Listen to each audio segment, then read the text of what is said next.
Now then, we have to get on to Buddhism.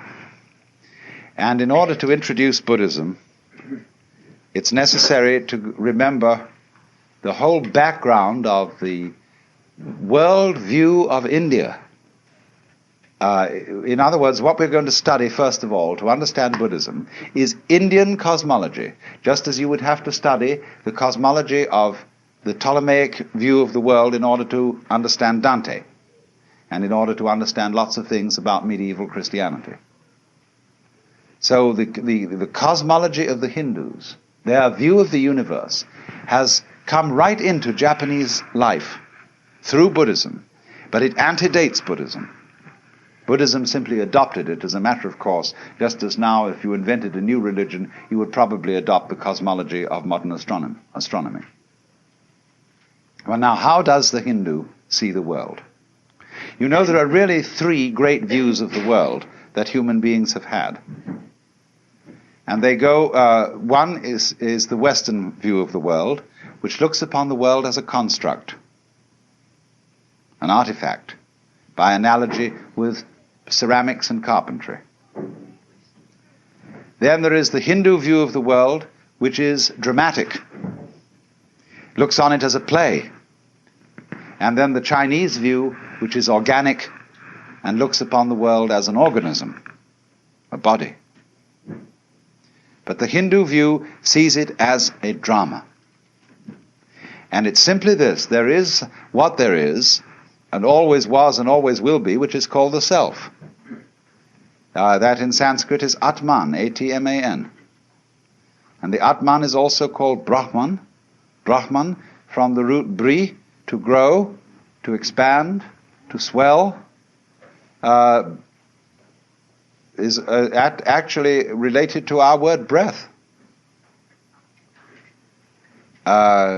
So, Brahman, the self, according to the Hindu view, plays hide and seek with itself for always and always and always. How far out, how lost can you get? So here, each one of us, according to the Hindu idea, is the Godhead on purpose, getting lost for the fun of it. And how terrible it can get at times. But won't it be nice when you wake up? That's sort of the basic idea. And I found it's an idea that any child can understand. It has great simplicity and great elegance. Now, in part of this cosmology, we must understand another feature of this conception of the universe. Not only, you remember now the kalpas, the periods of time, the yugas, the qualities of the time through which the universe goes, but there's the final thing, which are called the six worlds, or the six paths of life. And this is very important for Buddhism, although it comes from Hinduism, is represented in what is called the Bhava Chakra. Bhava means becoming, B-H-A-V-A. Chakra, C-H-A-K-R-A, means wheel. The wheel of becoming, the wheel of birth and death. And it has 6 divisions. It has the top people and the bottom people. The top people are called Deva, D-E-V-A. The bottom people are called Naraka, N-A-R-A-K-A. Devas are angels, and they are the people who are the supreme spiritual successes. The Naraka are tormented in purgatory, and they are the supreme spiritual failures. They are the poles, the happiest people and the saddest people. Then in between there comes the world of the pretas, next to the Naraka, next to the purgatory. The pretas are the frustrated spirits who have tiny mouths and enormous bellies, huge appetites, but very, very limited means of satisfying it. Then next, they come between the Narakas and the Devas at the top. Next up from the pretas are the human beings. And they are supposed to hold a middle position in the 6 worlds. Then you go up from the human beings to the Devas, and then you start coming down again. The next world is called the Ashura, and those are the wrathful spirits, the personifications of storm and all the anger and violence of nature. Next down is animals, coming between the Asura and the purgatories again. Now all these needn't be taken literally. They are different modalities of the human mind. We are in the Naraka world when we are frustrated and in torment. When we are merely chronically frustrated, we are in the Preta world. When we are in a state of equanimity, even-mindedness, we are in the human world. When we are deliriously happy, we are in the Deva world. When we are furious, we are in the Ashura world. And when we are dumb, we are in the animal world. So these are all modalities. And it would be said now, this is terribly important to understand Buddhism. Because the better you get, the more you go up to the Deva world. The worse you get, the more you go down to the Naraka world. But everything that goes up has to come down. So you can't improve yourself indefinitely.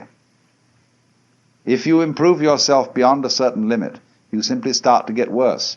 Like when you make a knife too sharp, it begins to wear away. So the Buddhahood, or liberation, enlightenment, is on no place on the wheel, unless it might be the center. By ascending, by becoming better, you tie yourself to the wheel by gold chains. By retrogressing and becoming worse, you tie yourself to the wheel with iron chains. But the Buddha is one who gets rid of the chains altogether. And so this will explain why Buddhism, unlike Judaism and unlike Christianity, is not very, very frantically concerned with being good. It is concerned with being wise. It is concerned with being compassionate, which is a little different from being good. With having tremendous sympathy and understanding and respect for all the ignorant people who don't know that they're it, but who are playing the very far-out game of being you and I. And so this is why every Hindu greets his brother not by shaking hands, but by putting his hands together and bowing. And this is why the Japanese bow to each other, basically. This is why Buddhist rituals are full of the bowing gesture, because you are honoring the self, playing the roles of all the people around you. And all the more honor is due when the self has forgotten what it's doing, and is therefore in a very far-out situation. Now, that is the basic Hindu view of the world. That's the cosmology which goes along with Buddhism. According to taste, temperament, tradition, popular belief, and so on, there is this additional idea that when the Lord, the self, pretends that it's each of us, it first of all pretends that it is something called the Jivatman. The Atman, the self, pretends to be an individual soul called a Jivatman. And the Jivatman reincarnates through a whole series of bodies, life after life after life. And according to what is called karma. Karma literally means doing. The law of doing, whereby acts occur in a series, and they are linked with each other in an unbreakable chain. So everybody's karma is the life course that he will work out through maybe innumerable lifetimes. I'm not going into that because a lot of Buddhists don't believe that. You will find that the Zen people, for example, are quite divided on this. They will say, no, we don't believe literally in reincarnation. That after your funeral, you will suddenly become somebody different, living somewhere else. They will say reincarnation means this, that if you, sitting here now, are really convinced that you're the same person who walked in at the door half an hour ago, you're being reincarnated. If you're liberated, you'll understand that you're not. The past doesn't exist. The future doesn't exist. There is only the present, and that's the only real you that there is. The Zen master Dogen put it in this way. He said, spring does not become the summer. First there is summer, and then there is spring. Each season stays in its own place. And so in the same way, the you of yesterday does not become the you of today. T.S. Eliot has the same idea in his poem, The Four Quartets, where he says, when you've settled down in the train to read your newspaper and so on, you are not the same person who a little while ago left the platform. If you think you are linking your moments up in a chain. And this is what binds you to the wheel of birth and death. But when you know that every moment at which you are is the only moment, this comes into Zen. A master will say to somebody, get up and walk across the room. And he comes back and he says, where are your footprints? They've gone. So where are you? Who are you? When we are asked who we are, we usually give a kind of recitation of a history. Well, I'm so-and-so, I was given this name by my parents, I've been to such and such a college, I've done these things in my profession, and I produce a little biography. Buddha says, forget it. That's not you. That's some story. That's all gone, that's all past. I want to see the real you are now. Well, nobody knows who that is, you see. Because we don't know ourselves except through listening to our echoes and consulting our memories. But then there's a real you, and that again leads us back to this question. Who are you? That is the real you. We shall see how they play with this in Zen, by the koans, to get you to come out of your shell and find out who you really are. Well now, whereas in India, this worldview is tied up with a whole culture involving every circumstance of everyday life. Hinduism is not a religion in the same sense that, say, being an Episcopalian or even a Roman Catholic. Hinduism is not a religion, it is a culture. In this respect, it's more like Judaism than Christianity, because a person is still recognizable as a Jew even though they don't go to synagogue. Because there's certain cultural things that Jewish people who come of a line of Jewish parents, people who have been practicing Jews, they still continue certain ways of doing things, certain mannerisms, certain attitudes, and so they are cultural Jews instead of religious Jews. Now, Hinduism is the same sort of thing. It is a religion culture. And so it involves living in India, really, to be a Hindu. Because of the differences of climate, the differences of arts and crafts, technology, you can't be a Hindu in the full sense in Japan or in the United States. So what is Buddhism? Buddhism is Hinduism stripped for export. Now the Buddha was a reformer, you might say, in the highest sense of a reformer, someone who wants to go to the original form, or to reform it for the needs of a certain time. The word Buddha is a title, not a proper name. Same way as Christ means the anointed, and it's not the surname of Jesus. So Buddha is not the surname of Gautama. It means the one who is awakened, from the root in Sanskrit Budh, B-U-D-H, to know. The man who woke up, who discovered who he really was. Now, the thing that wherein the crucial point, wherein Buddhism differs from Hinduism, is it doesn't say who you are. It has no idea, no concept, and I emphasize the word idea and concept. It has no idea and no concept of God. Because Buddhism is not interested in concepts. It's interested in direct experience, and direct experience only. So from the Buddhist standpoint, all concepts are wrong. Just in the same way that nothing is really what you say it is. Is this a stool?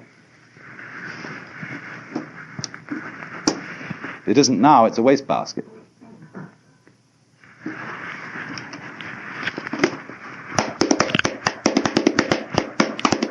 It's now a drum. What is this thing? See? It is what it does. It's this. See? Anything you can use it for is what it is. So if you have a rigid idea that it's a stool and you can only sit on it, you're kind of stuck.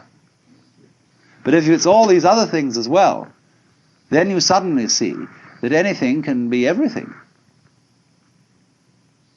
So in the same way, Buddhism does not define and say what you really are is something.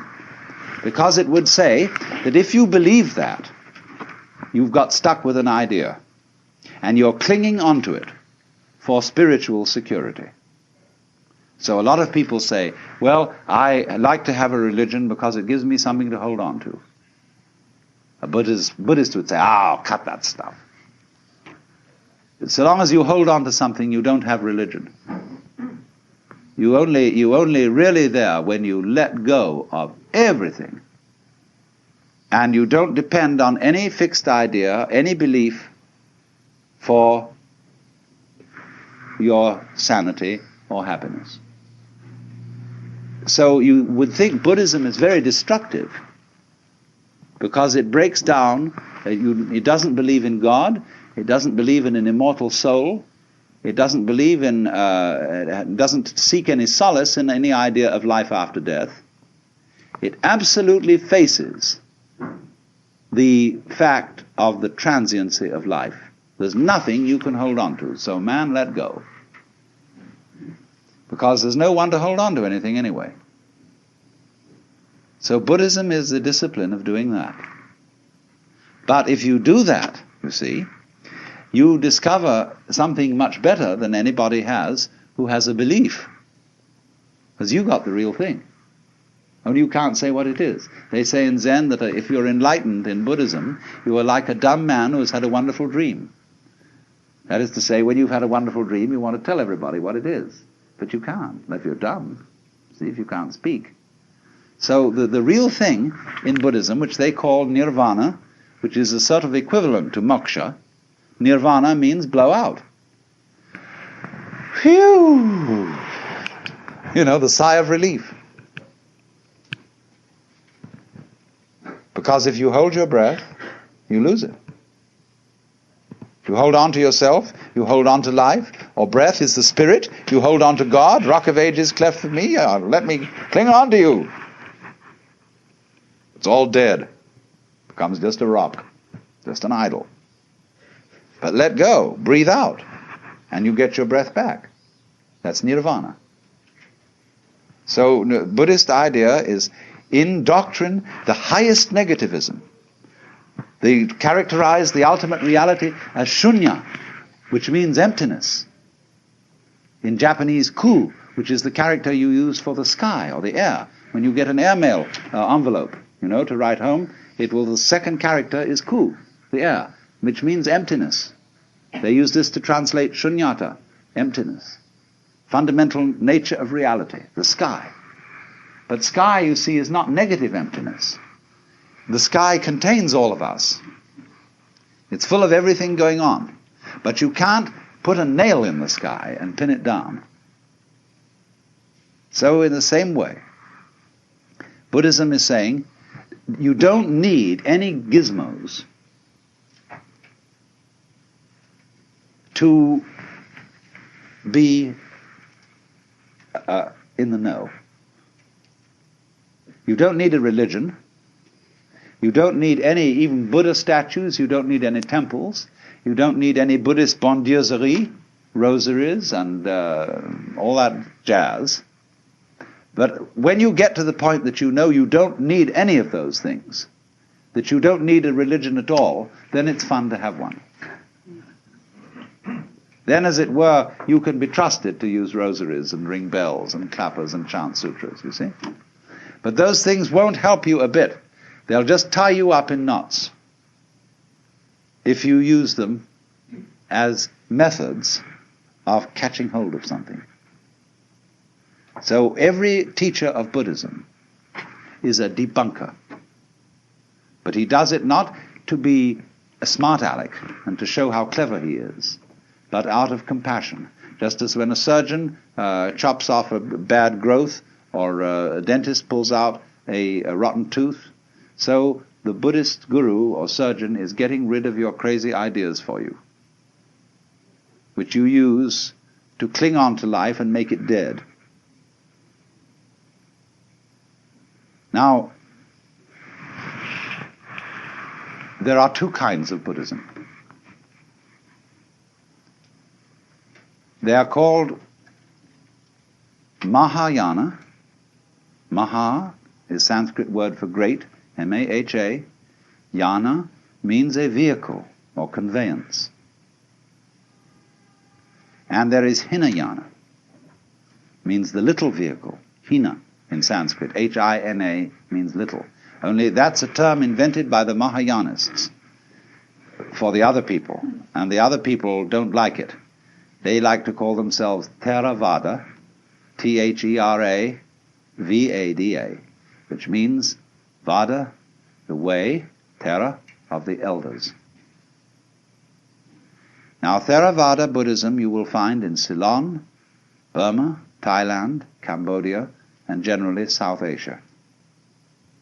Mahayana you find in, it originated in Nepal, northern India, and you find it in Tibet, China, Mongolia, Japan, and to some extent in Indonesia. The Mahayana is what we are finding here. All the sects of Japanese Buddhism are Mahayana. Now, what's the great difference between these two schools? The Theravada is very strict. It's a way for monks, essentially, rather than laymen. And it is, you see, there are many ways of living Buddhism. It'll take me some time to show you this. The Theravada Buddhists are trying to live without desires, to have no need for wives or girls or husbands or boyfriends, not to kill anything at all, to live the strictest vegetarian way, and to strain your water so that you even don't eat any insects, little insects with it. And to this very strict way, and meditate all the time, and eventually attain nirvana, which will involve your total disappearance from the manifested world. Mahayana feeling is that that is a dualistic point of view. You don't need to get away from this world to experience nirvana, because nirvana is what there is. It's here, it's now. So the ideal person of Mahayana is called a bodhisattva. This originally meant somebody on the way to becoming a Buddha, but in Mahayana it has a different meaning. It means somebody who has become a Buddha, but has gone back into the world. In the spirit of compassion, to help all other beings to become awakened. Well, now that's an endless task. It's like filling a well with snow, Put snow into a well and never fills up. So when at the Zen monastery, they've said their homage to the Buddha, the Dharma, that's say the Buddha's doctrine or method, and the Sangha, the order of followers of the Buddha, then they take 5 vows. And one of them is, however innumerable sentient beings are, I vow to liberate them all. Well, so you see there's no end to that. Never comes a time when all sentient beings are liberated. But actually, from the standpoint of one who is a Buddha, he sees everybody as liberated. In other words, if I were to be a Buddha, I wouldn't say, now look everybody, I'm a Buddha, and I'm more experienced than you, and I know more than you, and you owe me respect on that account. On the other hand, I would see you all as being exactly right where you are. All of you Buddhas. And even those of you who don't know it, it would be right for you not to know it at this moment. In talking about Buddhism in past seminars, I explained that it's absolutely fundamental to an understanding of Buddhism to recognize that its whole method of teaching is dialectic. That is to say, it consists of a dialogue between a teacher and a student. And the method of this dialogue is called upaya, that is to say, skillful means used by the teacher to bring about the enlightenment of the student. The word upaya meaning expert pedagogy in teaching, but meaning deceit when used in a political context. And since Buddhism is a dialogue, what you ordinarily understand as the teachings of Buddhism are not the teachings of Buddhism. They are simply the opening gambit or the opening process of this dialogue. And the point being that Buddhism is not a teaching. Its essence consists in a certain kind of experience, in a transformation of consciousness which is called awakening or enlightenment, which involves our seeing through or transcending the hoax of being a separate ego. And so a Buddhist does not have the same tendency that a Christian has to want to find out what his faith is by going back to the most original sources. There has always been a tendency in Christianity to ask, what did Jesus really teach? What is the pure New Testament, uncorrupted by theologians and by scribes who inserted things into the mouth of the master? It does not occur to Buddhists to have this attitude because of this dialectic pattern. You see, when you have an acorn, if it's a lively acorn, it grows into an oak. And that's the way it should be. In other words, it should develop into something. And so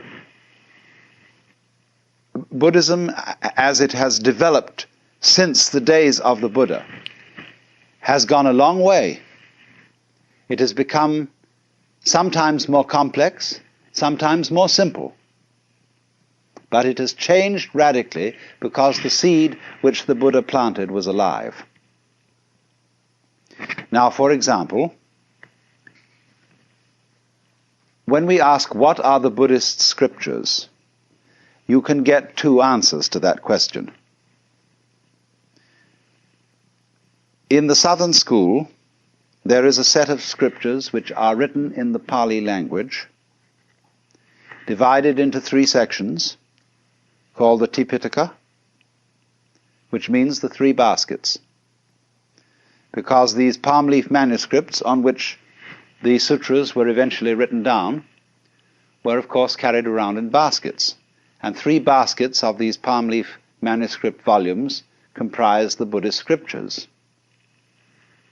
But you must remember that in the evolution of these scriptures, that the Buddha wrote nothing, nor did his immediate disciples.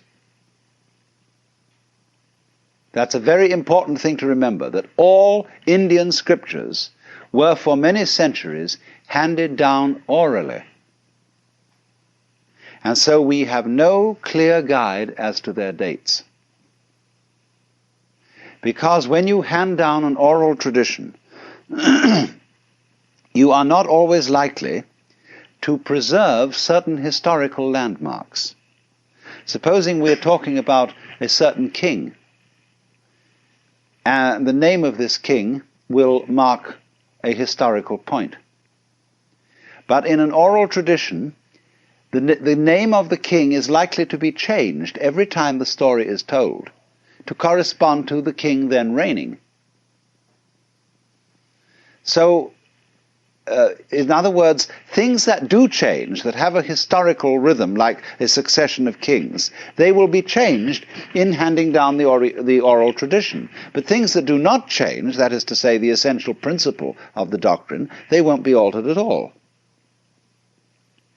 So you must remember that the Buddhist scriptures were for some hundreds of years handed down orally before they were ever committed to writing. And that accounts for their monotonous form. That is why everything is numbered, why there are 4 noble truths, 8 steps of the Eightfold Path, 10 fetters, 5 skandhas, 4 Brahma viharas or meditation states, and so on and so on. Everything is put in numerical lists so as to be memorized easily. And so there are formulae which are constantly repeated, and this is supposed to aid the memory. Now then, it is obvious that those scriptures of the Pali Canon, when you really sit down and read them, you know that what has happened here is that partly they have a certain monotony due to mnemonic aids, but also that in the course of time before they were written down, many monks spent wet afternoons adding to them, and adding things in such a style that no inspired person could ever have said them. And they made commentaries upon commentaries upon commentaries, and lots of them had no sense of humor. I always love the passage where the Buddha is giving instructions on the art of meditation, and he's describing a number of things on which one could concentrate. And there's a commentator making little notes on this. And so when he's made his list of things on which you could concentrate, like a square drawn on the ground, or the tip of your nose, or a leaf, or a stone, or anything, and then he says, or on anything. And the commentator puts footnote, but not any wicked thing.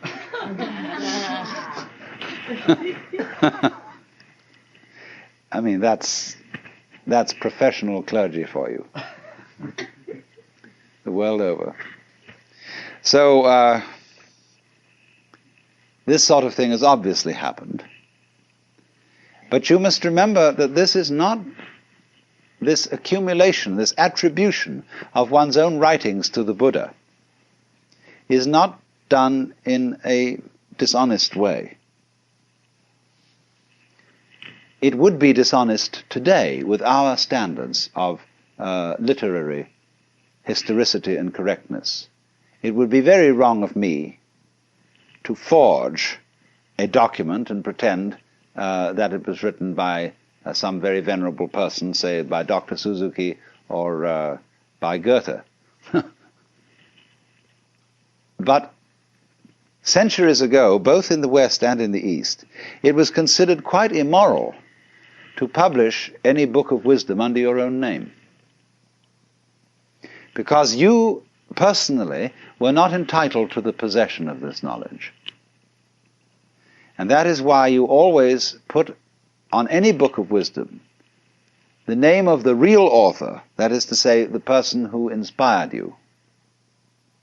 So in this way it is highly doubtful if the book of the wisdom of Solomon, at least it's not only doubtful, but it's perfectly certain that Solomon never wrote it, but that it was attributed to Solomon because Solomon was an archetype of the wise man. So in the same way, when for centuries various Buddhist monks and scholars wrote all kinds of sutras, scriptures, and ascribed them to the Buddha, they were being properly modest. They were saying, these doctrines are not my doctrines. They are the doctrines that proceed from the Buddha in me, and therefore they should be ascribed to Buddha. And so over and above the Pali canon, there is an enormous corpus of scriptures written originally in Sanskrit and subsequently translated into Chinese and Tibetan. We have very inadequate manuscripts of the original Sanskrit, but we have very complete Chinese and Tibetan translations. And so it is primarily from Chinese and Tibetan sources that we have the Mahayana canon of the scriptures over and above the Theravada canon, which is written in the Pali language. Pali is a softened form of Sanskrit, whereas in Sanskrit one says nirvana, in Pali one says nibbana. Sanskrit says karma, Pali says kamma. Sanskrit says dharma, Pali says dhamma. It's very, very similar language, but it's softer in its speech, articulation. Now, it's a general feeling among scholars of the West that the Pali scriptures are closer to the authentic teachings of the Buddha than the Sanskrit ones. And so, with our Christian background and approach to scriptures in general, the West has built up a very strong, you might say, prejudice in favor of the authenticity of the Theravada tradition as against the Mahayana tradition. Whereas the Mahayanists put it this way. They say that they have a hierarchy of scriptures. One for very simple-minded people. The next, they have about 4 grades, going progressively to the scriptures for the most intelligent people.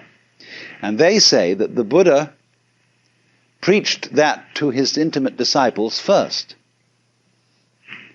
And then slowly, as he reached out from the most intimate group to others, he came down to what is now the Pali Canon, as the scriptures for the biggest dunderheads. But that the ones that he preached first were not revealed until long, long after his death. So they have no difficulty in making a consistent story about the fact that the scriptures in Sanskrit represent a level of the historical evolution of Buddhist ideas that, from our point of view, could not possibly have been attained in the Buddha's lifetime. But you see, they say, though that the latest revealed was actually the first taught to the in-group. Well, you've got to make allowances for these differences in points of view and not entirely project Western standards of historical and documentary criticism onto Buddhist scriptures. Because, as I said, it is in the essence of Buddhism to be a developing process, because it is a dialogue. So then, you can see the initial steps of the dialogue in our earliest or presumed earliest records of Buddhism. In the Four Noble Truths, where you have it put out that the problem which Buddhism faces is suffering.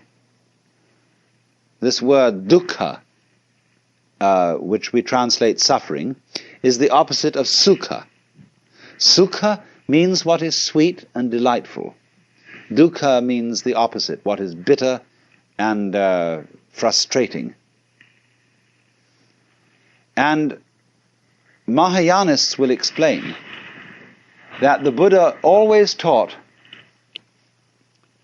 by a dialectical method. That is to say, when people were trying to make the goal of life the pursuit of sukha, that is to say, the pursuit of happiness, he counteracted this wrong view by teaching that life is essentially miserable. When people thought, for example, that there is a permanent and eternal self in each one of us, and clung to that self, the Buddha, in order to counteract this one-sided view, taught the other extreme doctrine that there is no fixed self in us, no ego. But a Mahayanist would always say, the truth is the middle way. Neither sukha nor dukkha, neither atman nor anatman, self nor non-self. The whole point is like this. Once when R.H. Blythe was asked by some students, do you believe in God? He answered, if you do, I don't. If you don't, I do. And so in much the same way, all Buddhist pedagogics, teaching, is specifically addressed not to people in general, but to the individual who brings a problem. And wherever he seems to be overemphasizing things in one way, the teacher overemphasizes in the opposite way, so as to arrive at the middle way. So then, with this emphasis on life is suffering, it's simply saying, this is the problem we're dealing with. We hurt. We, human beings, feel pretty unfairly treated because we are born into a world so arranged that the price that we pay for enjoying it, that is to say, for having sensitive bodies, is that these bodies are at the same time, because they are sensitive, capable of the most excruciating agonies. Isn't that a nasty trick to play on us? What are we going to do about it? This is the problem. So then when the Buddha says, the cause of suffering is desire, Trishna is our word thirst, and may perhaps be translated desire in a very general sense, or perhaps better craving, clinging, grasping, something like that. He is saying now, I'm going to make this suggestion. You suffer because you desire. Now supposing then you try not to desire, and see if by not desiring you can cease from suffering. Or you can put the same thing in another way.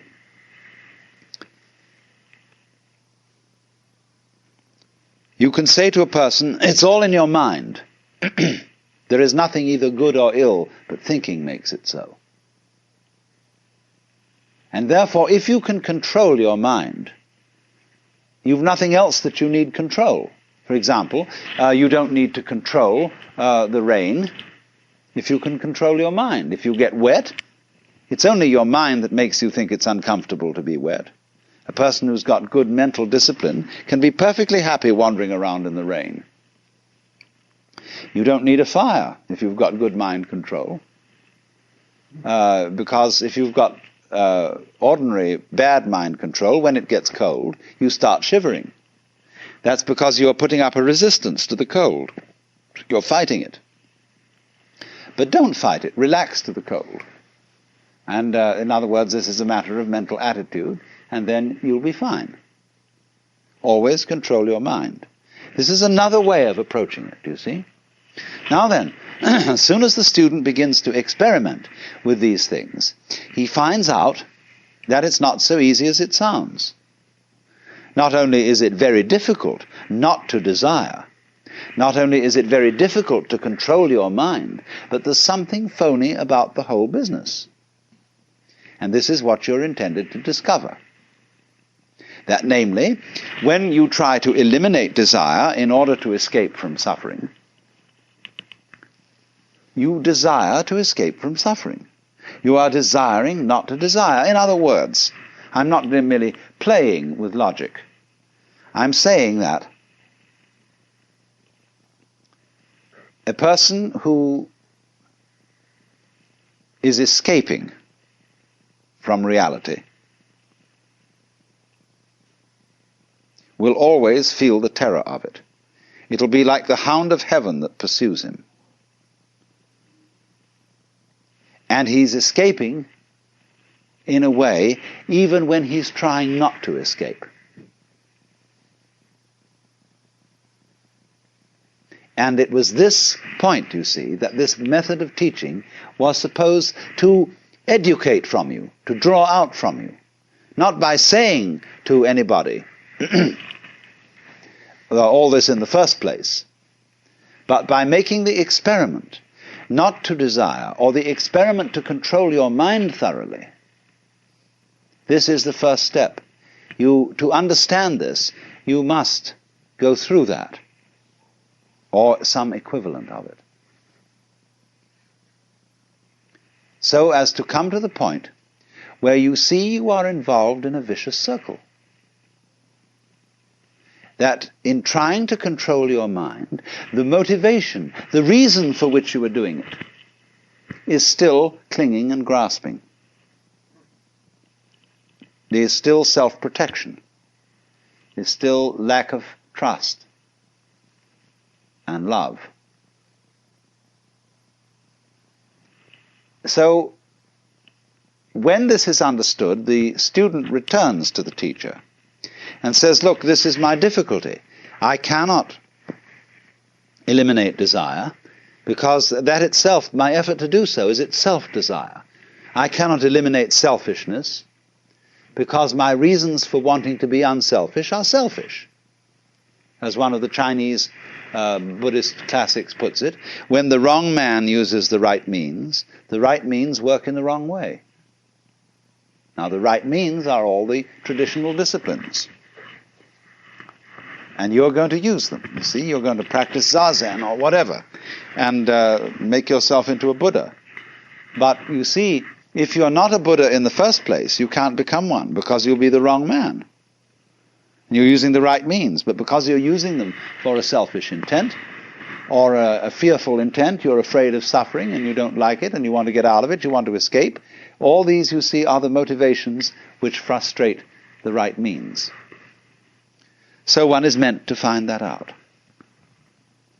And so then, in course of time, when all this was thoroughly explored by the Buddha's disciples, there developed a very evolved form of this whole technique of dialectic, which was called Madhyamika, Madhyamika.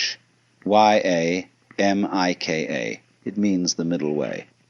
But it was a form of Buddhist practice and instruction developed by Nagarjuna, Nagarjuna,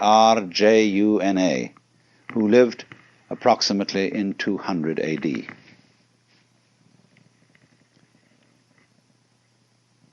Nagarjuna's method is simply an extension and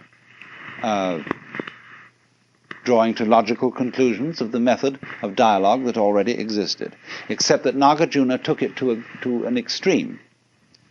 And his method is simply this: to undermine to cast doubts on any proposition to which his student will cling,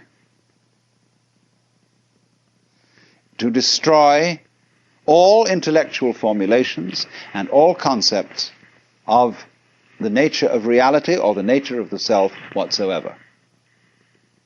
Now, you might think that that was simply a parlor game, a little intellectual exercise, but if you engaged in it, you would find it was absolutely terrifying. And you would feel yourself brought very close to the verge of madness.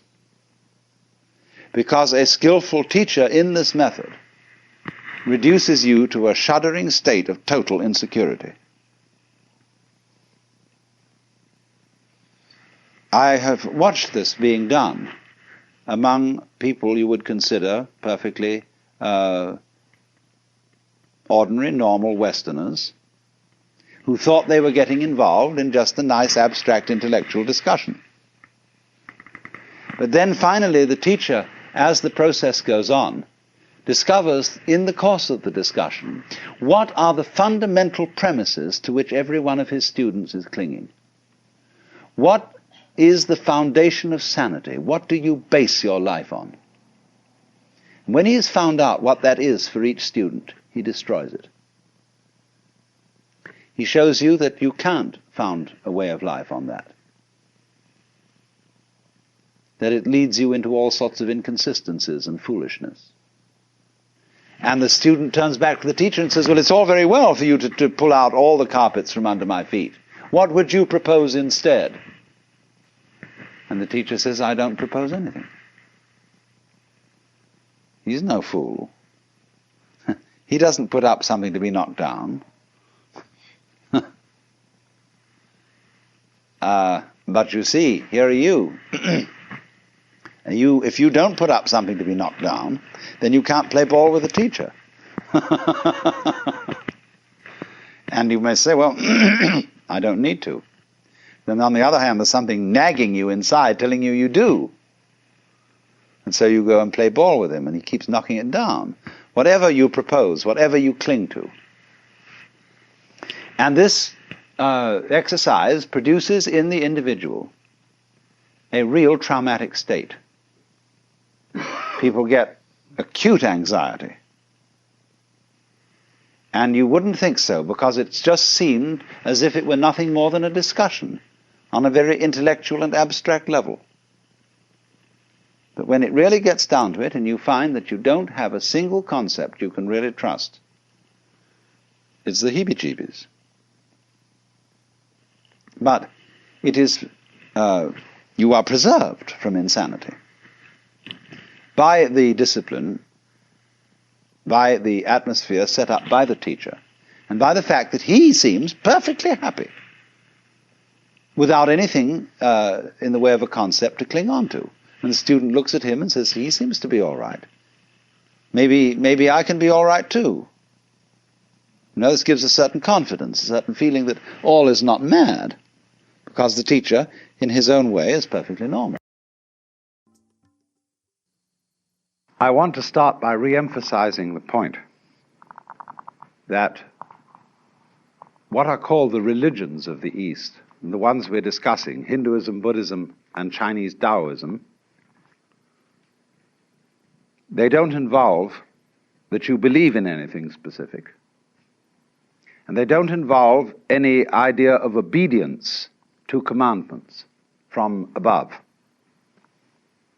And they don't involve any conformity to a specific ritual, although they do have rituals, but their rituals vary from country to country and from time to time. Their objective is always not ideas, not doctrines, but a method for the transformation of consciousness. That is to say, for a transformation of your sensation of who you are. And I emphasize the word sensation because it's the strongest word we have for feeling directly. When you put your hand on the corner of a table, you have a very definite feeling. And when you are aware of existing, you also have a definite feeling. But in the view of these methods or disciplines, the ordinary person's definite feeling of the way he exists and who he is a hallucination. To feel yourself as a separate ego, a source of action and awareness that is entirely separate and independent from the rest of the world, somehow locked up inside a bag of skin, is seen as a hallucination. That you are not a stranger in the earth, that comes into this world either as a result of a natural fluke or being a sort of spirit that comes from somewhere else altogether. But that you, in your fundamental existence, you are the total energy that constitutes this universe. Playing that it's you. Playing that it's this particular organism. And even playing that it's this particular person. Because the fundamental game of the world is a game of hide and seek. That is to say, that the colossal reality, the energy that is everything, that is a unitary energy, that is one, plays at being many, at manifesting itself in all these particulars that we call you and you and you and you and you and you and you and you and this and that and all around us. And it's fundamentally a game. And you can say that this goes really for all the systems that I'm talking about. It's the basis of Hinduism, of Buddhism, and of Taoism, this intuition. Now, today we're going to talk about Buddhism. Buddhism is an offshoot of Hinduism. You could, in a way, call it a reform of Hinduism, or Hinduism stripped for export. It originates in northern India, close to the area that is now Nepal, shortly after 600 BC. There was a young prince by the name of Gautama Siddhartha who became the man we call the Buddha. Now, the word Buddha is not a proper name, it's a title. And it's based on the Sanskrit root Buddh, B-U-D-H, which means to be awake. And so you could say the Buddha is the man who woke up from the dream of life as we ordinarily take it to be and found out who he was, who he is. It's curious that this title was not something new. There was already in the whole complex of Hinduism the idea of Buddhas, of awakened people, and curiously they are ranked higher than gods.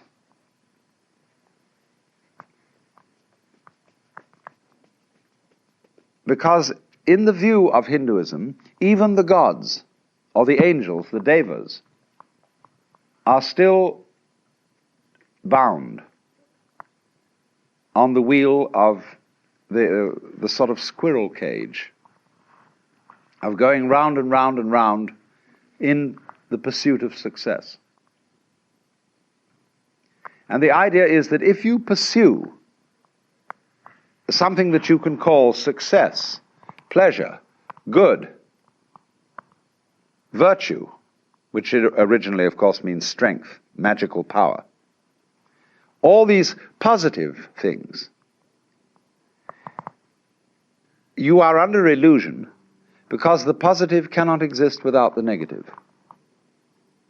To be, you only know what to be is by contrast with not to be.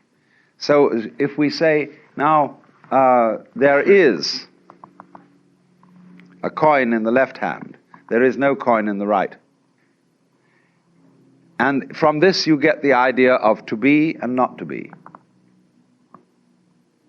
And you can't have the one without the other. So if you try to pursue, to gain the positive, and to deny, get rid of the negative, it's as if you were trying to arrange everything in this room so that it was all up and nothing was down. You can't do it. You set yourself an absolutely insoluble problem. Because the basis of life is spectrum. I'll consider the spectrum of colors. When you think of a spectrum, in what form do you think of it? Most people think of it as a ribbon, with red at one end and purple at the other. But the spectrum is actually a circle, because purple is the mixture of red and blue. It goes right round. And so in this way, all sensation, all feeling, all experience whatsoever is moving through spectra. You don't only have the spectrum of color, you have a spectrum of sound, you have various complex spectra of texture, of smell, of taste, and you're constantly operating through all the possible variations of experience. And it implies that you can't know one end of the spectrum without also knowing the other. So if you wanted, say your favorite color is red, and you wanted only red, and you had to exclude, therefore, blue and purple. Without blue and purple, you can't have red. Behind, of course, all the various colors in the spectrum is the white light. And behind everything that we experience, all our various sensations of sound, of color, of shape, of touch, there's the white light.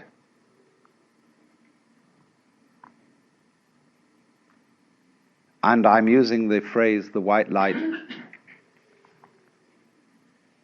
rather symbolically. I don't mean it literally. But there is common to all sensations what you might call the basic sense. And if you explore back into your sensations and reduce them all to the basic sense, you're on your way to reality, to what underlies everything, to what is the ground of being, the basic energy. And to the extent that you realize this and know that you are it, you transcend, you overcome, you surpass the illusion that you are simply John Doe, Mary Smith, or what have you. So then, the Buddha, as the man who woke up, is regarded as one Buddha among a potentiality of myriads of Buddhas. Everybody can be a Buddha. Everybody has in himself the capacity to wake up from the illusion of being simply this separate individual. The Buddha made his doctrine very easy to understand, because in those days there wasn't very much writing being done, and people committed things to memory. And so he put his doctrine or method in various formulae, which are very easy to remember, and I'm going to explain it in those terms so that you can remember it just as well. He, of course, practiced the various disciplines that were offered in the Hinduism of his time, but he found in a certain way that they had become unsatisfactory, because they had overemphasized asceticism, had overemphasized putting up with as much pain as you can. There was a feeling, you see, that if the problem of life is pain, let us suffer. And this is the root of the ascetics you see, who lie on beds of nails, who hold a hand up forever and ever and ever, who eat only one banana a day, who renounce sex, who do all these weird things, because they feel that if they head right into pain and don't become afraid of it, but suffer as much pain as possible, they will, by this method, overcome the problem of pain. And they will set themselves free from anxiety. There's a certain sense in that, as you can obviously see. Supposing, for example, you have absolutely no fear of pain. You have no anxieties. You have no hang-ups. How strong you would be. Nobody could stop you.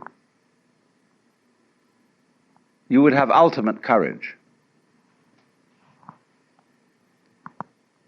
But the Buddha was very subtle. He is really the first historical psychologist, the great psychologist, psychotherapist. He is very subtle because he saw that a person who is fighting pain, who is trying to get rid of pain, is still really fundamentally afraid of it. And therefore, the way of asceticism is not right. Equally, the way of hedonism, of seeking pleasure, is not right. So the Buddha's doctrine is called the middle way, which is neither ascetic nor hedonistic. So it's summed up in what are called the Four Noble Truths. And the first is called dukkha.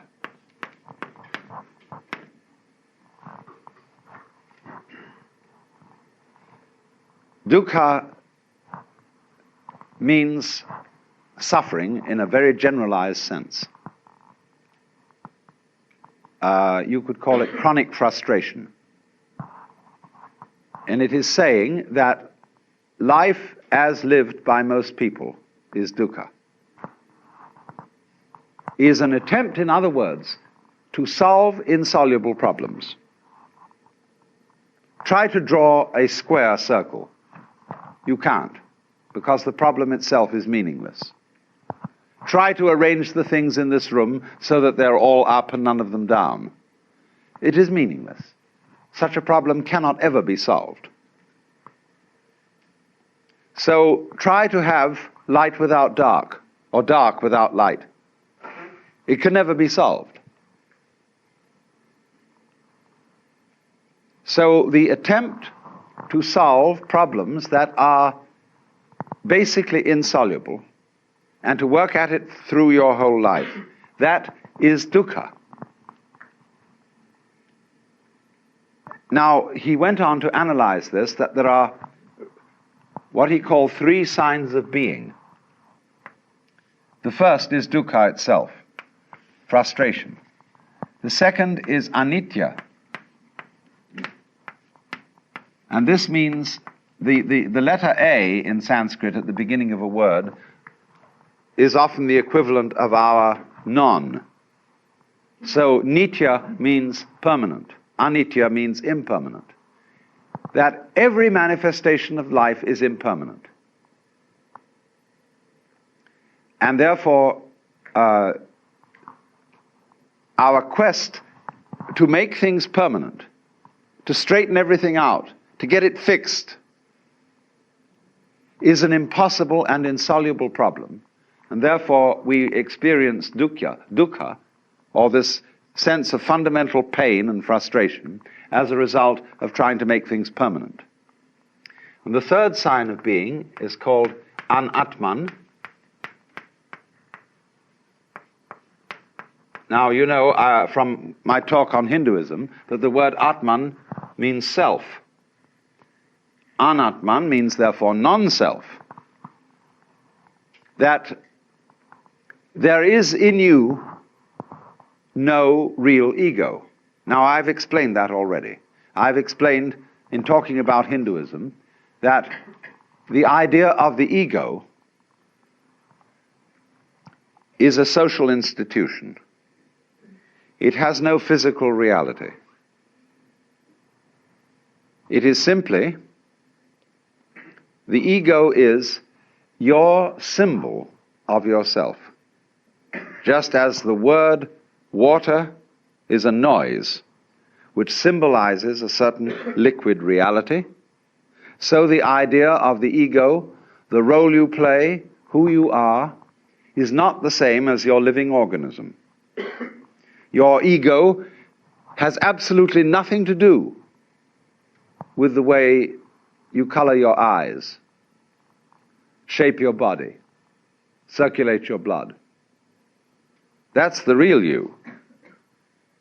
But it's certainly not your ego, because you don't even know how it's done from the standpoint of your conscious attention. So the idea of anatman is firstly that the ego is unreal. There isn't one.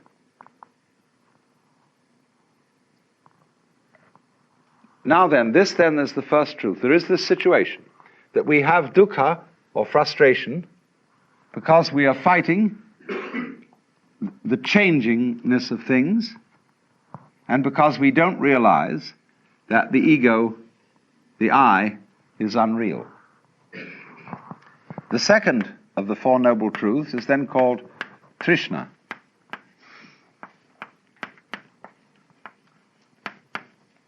Trishna is a Sanskrit word again, and is the root of our word thirst. And it's usually translated desire, but it is better translated clinging, grabbing, or there's an excellent modern American slangy word, hang up. That is exactly what Trishna is, a hang up. Trishna is clutching. As, for example, what we call smother love. When a mother is so afraid that her children may get into trouble, that she protects them excessively. And as a result of this, prevents them from growing. Or when lovers cling to each other excessively and have to sign documents that they will curse and swear to love each other always, they are in a state of trishna. And this is the same thing as holding on to yourself so tightly that you strangle yourself. Now, so the second truth then about Trishna is that the cause of dukkha is Trishna. Clinging is what makes suffering. If you don't recognize that this whole world is a phantasmagoria, an amazing illusion, a weaving of smoke, and you try to hold on to it, you see, then you start suffering. Seriously suffering. Trishna is in turn based upon avidya.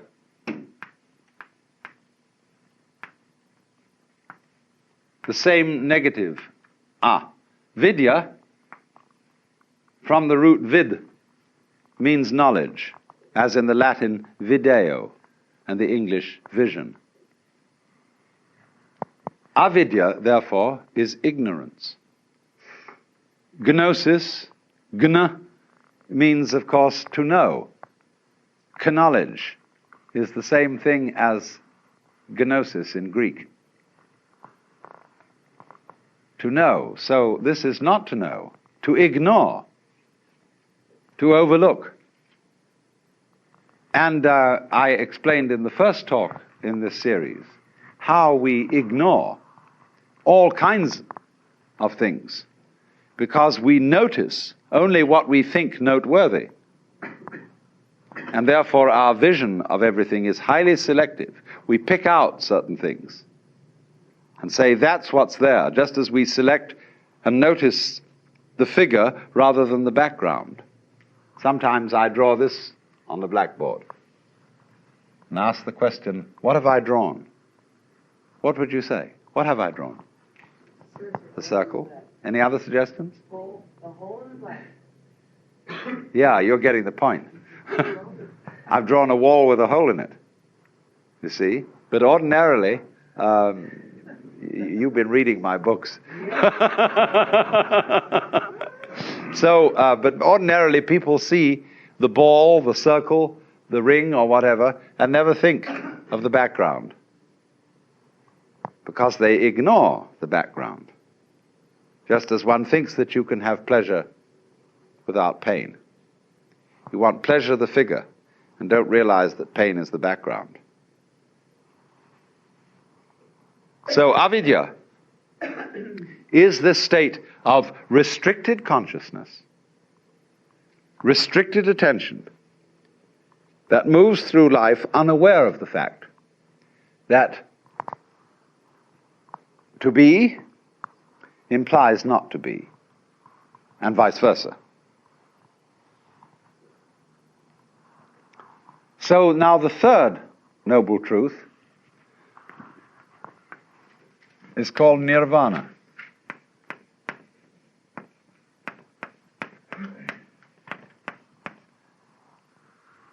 This word means blow out.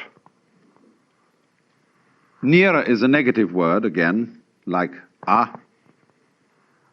Vana is blowing. So it's a kind of outblowing. Now, in breathing, you know that breath is life. The Greek word, you may pronounce it pneuma or pneuma, is the same as spirit. And spirit means breath. In the book of Genesis, when God had made the clay figurine that was later to be Adam, he breathed the breath of life into its nostrils. And it became alive, because life is breath. But now, if you hold your breath, you lose it. He that would save his life will lose it. So breathe in, breathe in, breathe in, get as much air as you can, and Trishna, cling, and you lose it. So nirvana means breathe out.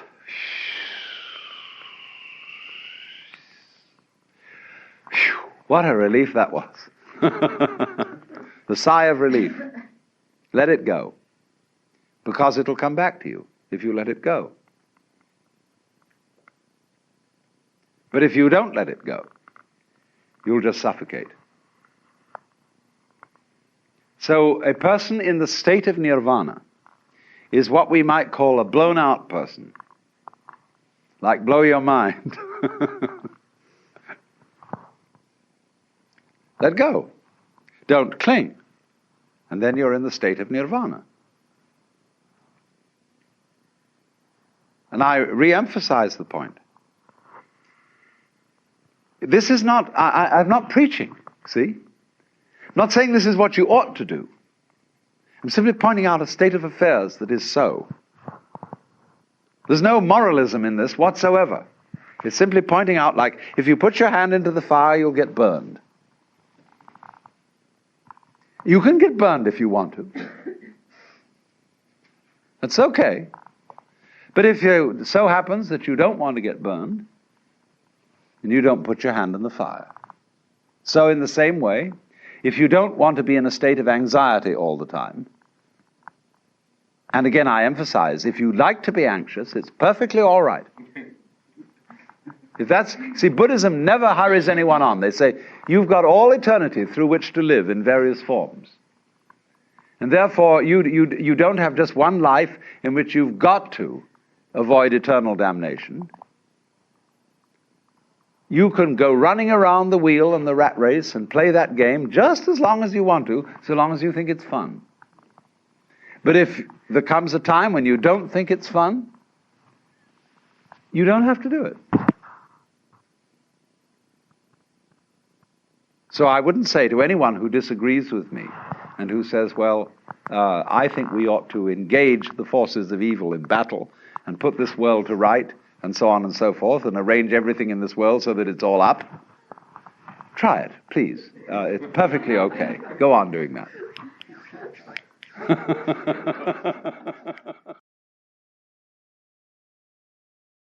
But if you see that it's futile,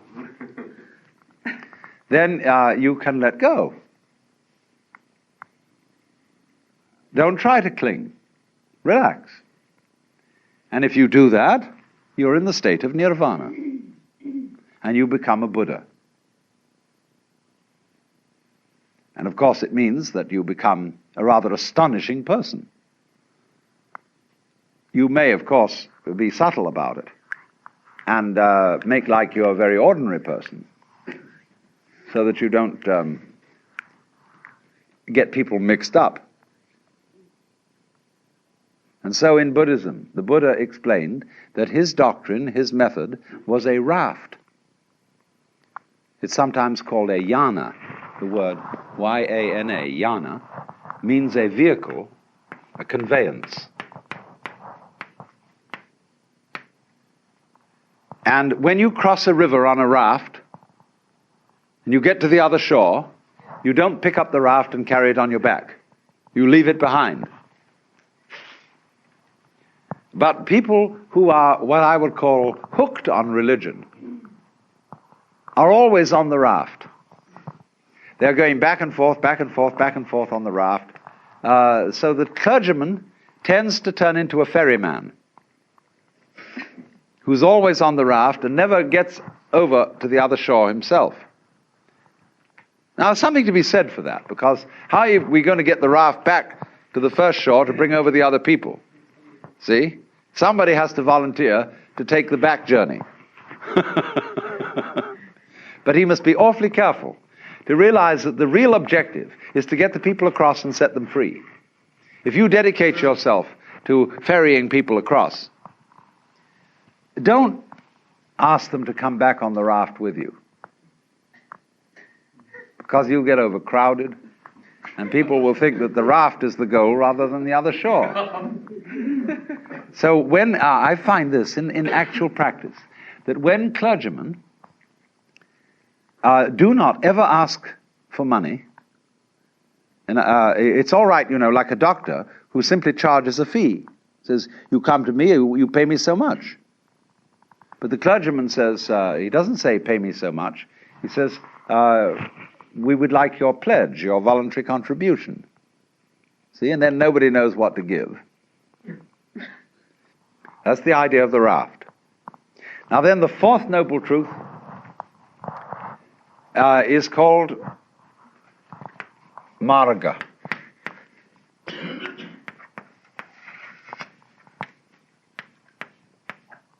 This word means path. And the way of Buddhism is often called the Noble Eightfold Path, because there are 8 phases. I won't say steps, because they're not sequential.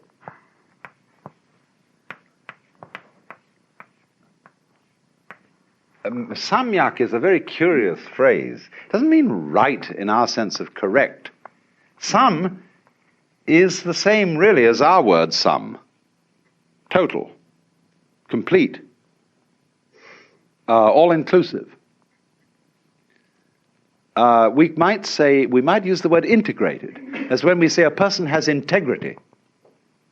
That a person who has integrity, we mean he's all of a piece. He's not divided against himself. So, in this sense of samyak, drishti, this is related to the word darshan, which means a point of view, or viewing. When you go to visit a great guru or teacher, you have darshan, you look at him, and you offer your reverence to him. This is darshan. Many senses of it, but it means simply to view. Look at the view. So the Samyak Darshan is the complete view. For example, let's take the constellation called the Big Dipper. We look at it from a fairly restricted zone in space, and it always seems, whatever the season of the year, because we're so far away from it, that those stars in the Big Dipper are in the same position. But imagine looking at it from somewhere else in space altogether, and those stars would not look like a dipper. They'd be in another position. Now then, what is the true position of those stars? Don't you see there isn't one? Because wherever you look, the position alters. You could say that the true situation of those stars is how they are looked at from all points of view, all possible points of view. Inside the constellation, looking outwards, outside the constellation, looking inwards, from everywhere and everywhere. But you see, there is no such thing as the truth. The world, in other words, is not existing independently of those who witness it. Because the world is precisely the relationship between the world and its witnesses.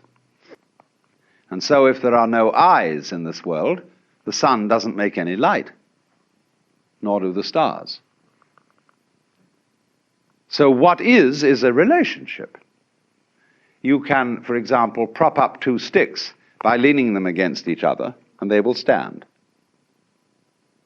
But only by depending on each other. Take one away and the other falls. So in Buddhism, it is taught that everything in this universe depends on everything else. That we have a kind of a huge network, and this is called the doctrine of mutual interdependence.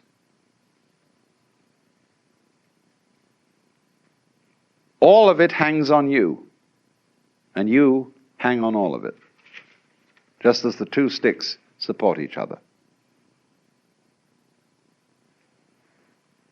And this is conveyed in a symbol which is called Indra's net. Imagine a multidimensional spider's web. In the early morning, covered with dewdrops. And every dewdrop contains the reflection of all the other dewdrops. And in each reflected dewdrop, the reflections of all the other dewdrops in that reflection. And so ad infinitum. That is the Buddhist conception of the universe. In an image. The Japanese call that jiji muge. A ji means a thing event, a happening.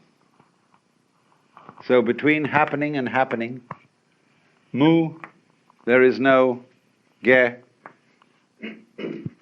separation. Jiji muge. Now, so the first phase of the Eightfold Path has to do with one's view, understanding of the world. The second phase has to do with action, how you act. Buddhist idea of ethics is based on expediency. If you are engaged in the way of liberation, and you want to clarify your consciousness, doing that is inconsistent with certain kinds of action. So every Buddhist makes 5 vows, 5 precepts. And you may perhaps have heard the Buddhist formula of taking what is called Panchasila, the 5 precepts. And they take what are called Tisarana, the 3 refuges, and the 5 precepts. The refuges are the Buddha, the Dharma, the doctrine, and the Sangha, the fellowship of all those who are on the way. So the priest, the bhikkhu, the Buddhist monk, and the lay people will chant the formula. Buddhang saranang gacchami, Dhanghang saranang gacchami, Sanghang saranang gacchami. Those are the three refuges, the Buddha, the Dharma, and the Sangha. Then they take the 5 precepts. Panatipata veramani sikapadang samadhiyami. Adinadana veramani sikapadang samadhiyami. Kamesu michachara veramani sikapadang samadhiyami. Musavada veramani sikapadang samadhiyami. Kamesu michahara veramani sura merya majapamadatana veramani sikapadam samadhiyami. So they take these 5 precepts. Panatipata. I undertake the precept to abstain from taking life. Adinadana. I undertake the precept to abstain from taking what is not given. Kamesu mityahara. I undertake the precept to abstain from exploiting the passions. Musavada. I undertake the precept to abstain from falsifying speech. Sura merya majapamadatana. I undertake the precept to abstain from being intoxicated by sura, merya, and majapamadatana, whatever they were.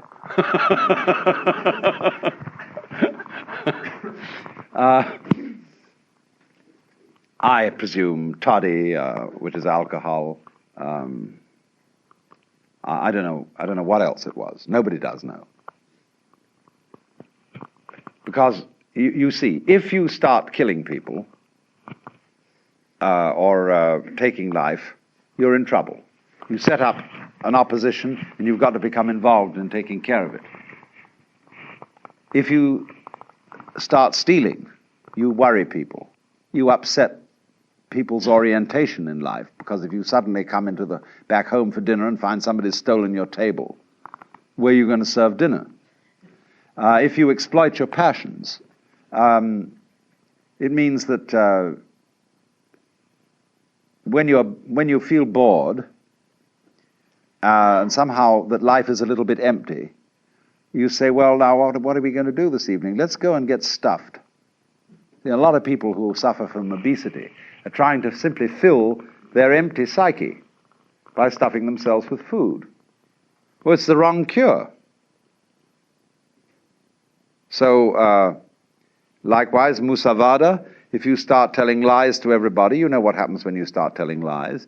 You have to tell extra lies to cover up the first one, and you get into the most hopeless misunderstanding. Speech collapses.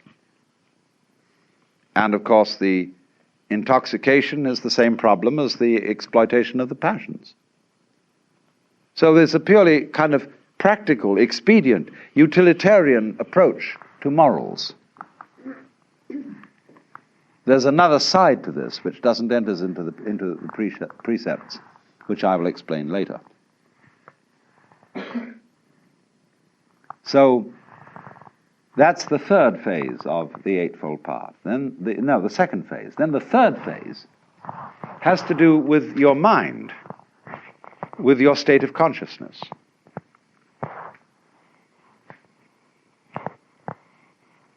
And this has to do with what we would ordinarily call meditation. There are the two final, the seventh and eighth aspects of the path are called samyak smriti and samyak samadhi. Smriti means recollection. That's the best English word for it. Now, do you understand? The word recollect is to gather together what has been scattered. What is the opposite of remember? Obviously dismember. What has been chopped up and scattered becomes remembered. So in the Christian scheme, do this in remembrance of me. You see, the Christ has been sacrificed, chopped up. But the Mass is celebrated in remembrance. One of the old liturgies says the wheat which has been scattered all over the hills and grows up is gathered again into the bread. Remembered. Go back to your Hindu basis. The world is regarded as the dismemberment of the self, the Brahman, the Godhead. The one is dismembered into the many. So remembrance is realizing again that each single member of the many is really the one. So that's recollection. You can think of it too in another way, and it's really the same way if you think it through. I'm going to leave you with a few puzzles so that you can think them through, and I won't explain them. But another way is to be recollected is to be completely here and now. Are you here and now? Are you really here? There was a wise old boy who used to give lectures on these things, and he would get up and not say a word. He would just look at the audience. And he'd examine every person individually. And they'd all start feeling uncomfortable. He wouldn't say anything. He'd look at them all. And then he'd suddenly say, "Wake up! You're all asleep. And if you don't wake up, I won't give you any lecture." Are you here, recollected? See, most people aren't. They're bothering about yesterday and wondering what they're going to do tomorrow. And aren't all here. That's the definition of sanity, to be all there. So to be recollected is to be completely alert, available for the present. Because that's the only place that you are ever going to be in. Yesterday doesn't exist. Tomorrow never comes. There is only today. A great Sanskrit sort of invocation says, "Look to this day, for it is life. In its brief course lie all the realities of our existence. Yesterday is but a memory. Tomorrow is only a vision. Look well, then, to this day. Such is the salutation of the dawn." So, Smriti means, then, recollectedness in the sense of being all here. In the sense that this is the only where there is. Then beyond that comes samadhi. Again, notice the presence of this word S-A-M, sam. Samadhi is integrated consciousness in which there is no further separation between the knower and the known, the subject and the object.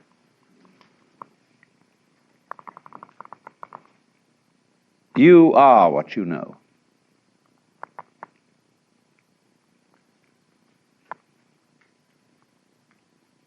Now we think, in the ordinary way, that we are the witnesses of a constantly changing panorama of experience, from which we, as the knowers of this, in a way stand aside and watch it. We think of our minds as a kind of tablet upon which experience writes a record, and the tablet is always there, although the experience goes by. And eventually the experience, by writing so much on the tablet, wears it out. It's all scratched away, and you die. See? But actually, if you will investigate this, and you have to experiment on this because I cannot explain it to you in words, you can only find it out for yourself. There is no difference between the knower and the known. When you say, I see a sight, I feel a feeling, you are using redundant language. I see implies the sight. I feel implies the feeling. Do you hear sounds? No. You just hear. Or you can say there are sounds.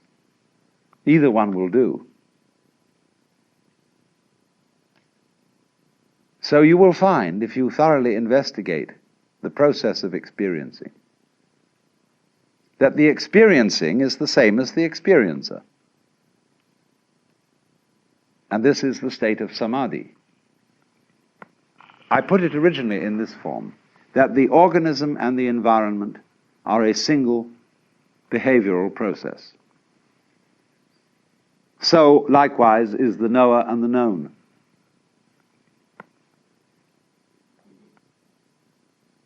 So you, as someone who is aware,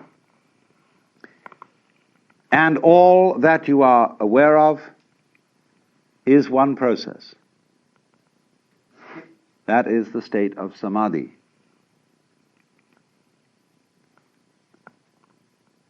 And you get to that state by the practice of meditation. Every Buddha figure practically is seen in the sitting posture of meditation, which is sitting down quietly and being aware of all that goes on without comment, without thinking about it. And when you stop categorizing, verbalizing, talking to yourself inside your head, naturally the separations between, for example, knower and known, self and other, simply vanish. Can you point to the difference between my 5 fingers? Where will you put your finger if you want to point to the difference? You see, the idea of difference is an abstraction. It just isn't there in the physical world. Of course, that's not saying that the fingers are joined like a duck's claws with a web, but that it's just that. They're not the same. That's an idea. They're not different. That's an idea. And these ideas just aren't here. See? You can't point to it. You can't put your finger on it. Get then to the state of affairs where you see the world free from concepts. That's what Buddhists mean by void. When they say the world is basically, they use the phrase shunya. That has a meaning of like empty, void. Everything is shunya. This has certainly also the meaning of anitya, of transience, but basically it means you can't catch the world in a conceptual net. Just if you try to catch water in a net, it all slips through. If you try to tie up water in a paper package or grab it in your hands, it all flows through. So, shunya, it doesn't really mean that the world itself, that the energy of the world is nothing at all. It means that no concept of it is valid.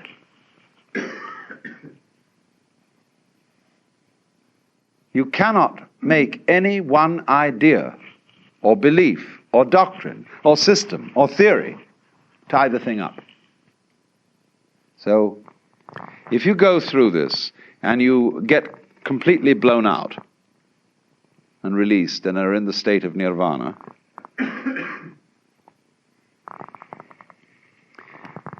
for no reason that anybody can explain, they are, just as, for example, as I pointed out, when you see that you can't change yourself, you can't lift yourself up by your own bootstraps, you then get a new access of psychic energy.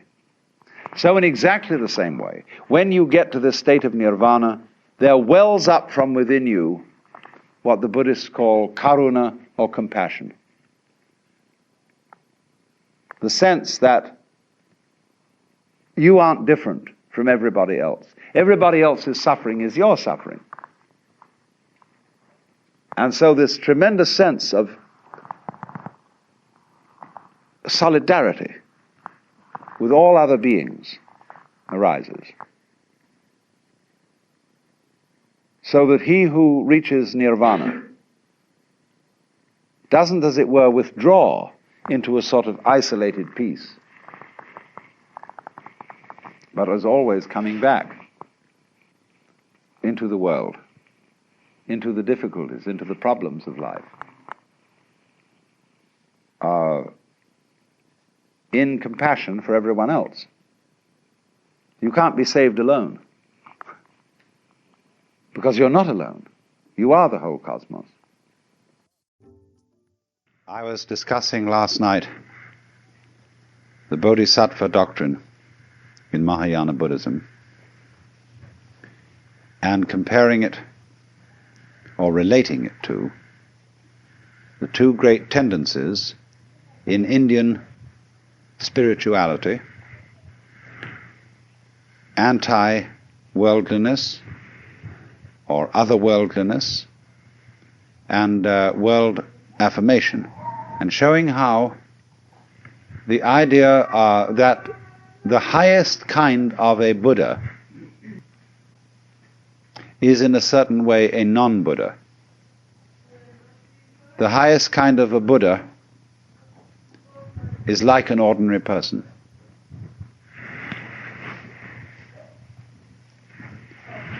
And this comes out very, very much in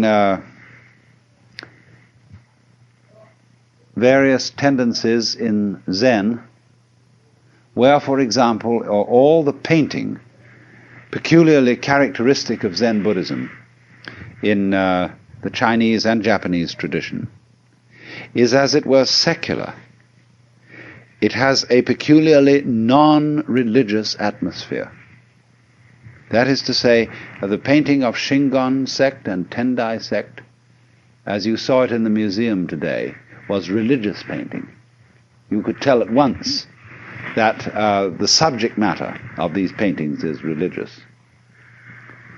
But with Zen painting, the way of dealing with philosophical on spiritual themes is secular. So that when an artist like Sengai, living in the 17th century Japan, paints the Buddha, there is something slightly humorous about the Buddha. He wears his halo over one ear. There is an informality, a slight raffishness. And so this comes from China, from those great Sung artists like Liang Kai, who painted the sixth patriarch of Zen chopping bamboos, looking like the most extraordinarily unkempt country oaf. So, also, the greatest Zen painting has as its subject matter not really religious themes at all. It uses pine branches, rocks, bamboos, grasses, everything of that kind. And you would never know that these things were icons. Likewise also in poetry, which we will go into more extensively in the future. The superb expression of Zen poetry is derived from the Chinese poet Hokoji, who says, wondrous action, supernatural power, drawing water, carrying fuel.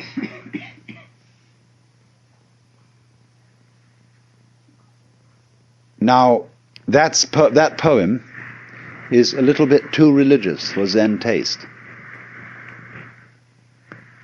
And so, preferable to that is Basho's famous poem, The Old Pond, a frog jumps in, plop. Plop is the only possible English translation for the Japanese mizu no otto, which means literally the water's sound. Plop. But that poem, you see, is a very high-style Zen poem, because it has nothing in it about religion.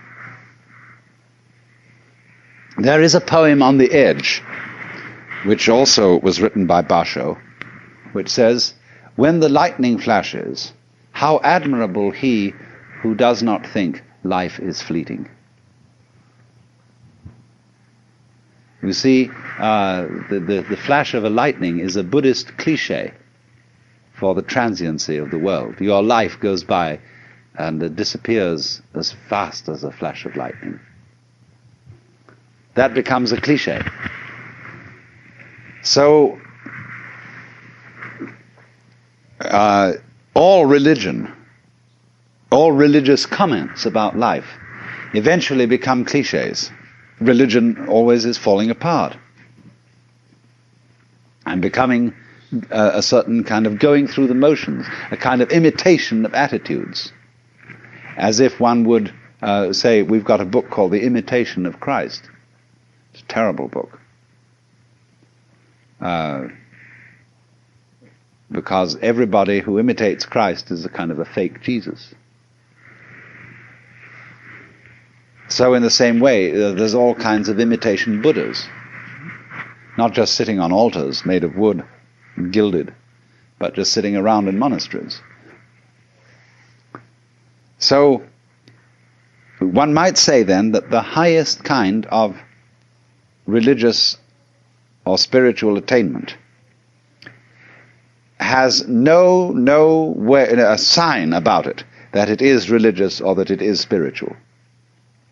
And so as a metaphor for this, there was used in Buddhism from the very beginning the idea of the tracks of birds in the sky. They don't leave any tracks. And so the way of the enlightened man is like the track of a bird in the sky. And as one poem, a Chinese poem says, entering the forest, he does not disturb a blade of grass. Entering the water, he does not make a ripple. In other words, there is no sign about him to indicate that he is self-consciously religious. And this goes too for the fact that his not having any religious sign is also not something contrived. It isn't like Protestant simplicity. You know, all those Catholics with their rituals and how dreadful and insincere that is. The real reason, you know, why Protestants think Catholic ritual is insincere? You know? It's expensive. Protestantism started in the burgher cities of Europe. Places like Freiburg, Hamburg, you know, and Geneva. Because the merchant class, who were the foundation of the bourgeoisie, got annoyed because every time a saint's day came around, all their employees got a day off because it was a holy day and they had to attend Mass. There were so many of these nuisance holy days, and all these contributions that were assessed by the church, buying your way out of purgatory and saying masses for the dead and so on and so forth, they found this not very economical. The priests were getting the money instead of the merchants. And so they decried as unbiblical and irreligious and wasteful all the finery of the Catholic religion and wanted something plain and simple. So it became, in course of time, a sign of being really religious, to avoid rituals, and to avoid colorful clothing and splendor in churches, and to be as ordinary as possible. But that is not yet the real religion of me giving no sign of having a religion, because this simplicity and absence of ritual itself becomes a sign, a way of advertising how spiritual you are. So the completely bodhisattva type of person doesn't leave any track, either by being religious overtly or by being non-religious overtly.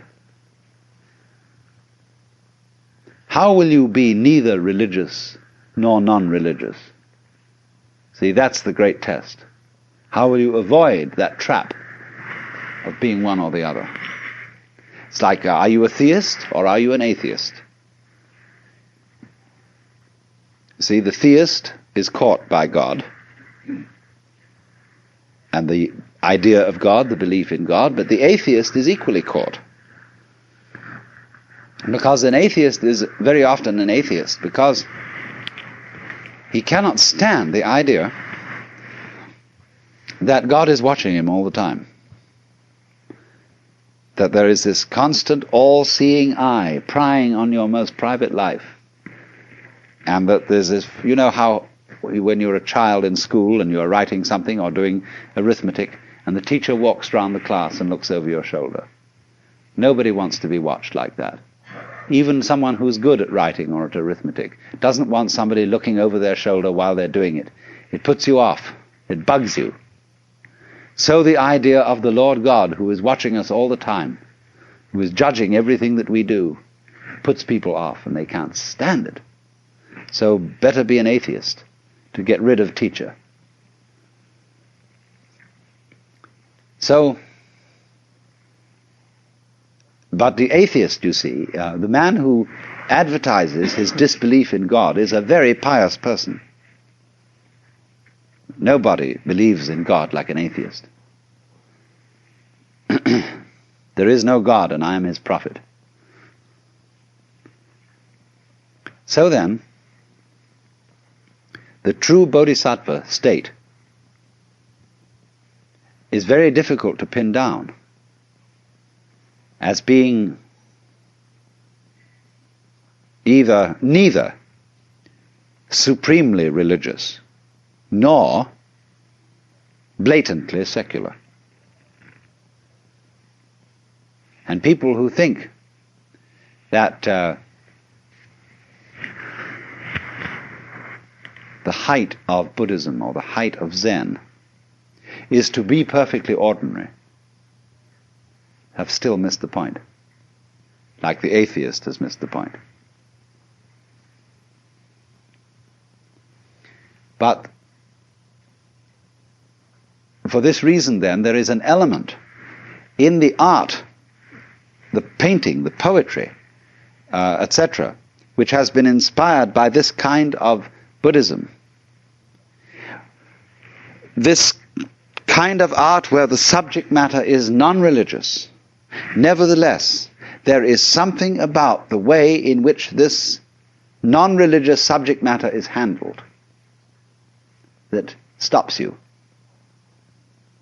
And you know there's something strange about it. This is how I first became interested in Oriental philosophy and all that kind of thing. I had an absolute fascination for Chinese and Japanese painting, the secular painting, the landscapes, the treatment of flowers and grasses and bamboos. There was something about it that struck me as astonishing, even though the subject matter was extremely ordinary. And I just, as a child practically, I had to find out what was the strange element in those bamboos and those grasses. I was being, of course, taught by those painters to see grass. But there was something in there that one could never pin down, never put your finger on. And that was this thing that I will call the religion of no religion. The supreme attainment of being a Buddha who can't be detected, who in this sense then leaves no trace. You remember, some of you have seen those 10 paintings called the 10 stages of spiritual ox herding. And the author, there are two sets of these paintings. There's a heterodox one and an orthodox one. The heterodox one has as the man catches the ox, it gets progressively whiter, until in the end it disappears altogether, and the last picture is an empty circle. But the orthodox set of paintings doesn't end with the empty circle. The empty circle arises 2 from the end, 3 from the end. It is followed by 2 others. After the man has attained the state of emptiness, the state, in other words, of complete iconoclasm, the state of no attachment to any spiritual or psychological or moral crutch, there are 2 more steps. And one is called returning to the origin, which is represented by a tree beside a stream. And the final one called entering the city with hands hanging down. That means hands giving a handout, as it were, giving bounty. And it shows a picture of the fat Buddha, Putai, or in Japanese known as Hote, who has an enormous belly, big ears, who carries round a colossal bag. And what do you think this bag has in it? Trash. Wonderful trash. Everything that children love. Things that everybody else has thrown away and thought of as valueless, this bum collects and gives it away to children. And so it says here that he goes on his way without following the steps of the ancient sages. His door is closed. That's the door of his house. And no glimpses of his interior life are to be seen. So, in other words, it's like when you erect a building, while you're building it, you have all kinds of scaffolding up. That shows you that building is going on. But when the building is complete, the scaffolding is taken down. To open a door, as they say in Zen, you may need to pick up a brick to knock at the door. But when the door is open, you don't carry the brick inside. To cross a river, you need a boat. But when you've reached the other side, you don't pick up the boat and carry it. So the brick, the boat, the scaffolding, all these things represent some sort of religious technology or method. And in the end, these are all to disappear. So that the saint will not be found in church. I don't take what I say literally. The saint can perfectly readily go to church without being sullied by church. But ordinary people, when they go to church, they come out stinking of religion. There was a great Zen master once, and one of his disciples asked him, "How am I making progress?" He said, "You're all right, but you have a trivial fault." "Well, what is that?" He said, "You have too much Zen." Well, he said, when you're studying Zen, don't you think it's very natural to be talking about it? The master said, when it's like an ordinary conversation, it is much better. And so another monk who was standing by listening to this exchange said to the master, "Why do you so specially dislike talking about Zen?" And he replied, "Because it turns one's stomach." So what did he mean when he said, when it's like an ordinary everyday conversation, it is somewhat better? When the old master Joshu was asked, at the end of the kalpa, when everything is destroyed in fire, there will be one thing remaining. What is that? And Joshu replied, it's windy again this morning. So in Zen, when you're asked a question about religion, you reply in terms of the secular. When you're asked about something secular, you reply in terms of religion. So what is the eternal nature of the self? It's windy again this morning. Please pass me a knife. The master hands him the knife with the blade first. Says, please give me the other end. What would you do with the other end? See, here the disciple starts out with the ordinary. Please pass me the knife. And suddenly he finds himself involved in a metaphysical problem. But if he starts out with the metaphysical, he's going to get involved with the knife. So, now, to go deeply into the religion of non-religion, we have to understand what you might call the final, ultimate attainment of Mahayana Buddhist philosophy. And this is contained in a school of thought which is called in Chinese Hua Yan and in Japanese Kegon. Kegon is the intellectual foundation for Zen.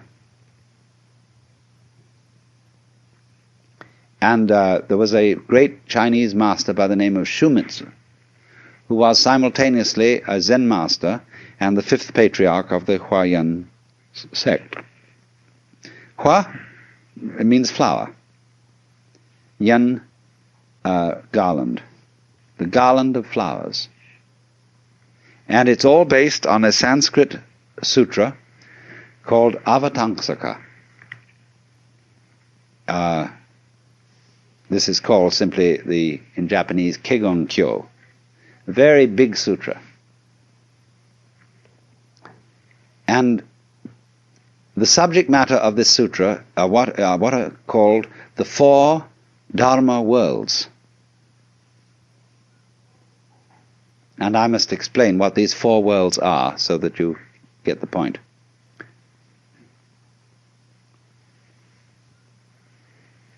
First of all, there is a level of being which we will call Ji. The word Ji, which is Japanese way of pronouncing the Chinese Chur, is the world of things and events.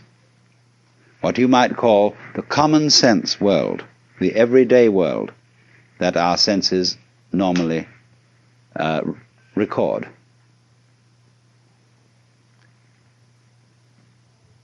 The word Ji, the character in Chinese, has a multiplicity of meanings because it can mean a thing or an event. It can also mean business, an affair, not in a love affair, but something in the way the French say les affaires, for business. Something important. It can also mean affectation. Putting something on or showing off. And so a person who is a master in Zen is called Buji, which means no business, no affectation, nothing special. The poem says, on Mount Lu there is misty rain, and the river Jiang is at high tide. When you have not been there, your heart is filled with longing. But when you have been there and come back, it was nothing special. Misty rain on Mount Lu, river Jiang at high tide.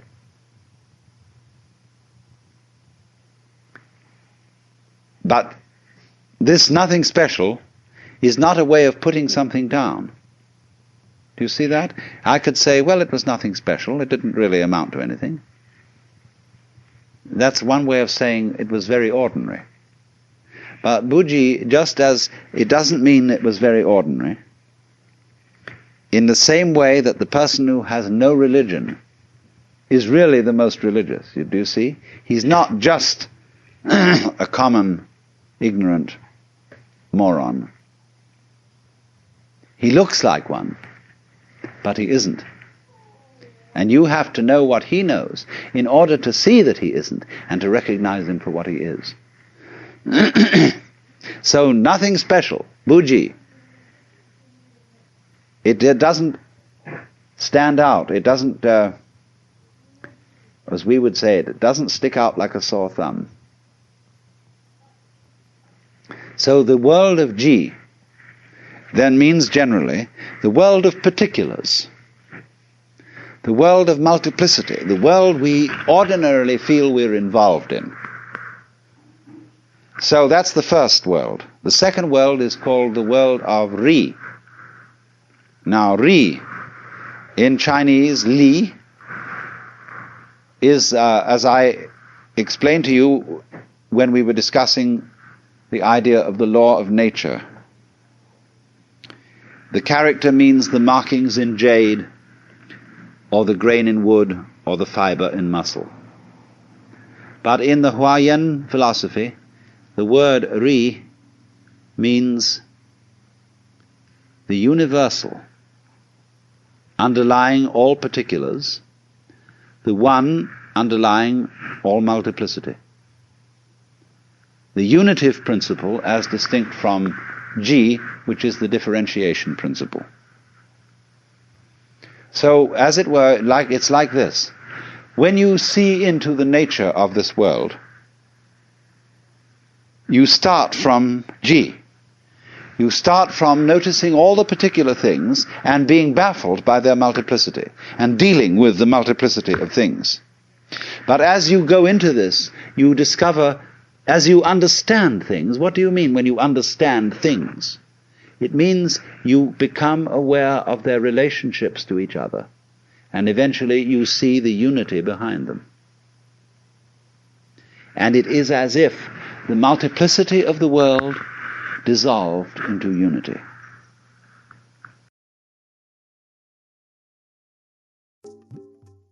You start from noticing all the particular things and being baffled by their multiplicity and dealing with the multiplicity of things. But as you go into this, you discover, as you understand things, what do you mean when you understand things? It means you become aware of their relationships to each other, and eventually you see the unity behind them. And it is as if the multiplicity of the world dissolved into unity. And so here you encounter a problem. I can see the world as a unity. I can see the world as a multiplicity. But how the devil am I going to put the two visions together? If I am to be a practical success in business, in family life, and so on, I have to observe the world of particulars. It's particulars that matter. I have to know chalk from cheese. But if I become a saint, a monk, or a hermit, then or even perhaps a poet or an artist, I will forget about the practical matters and contemplate the unity, the secret meaning underlying all events. But then all those practical people are going to say to me, you're falling down on the job. You've escaped from life. Because they feel that the world of particulars is the real world. But the other guy says, no, your particulars are not real. You make a success of things, yes, but it's completely temporary. You think you're an important person, that you're really contributing to human life. But actually, your success in doing this sort of thing lasts for a few years, and then you fall apart like everybody else does. Where's your success now? When you're dead, what happened to the millions of dollars you made? Where are you? They're all gone. So that isn't real from the standpoint of the person who concentrates on the unity. So then, to perfect our understanding, we have to go to the third of these worlds, which is called Ri Ji Mu Ge.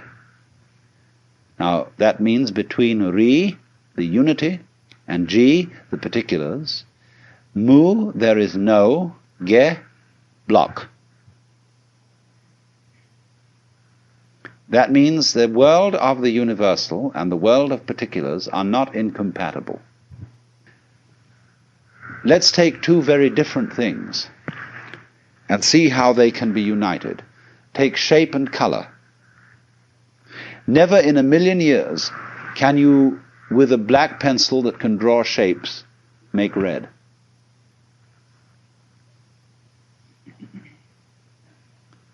But if you have red, you can draw a circle. You can draw a red circle, even though the circle shape and the red color will never be the same. Yet red circle, they go beautifully together. So think of circle as Ji and red as Ri.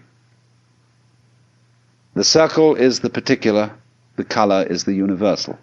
They go together. So then we might say the properly rounded out person is both spiritual and material, both otherworldly and worldly. This is the supreme attainment of a human being, to be both. Don't get one-sided. A person who is what you might call just a materialist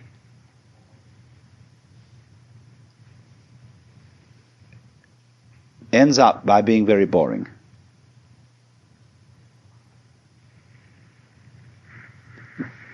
It's you know, you can live the successful life of the world and you can own every kind of material refinement. You can have the most beautiful home, delicious food, marvelous yachts and cars and everything. But if you have no touch of mysticism, it eventually is all perfectly boring, and you will get tired of it. Then on the other hand, there are people who are purely spiritual, and they live in a kind of dry world where all luxury has been scrubbed away, and they are very intense people. When you are in their presence of a very spiritual person, an excessively spiritual person, you feel inclined to sit on the edge of your chair. You are not at ease, because you know the eye of judgment is looking through you and going down into your very soul and finding that you're just a scallywag after all. And here's this absolutely sincere, this dreadfully honest and unselfish person. This is something which is always puzzling to people brought up in a Western environment, because great spiritual people are often very, very sensuous, because they can't be materialists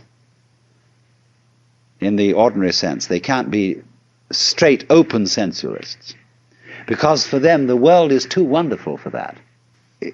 Any human being is too marvelous to be treated as just a kind of sexual object. They may be very much a sexual object, but so marvelous, you have to stop with it and really go into the whole of that marvelous, wonderful personality.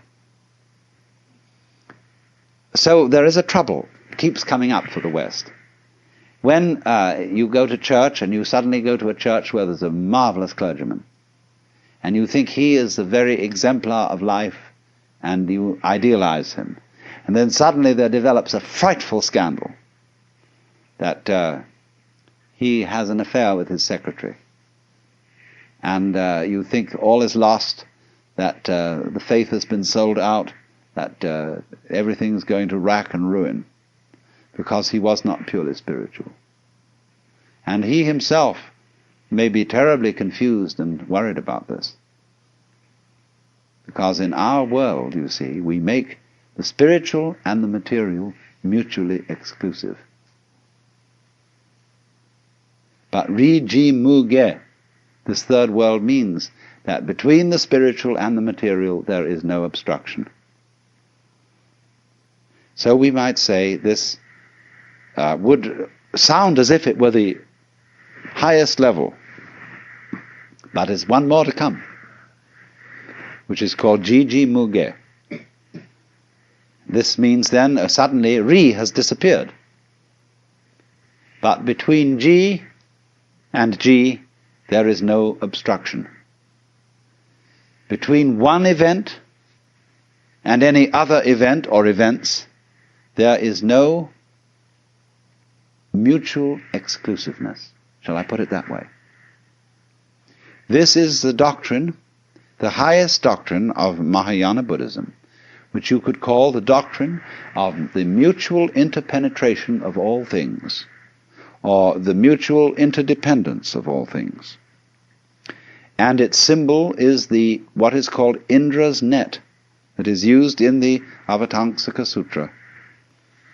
Imagine at dawn a multidimensional spider's web, covered in dew. A vast, vast spider's web that is the whole cosmos, and is not only a kind of a flat thing, but a solid thing, and as solid in 4, 5, 6, and n dimensions, covered with jewels of dew, all of which have rainbow coloring, and every drop of dew contains in it the reflection of every other drop of dew. And since every drop of dew contains the reflections of all the others, each reflected drop of dew contains the reflections, you see, of all the others, and so ad infinitum. Now this is the Mahayana vision of the world, which is to say, this is relativity. That whatever exists in this world and is characterized as something particular, as a thing, as an event, as something or other, you see, as a unit, this does not exist without all other such things and events. So that you might say any one event implies all events. And all events, the total universe, past, present, and future, depends on every single member. In other words, you may say, I can understand that I depend on this whole universe. There could not be me unless there was everything else. It is harder to see the corollary of that the whole universe depends on you. You might say, well, how can that be? Because I come into being, and then I go out of being, and before I was born, I'm sure the universe was here, and after I die, I'm sure it will go on. How can you say then that the whole thing depends on me? Very simply, it depends on supposing you're dead, and we're talking about someone in the past. Let's say we're talking about Socrates.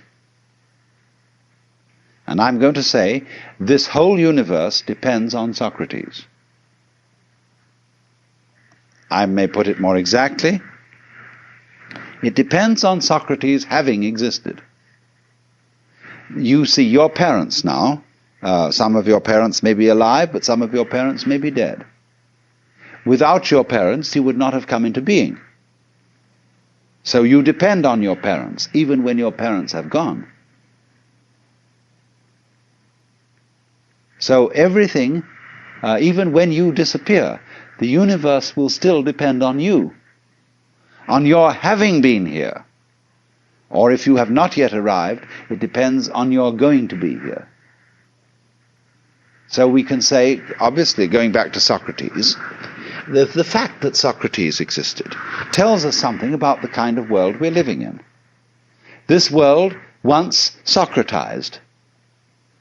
And that Socrates and his wisdom was a symptom of the kind of universe we're living in just the same way as I showed you that an apple is a symptom of a tree. A certain kind of tree tells us something about that tree, what it functions, how it produces things. So a world which produced Socrates, or a world which produced John Doe, who was nobody in particular, and nobody ever remembered him or thought to write his biography. Nevertheless, for all his obscurity, the whole universe depends on him, and it depends equally on every fruit fly, every gnat, every vibration of every gnat's wing, and it depends on every last electron, however brief its manifestation may be. So that what this is saying is that everything that there is implies everything else. And all those other things, collectively, in their totality, which we call the universe, in turn imply each individual object, event, and so on. That's the meaning of Indra's net. So that this is called in Zen to take up a blade of grass and use it as a golden Buddha 16 feet high.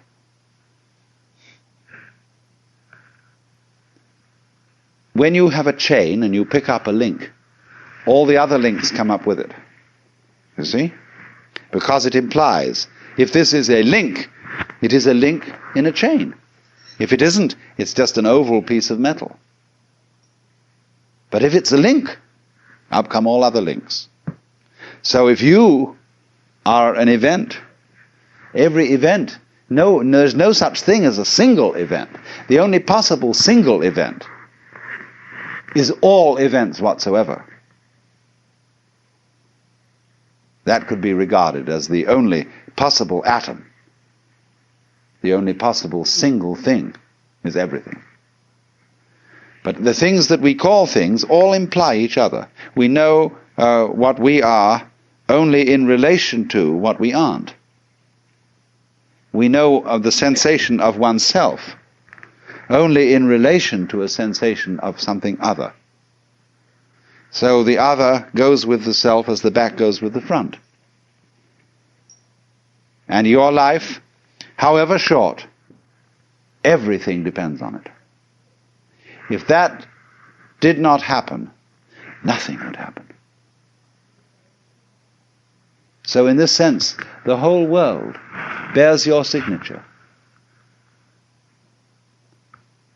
It would not be the same world if it weren't for you.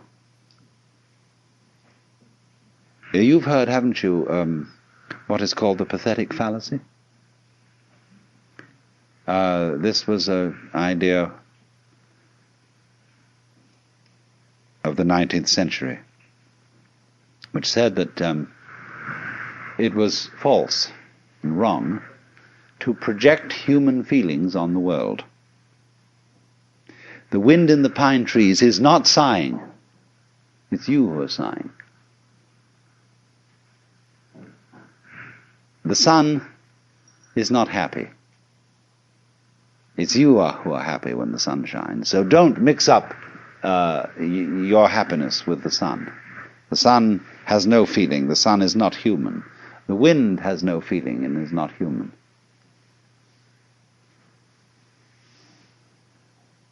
The poet says, the moon doth with delight look round her when the heavens are bare. And the logician says, no, the poet looks round with delight at the moon in the bare heavens. How awful. I mean, if that's the point, you see, better not say any poetry, just have prose.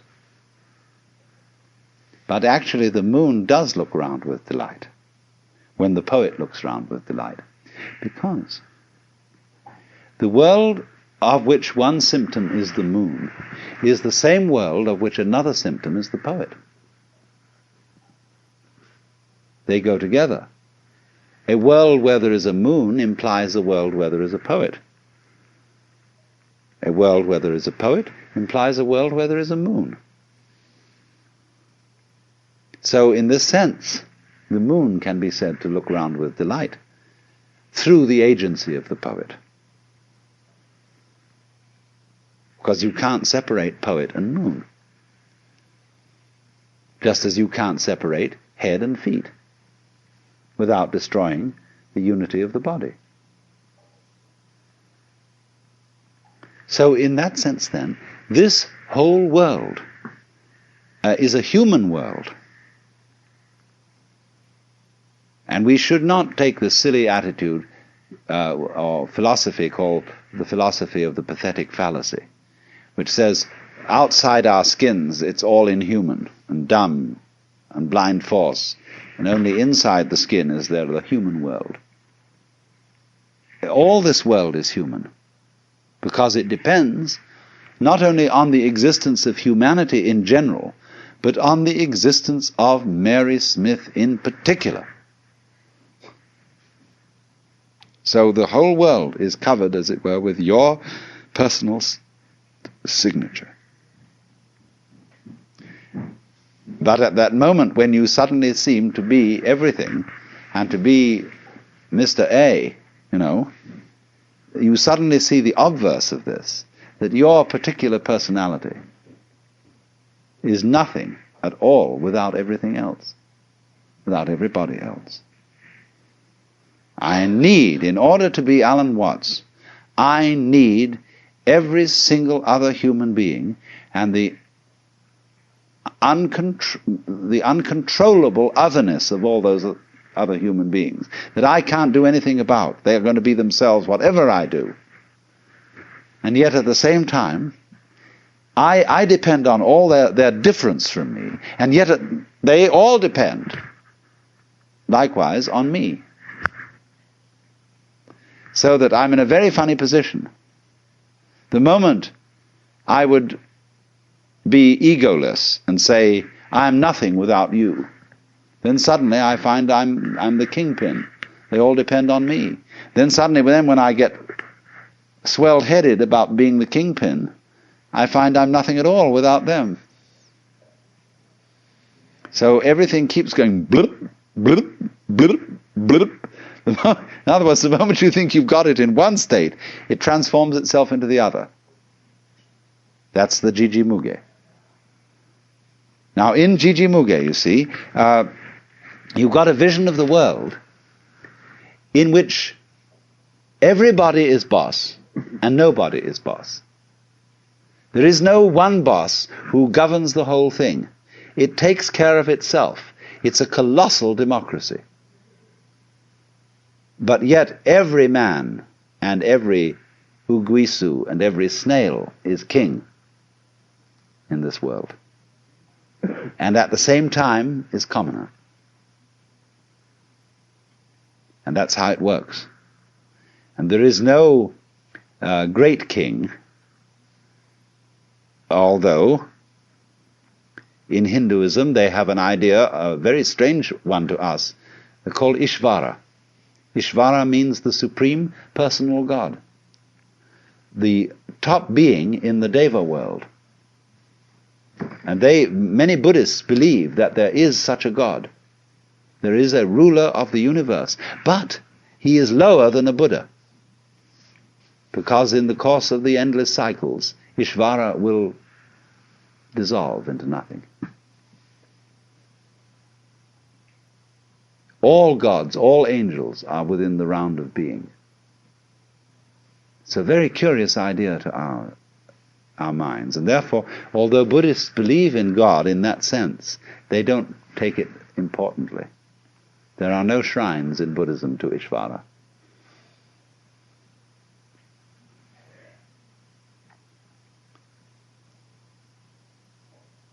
So then, it is through Jiji Muge, this idea of the mutual interpenetration and interdependence of all things, that we have the philosophical basis for Zen as a practical, non-intellectual way of life.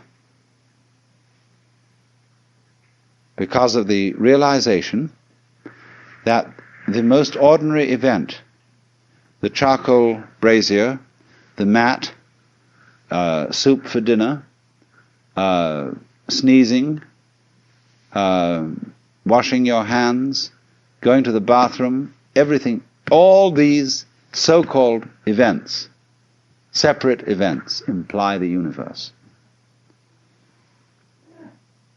So this is why Zen people will use the ordinary event to demonstrate the cosmic and the metaphysical. Only they don't rationalize it that way. To see infinity in a grain of sand and eternity in an hour is still Riji Muge and not Jiji Muge. Jiji Muge is when you offer somebody the grain of sand, for God's sake stop thinking about eternity. Here's just the grain of sand. There is no difference between the grain of sand and eternity. So you don't have to think about eternity as something implied by the grain of sand. The grain of sand is eternity. So in the same way exactly, our sitting here at this moment is not something different from nirvana. We are nirvana as sitting here exactly like this, you see. So you don't have to say any philosophical comment on the grain of sand or on our sitting here. That's called legs on a snake or a beard on a eunuch. You put legs on a snake, you see, and you embarrass the snake in its motion. And a eunuch doesn't need a beard. We would say in our idiom, don't gild the lily.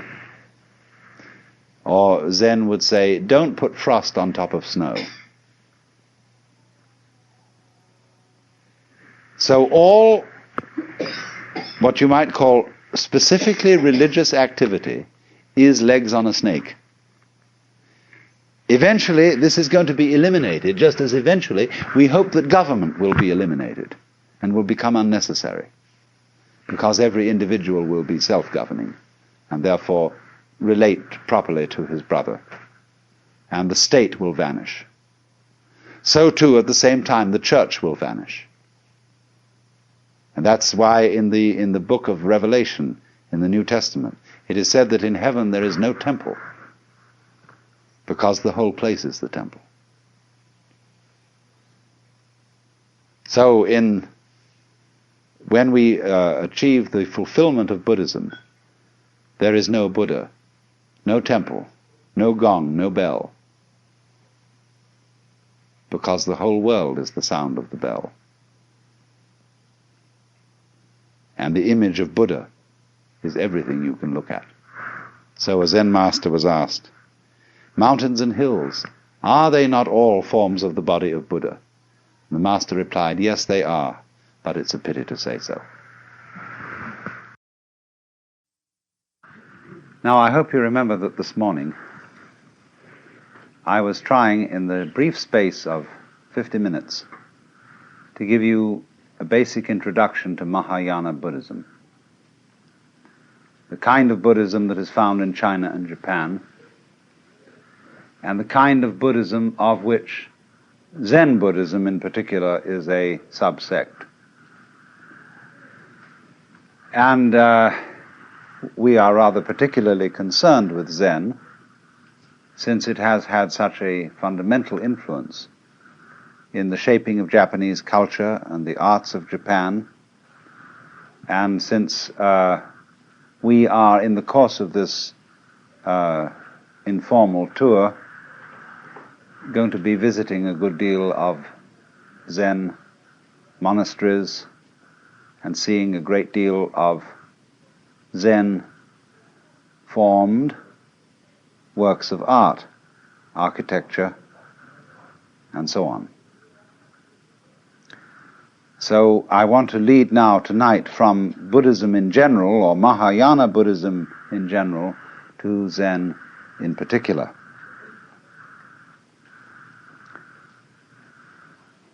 Now, the Zen plays a little game with you. Whenever anybody like myself or Dr. Suzuki talks about Zen, all the other people say, because they talk about it, they don't understand it.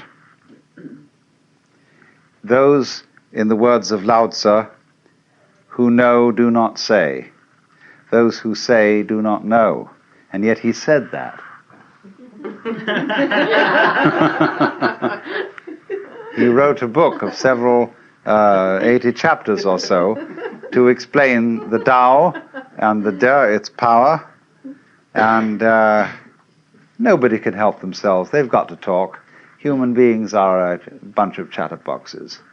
And when we've got something in our minds that we want to talk about, we talk. Now, poetry, though, is the great language, because poetry is the art of saying what can't be said. Every poet knows this. You're trying to describe the indescribable, and every poet also knows that nothing is describable. Whether you take some sort of ineffable mystical experience at one extreme, or whether you take an ordinary rusty nail at the other, nothing is really describable. In the words of the famous Count Korzybski, whatever you say something is, it isn't. We used to have a professor at Northwestern who would produce a match booklet in front of his class and would say to them, "What is it?" And they would say, "Match booklet." He'd say, No, match booklet is a noise. Is this a noise? What is it? And so, to answer this, he'd throw it at them. That's what it is. So, in this way, you see, nothing can really be described. And yet, on the other hand, we all know perfectly well what we mean when we talk. If you shared an experience with somebody else, then of course you can talk about it. We can all talk about fire and air and water and wood because we know what it is. And there's no mystery. And so in the same way, when it comes to discussing something so esoteric as Zen, it can be discussed. Only, Zen people play games with each other. They play little tricks. They test each other out by saying to somebody, I remember when I met Paul Reps for the first time, who wrote that lovely book, Zen Flesh and Zen Bones. And he said to me, he said, "You've written quite a number of books by now. You must think you're pretty fancy." I said, "I haven't said a word." This is simply a Zen game. And people sort of feel each other out. There's a poem which says, "When two Zen masters meet each other on the road, they need no introduction. Thieves recognize one another instantaneously."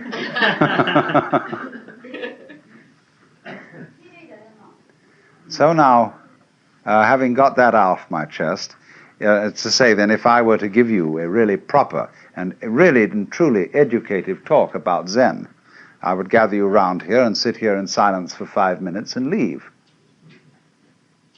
And in a way, this would be a much more direct exposition of it than what I'm going to do instead, which is talk about it.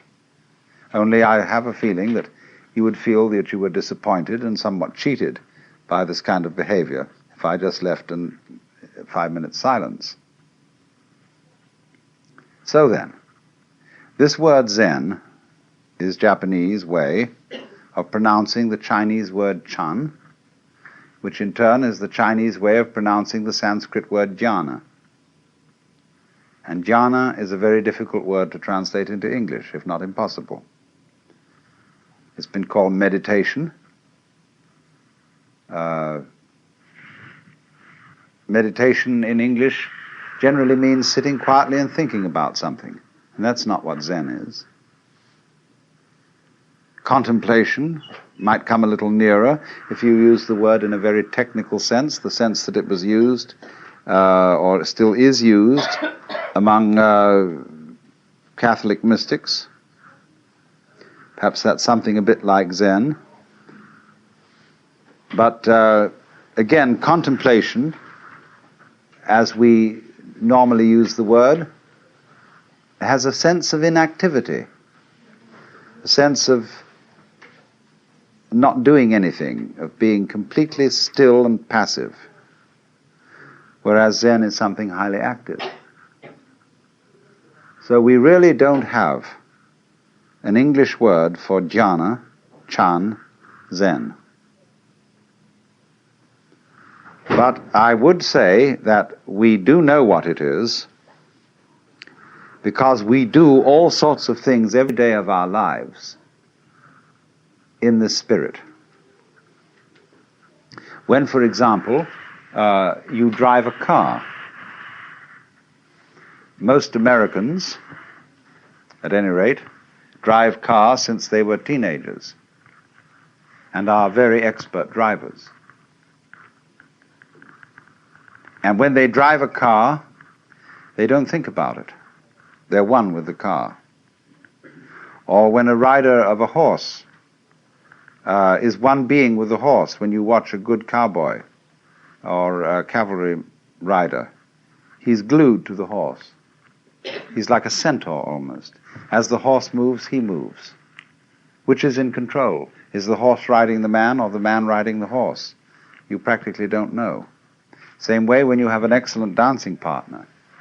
Who leads? Who follows? It seems as if you are one body and you move together. That is Zen, that is jhana. And so in a wider sense, when a person doesn't react to life,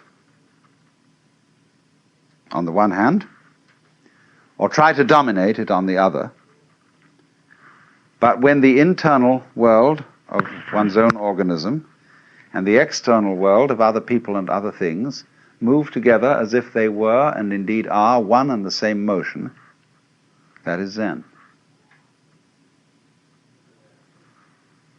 So you could say in a very, very simple way that the real concern of Zen is to realize, not merely to think, but to know in your bones that the inside world inside your skin and the outside world outside your skin, going out as far as anything can go into galaxies beyond galaxies, is all one world and all one being, oneself, and you're it. And once you know that,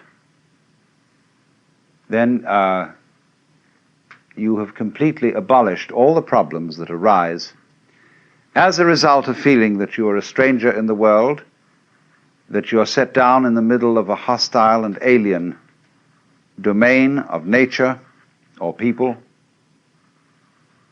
who are not you. This whole sense of estrangement, foreignness to the world is overcome in Zen. Now, let me illustrate this a little before we go into Zen in any kind of technical way by a few rather superficial but nevertheless significant facts out of Japanese culture and the place of Zen in Japanese culture. Japanese culture is, as you may have noticed, or was, as you may have noticed, extraordinarily ritualistic. There is a right way of doing everything, a good form, a proper style. And nowhere is this more apparent than in such practices as the tea ceremony, or arranging flowers, or knowing how to dress, or knowing how to organize a formal dinner. The punctiliousness, the skill of these people in doing these things is quite remarkable. But in the same measure as they are very skillful at doing these things, they're very worried about it. the whole question, for example, of bringing presents to somebody else. Have they given us more than we've given them? Did we remember this occasion? Did we remember that occasion? These weigh very heavily on the Japanese soul. The debt which you owe to your parents, the debt which you owe to your country and to your emperor, immeasurable, infinite debt, never can be paid. All these weigh very heavily. And therefore, in Japan, until the sort of breakaway of modern youth with its westernized ideals, this is a very nervous culture, concerned about whether one is playing the ritual correctly. A culture like that needs an outlet, needs a safety valve, needs a way out of this thing. And Zen provides just that. And so, by contrast, when you meet a Japanese who is thoroughly trained in Zen, he is a different kind of personality altogether from ordinary Japanese. He is, in manners, not studiedly courteous, nor is he brusque, but he's simply at ease. He gives you his whole attention, so long as you give him your whole attention. If you start wandering and frittering, he's got work to do and he promptly leaves. But so long as you are wanting to talk to him, he is there for you and for nobody else. And he sits down, and he really sits. You know, he doesn't worry about whether he ought to be somewhere else. And so unable to sit with complete serenity in one place. You know, if you have half an idea that you ought to be worrying about something out in the garden, or that you ought to be cooking dinner, or that you ought to be down in your office or something, you can't sit where you are. You're not really there. You're a kind of gas balloon that keeps wanting to wander off. But these people, when you'll see, as you meet people connected with Zen, even sometimes the most neophyte, novice of a priest, has this atmosphere of knowing how to live in the present and not to be fidgety and giggly and worrying about whether he's done the right thing. Well, that's very much Zen style. Even though at the same time the Zen people do have a very exacting and demanding discipline. The function of this discipline is rather curious. It's to enable you to be comfortable. It's to enable you, for example, to sleep on a concrete sidewalk on a cold, wet night and enjoy it. To relax completely under any situation of hardship. You see, ordinarily when you sit you're out in the cold, you start shivering. Why? Because you're resisting the cold. You're tightening your muscles against the cold, and you get the staggers. But you are taught, if you learn Zen discipline, not to do that. Take it easy. Go with the cold. Relax. And all those monks in those monasteries here, they're as cold as hell in winter. And they simply sit there most of the time, and we would be frozen to death and miserable and have influenza and the great Siberian itch. But they simply relax and learn how to take the cold. So there's nothing about Zen discipline which is masochistic. It isn't to beat your body because your body's bad and is a creation of the devil or something. It has nothing to do with that.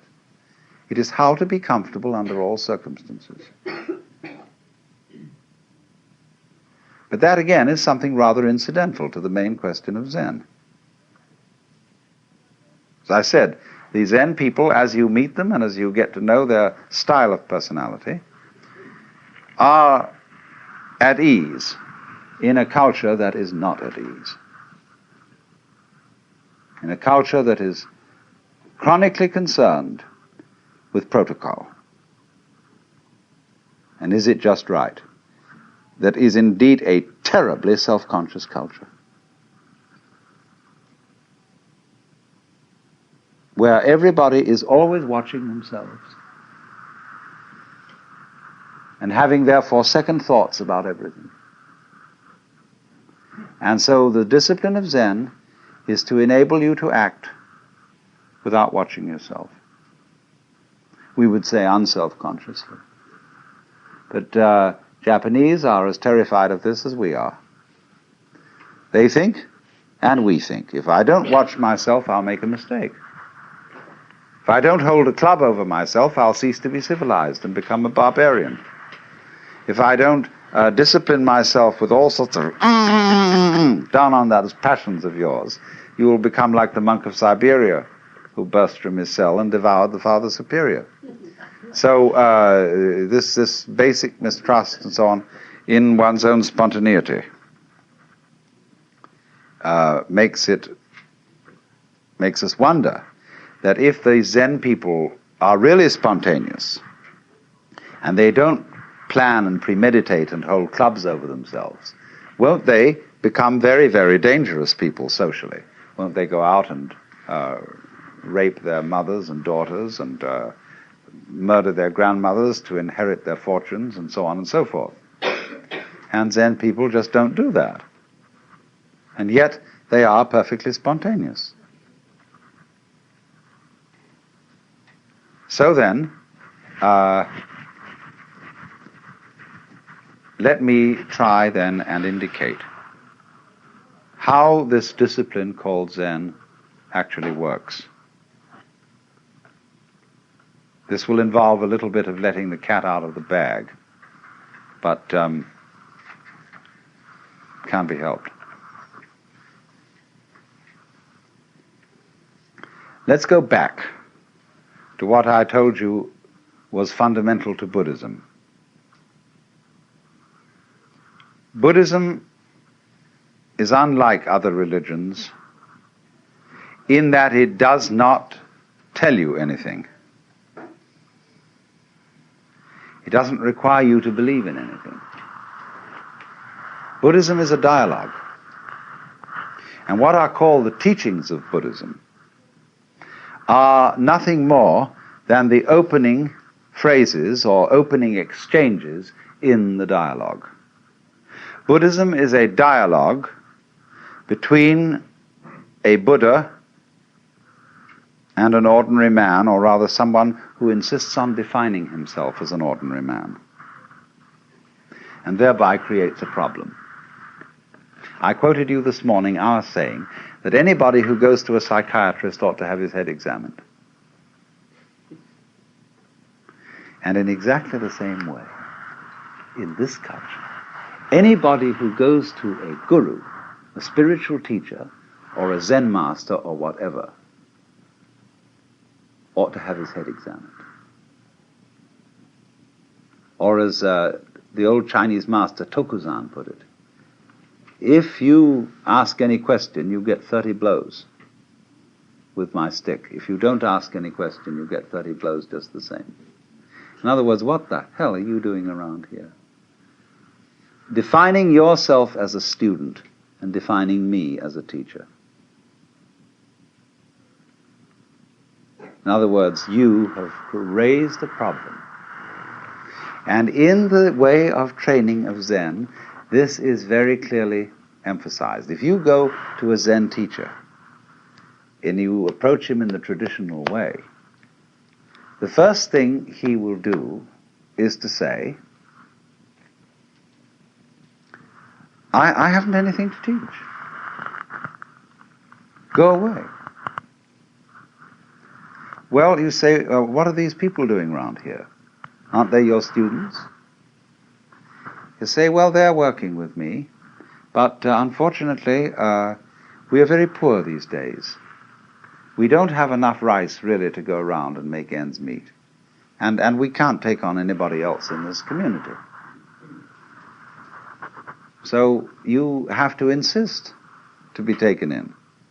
Every postulant for Zen training assumes immediately that the teacher has given him the brush off in order to test his sincerity. In other words, if you really want this thing, you've got to work for it. That isn't the real point.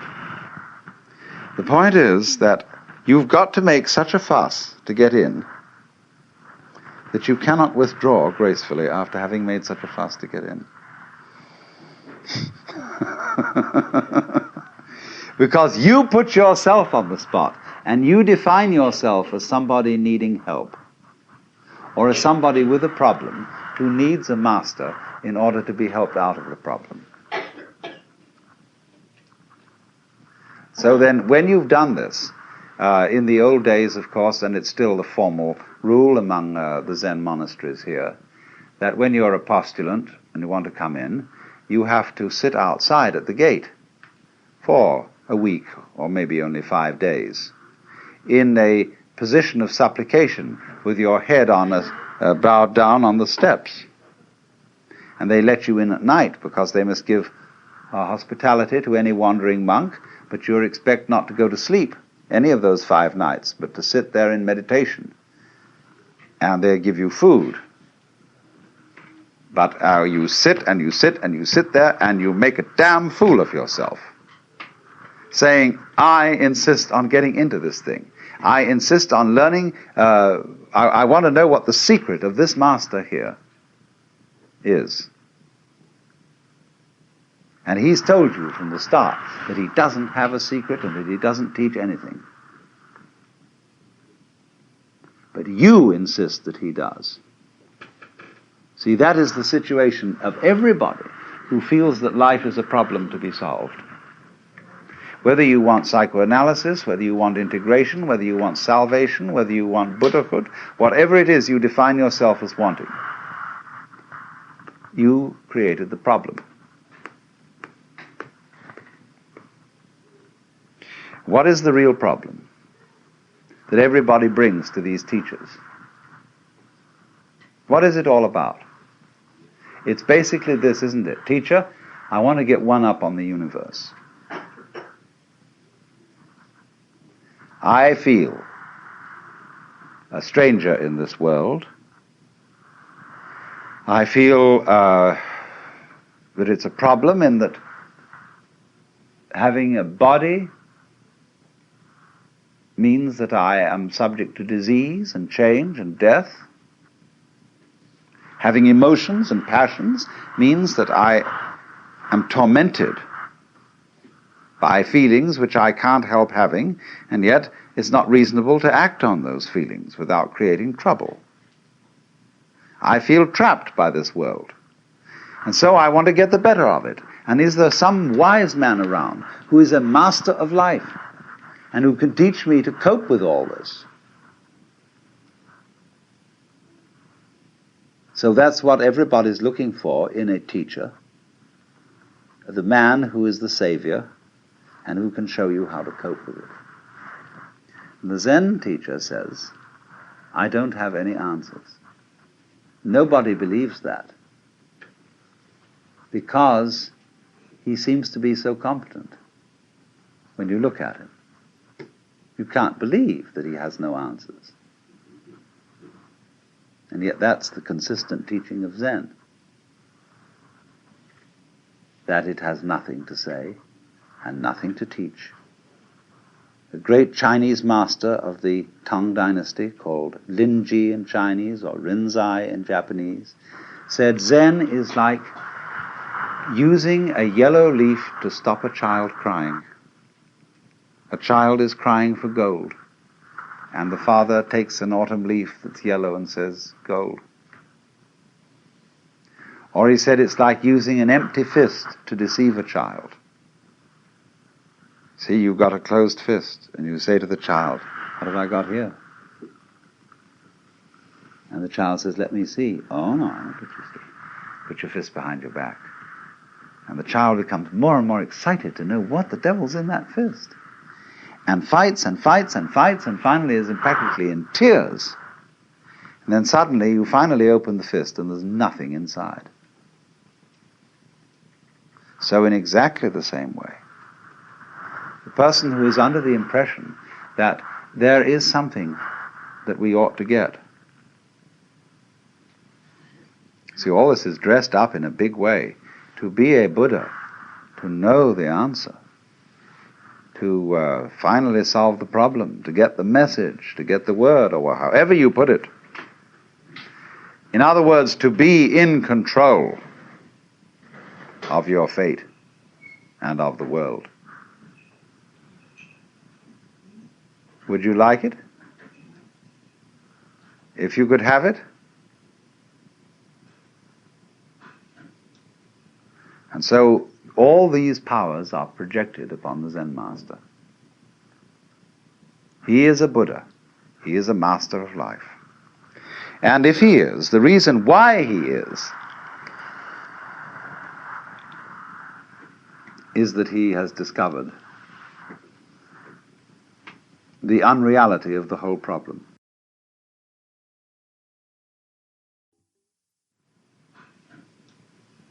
And so all these powers are projected upon the Zen master. He is a Buddha. He is a master of life. And if he is, the reason why he is that he has discovered the unreality of the whole problem. There is not life on the one hand and you on the other. It's all the same. But you see, you can't tell people that. And just by telling, get them to see it.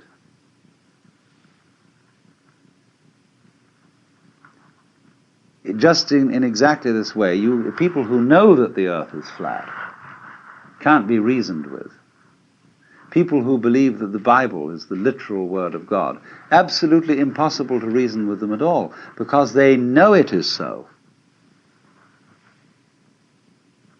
So in the same way, we tend to know that we're all separate, poor little me, and that we are in need of salvation or something. And we know this is so. And so somebody says, well, you're not really that. You know that that feeling of separateness is an illusion. Well, that's all very nice in theory, but I don't feel it. So what will you do? What will you do with a person who is convinced that the earth is flat? There's no way of reasoning with him. If it's for some reason important that he discover that the earth is round, you've got to play a game with him. You've got to play a trick on him. You tell him, great, the earth is flat. Let's go and look over the edge. Wouldn't that be fun? Of course, if we're going to look over the edge of the earth, we must be very, very careful that we don't go round in circles, or we'll never get to the edge. So we've got to go along consistently, along a certain line of latitude westwards. And then we're going to come to the edge of the earth, just so long as we're consistent. In other words, in order to convince a flat earthist that the world is round, you've got to make him act consistently on his own proposition and go consistently westwards to find the edge of the world. Now, at last, by going consistently westwards, he comes back to the place where he started. He's been convinced that the earth is at least cylindrical.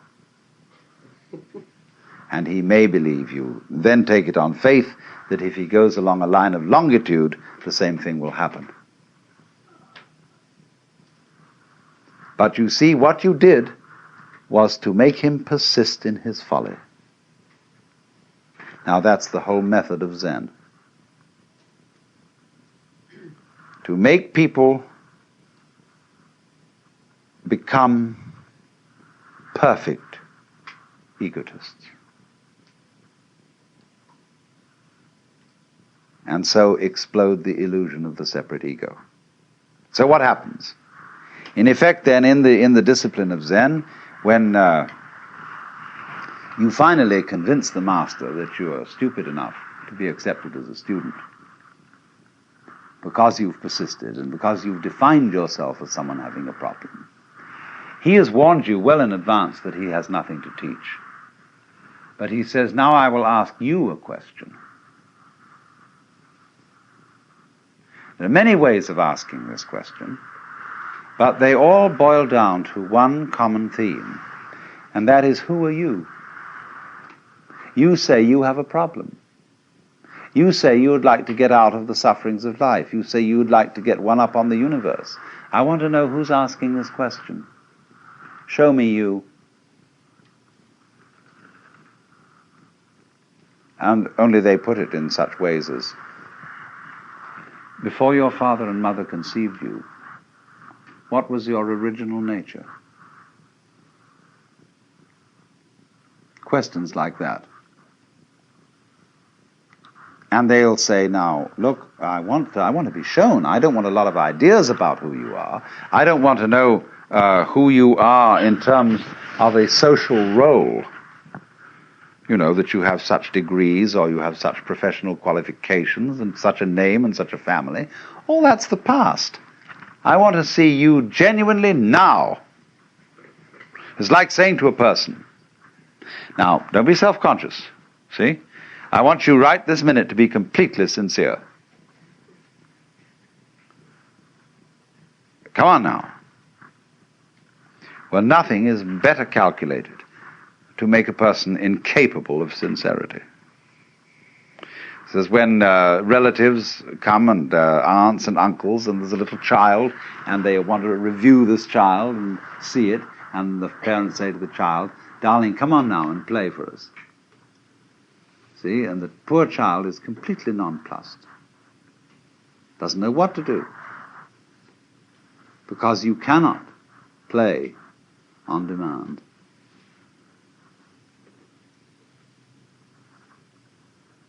Now, what is the Zen teacher doing in saying to a person, you must answer this question by coming before me in fact, a rather formal situation, the kind of context in which a Zen master interviews his students is very formal.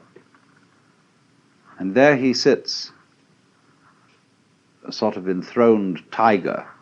He's definitely, in this culture, a sensei, a authority figure. And so he's the last kind of person you can be spontaneous with. Because you feel that he knows you through and through. And that, do you know, ever read that story of von Kleist about a man who has a fight with a bear?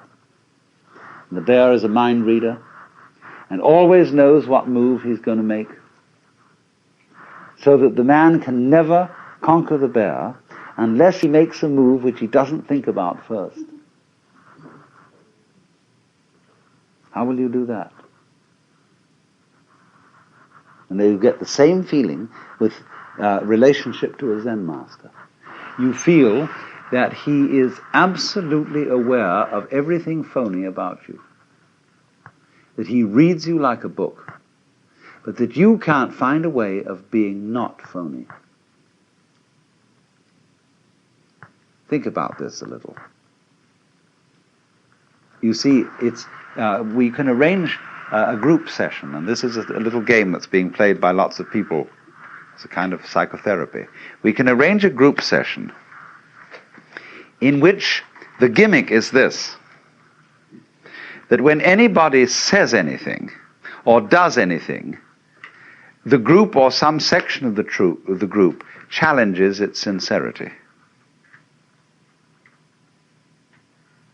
and says, why are you coming on so strong? Are you trying to dominate us? And you see, anything that you do can be interpreted in that way. Because the moment a group of people starts making comments on its own behavior, it is setting up a situation within the group which is analogous, say in a TV studio, to turning the camera on the monitor.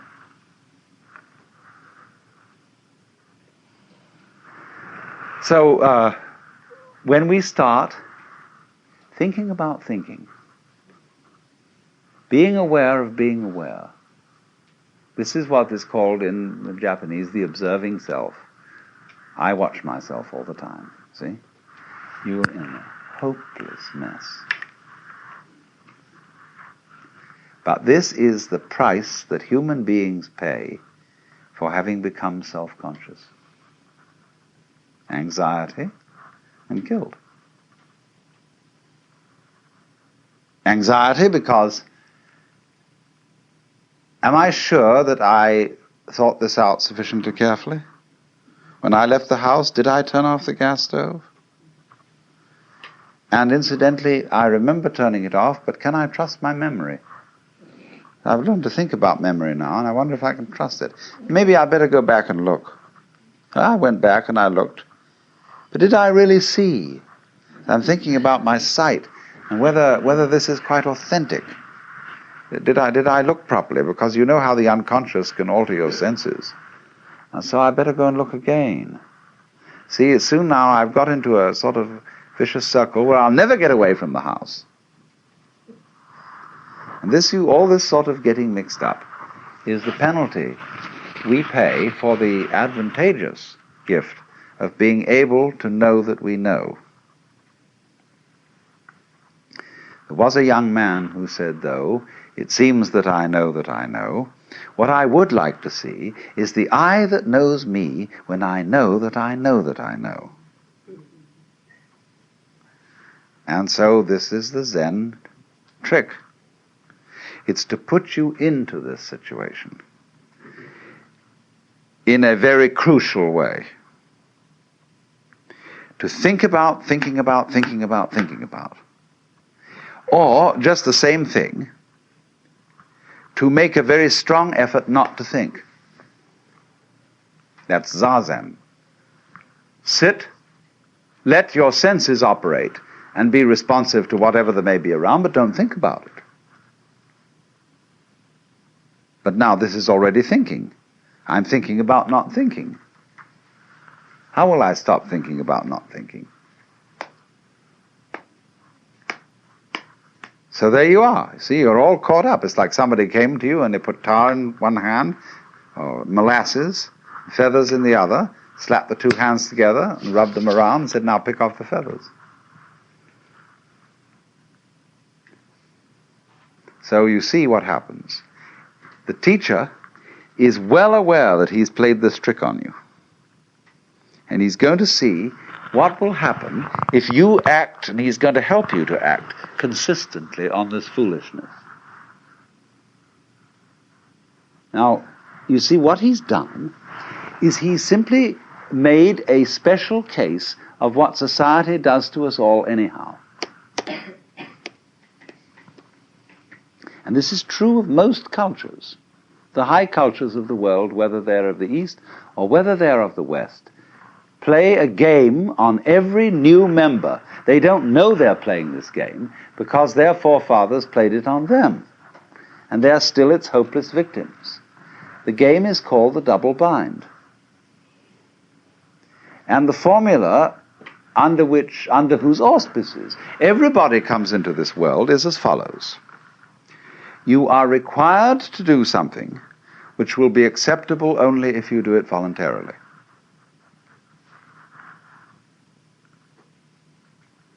You must love me. You must go to sleep. You must be natural. You must be free. Listen to that. You must be free. Now what happens, you see? Society, the community into which every child enters, defines the child. We know who we are as other people react to us. So the other people say to us, you're an independent agent. You're responsible. You are a freely acting individual. But this is a commandment.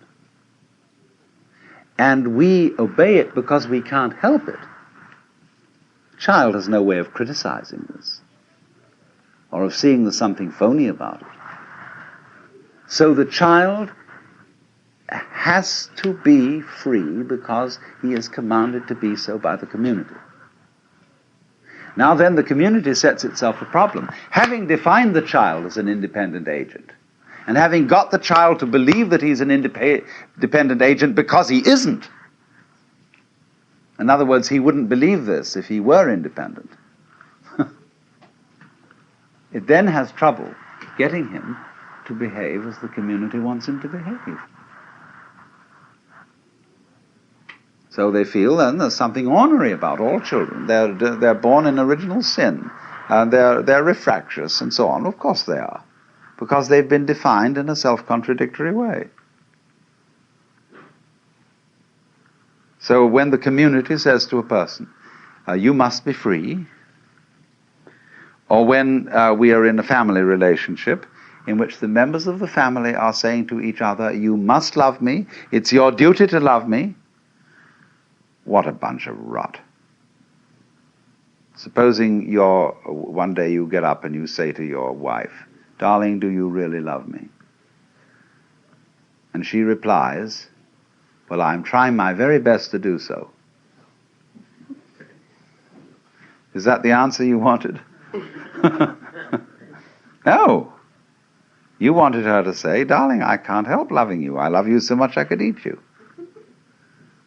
You don't want her to try to love you. And yet that is what you put on people in almost any marriage ceremony. That you shall love this person. Thou shalt love the Lord thy God. Thou shalt love thy neighbor as thyself. This is a double bind.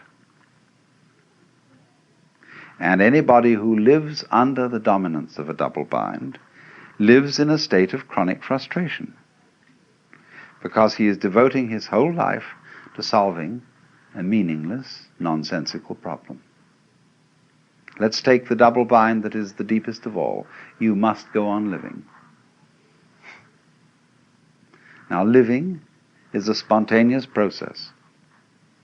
And to say to it, you must happen, is exactly the same thing as saying to any kind of creative artist, you must come through with the goods.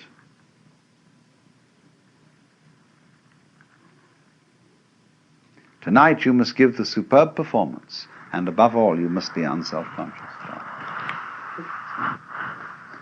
Well, this is being done to us all the time. And the object of the Zen discipline is that instead of doing this to people unconsciously, as parents do it and as teachers do it to children, and as the children's peers do it to their own peer members, in Zen the double bind is put on you deliberately, knowing how stupid it is. The teacher is well aware of everything he's doing and what tricks he's playing on you, because he has behind it all the compassionate intent of getting you into such a fierce double bind that you will see how stupid it is. So then, what happens is this. He gives you the double bind. Be genuine. I want to see you do something that is the real you. I had a friend who was studying Zen, and he was given some koan like this to work on. And when he was one day going for his interview, he walked through the garden that connected the sodo, or the monk's study quarters, with the master's place, and there was a big bullfrog. Bullfrogs in this country are rather tame. People don't eat them. And so he swept up the bullfrog and dropped it into the sleeve of his kimono. And when he got in front of the teacher to answer the koan, that is to say, to do spontaneously produce his genuine self, he produced the bullfrog. And the teacher looked at it and shook his head and said, too intellectual. Or, as we might say, too contrived, too studied. That's not yet you. How do you see the bind in this? It's like being told that everything is all right at this moment so long as you don't think of a green elephant. So try not to think of a green elephant. See?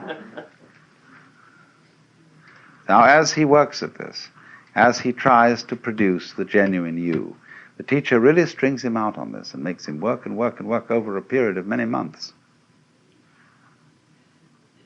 until he comes to the point of seeing this.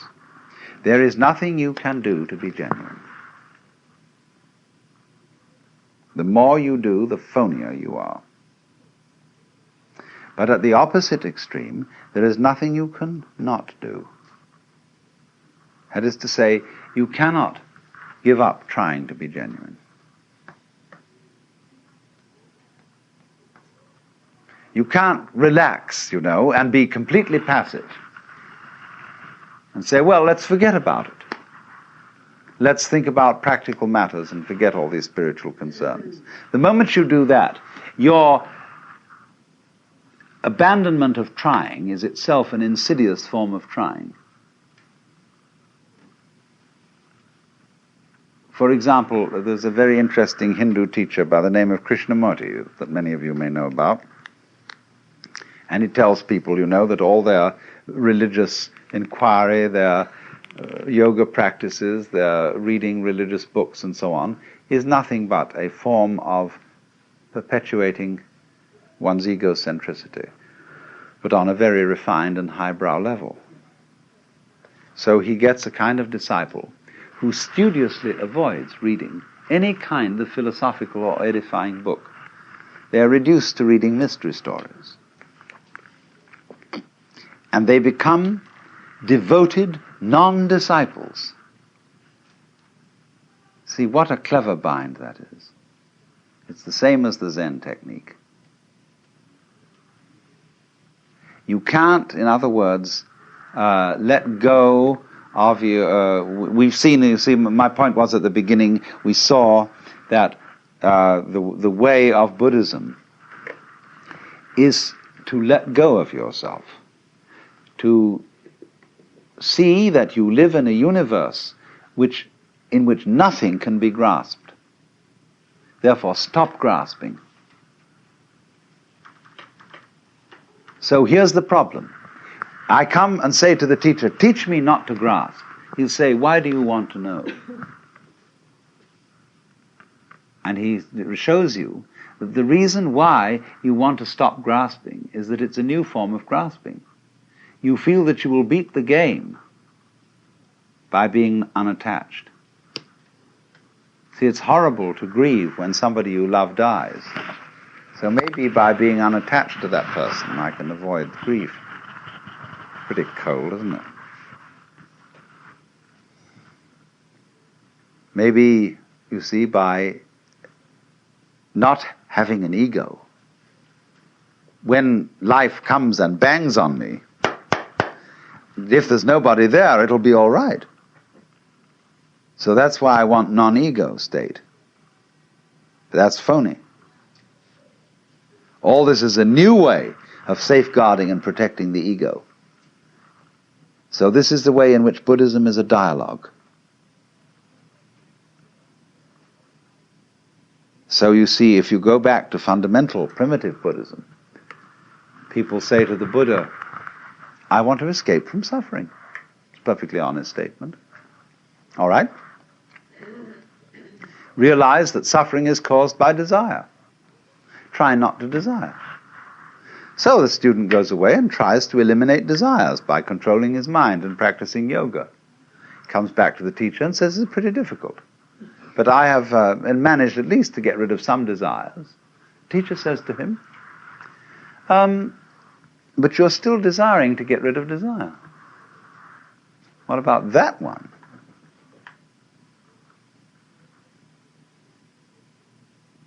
And then the student sees that if he tries to stop desiring to get rid of desire, but then he's got to stop desiring to get rid of not desiring to desire. And suddenly he finds himself once more with molasses in one hand and feathers in the other, absolutely tied up in a vicious circle.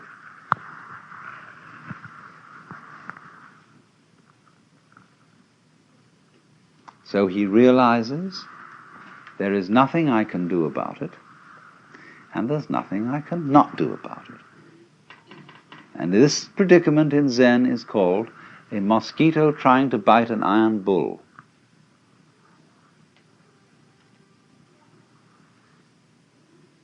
A position of such psychic extremity that nothing can be done about it. Now the point here is, what does this situation mean? When you find yourself in that kind of a trap, what's the meaning of the trap? Why, that's very simple. If there's nothing you can do, and also nothing you cannot do about a given situation, it means that you are phony. That, in other words, what we call a separate ego isn't there. Of course it can't do anything, because it is not an agent. And by virtue of the fact that it can't do anything, equally, it can't not do anything. It's completely phony. So what has happened is, to expose the fiction of there being a separate ego, either to force its actions upon the world, or to have the actions of the world forced upon it as a puppet. This thing just doesn't exist, except as a figment of the imagination, or except as a game rule. Let's pretend everybody is responsible, is independent, is separate. Sure, that's a great game, but it's a game.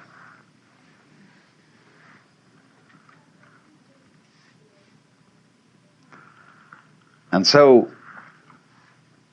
the whole object of this Zen dialogue between the teacher and the student is to carry that game of being the separate ego to its logical conclusion, to its reductio ad absurdum. So that, as Blake said, the fool who persists in his folly will become wise.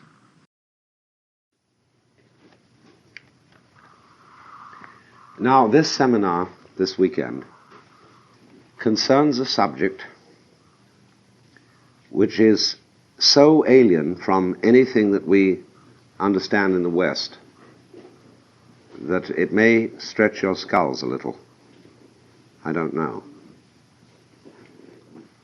But as Westerners face certain forms of Mahayana Buddhism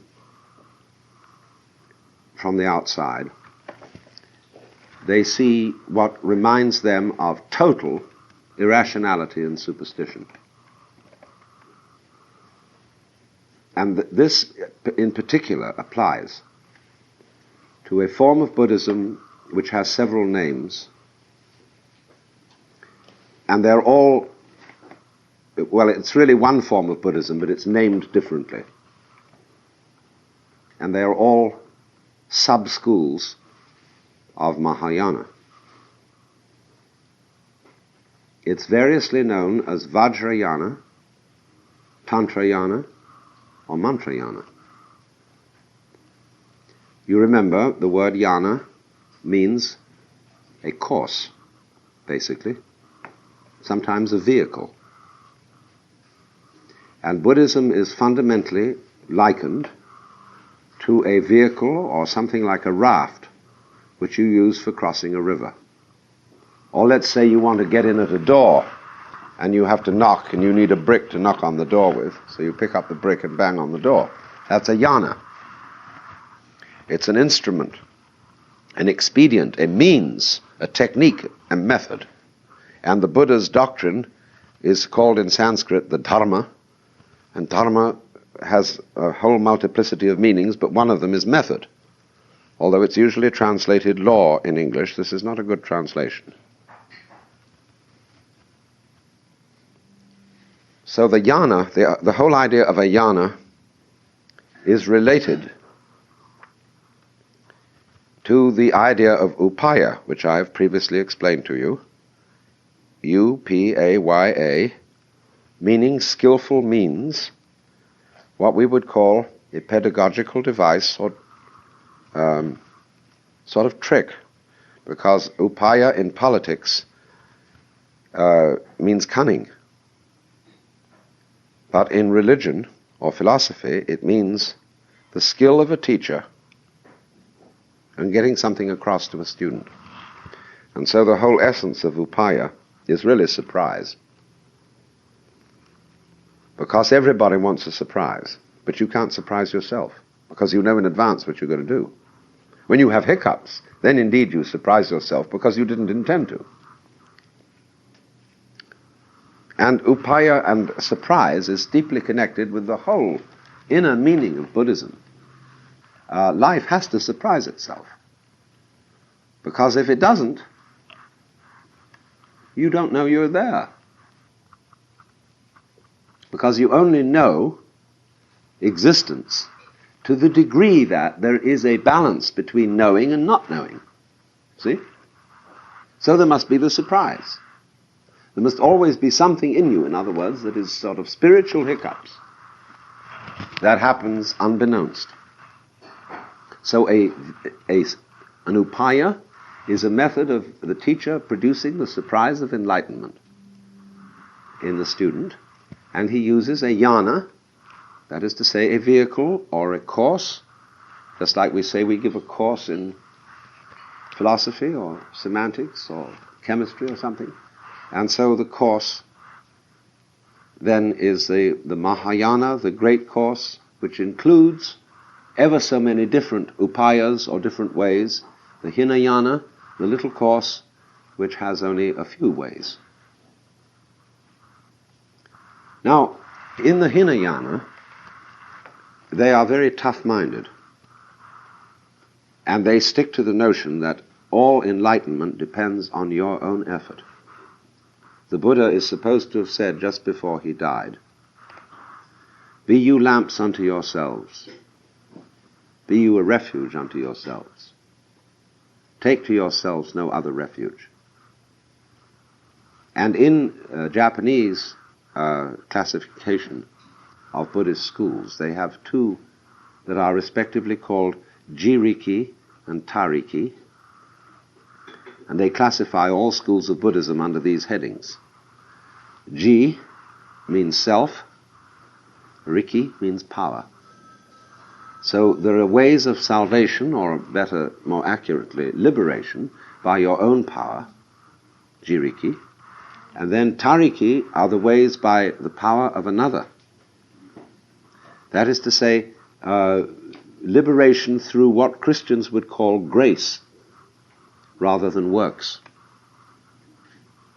And it's fascinating how the problem of faith and works, or grace and works, turns up in Buddhism just as it does in Christianity. And it's really the same problem. You see, in the history of Christianity, there was a huge argument around 400 AD between a Welshman, or a Celt, by the name of Pelagius, and Augustine of Hippo. And Pelagius was a kind of optimistic Britisher who believed in muddling through and playing the game and putting your nose to the grindstone and so on. And he believed that one's own will and effort could obey the commandments of God, because he argued that God would not have given us any commandments unless we could have obeyed them. But St. Augustine said that he missed the point entirely, that if he had read St. Paul properly, especially the Epistle to the Romans, he would have found out that God did not give us commandments in order that we should obey them, but in order to prove that we couldn't. That is to say, as St. Paul put it, to convict us of sin. That the law, in other words, was a gimmick, an upaya. Nobody was ever expected to obey the law. the Ten Commandments, summarizing the law. Especially, thou shalt love the Lord thy God with all your heart, with all your soul, and all your mind. Nobody can do that at all. And so even the greatest saints are always beating their breasts and confessing that they're abysmal sinners because they've realized that they can't live up to the commandments. So therefore, St. Paul taught that the law, he said, is a pedagogue to lead us to Christ. And you see, a pedagogue has the same meaning as upaya. So what the law does is make you feel absolutely awful because you can't obey it or do anything about it. Now the Buddhists have come to an exactly similar conclusion in the course of time, because the Buddha was apparently, in his original teaching, tough-minded, and said, listen, boys, you better discipline yourselves, see? And you get to work and you cut out women and drink and possessions and meditate and control your minds. Whew. Well, everybody tried this. And of course they couldn't do it. A few people did. Only they dried up. They found that it was a kind of a Pyrrhic victory. That what you gain by stopping your humanity and stopping your emotions isn't worth getting. It's like cutting off your head to cure the headache. So they realized that wasn't the way. But that was why Buddha suggested it, so that they'd find out. So then came in the new schools of Buddhism, which said that you must be liberated by tariki. And ta, as I said, means other power. That is to say, the power of something in you that is not your ego, just in the same way as your heart doesn't beat at the will of your ego. So in psychoanalysis, for example, we would say that the unconscious has to be worked on, and that it will be watered and nourished and so on, and eventually the unconscious will produce your integration. This is Jungian language, not Freudian. And you depend on that. It's not you.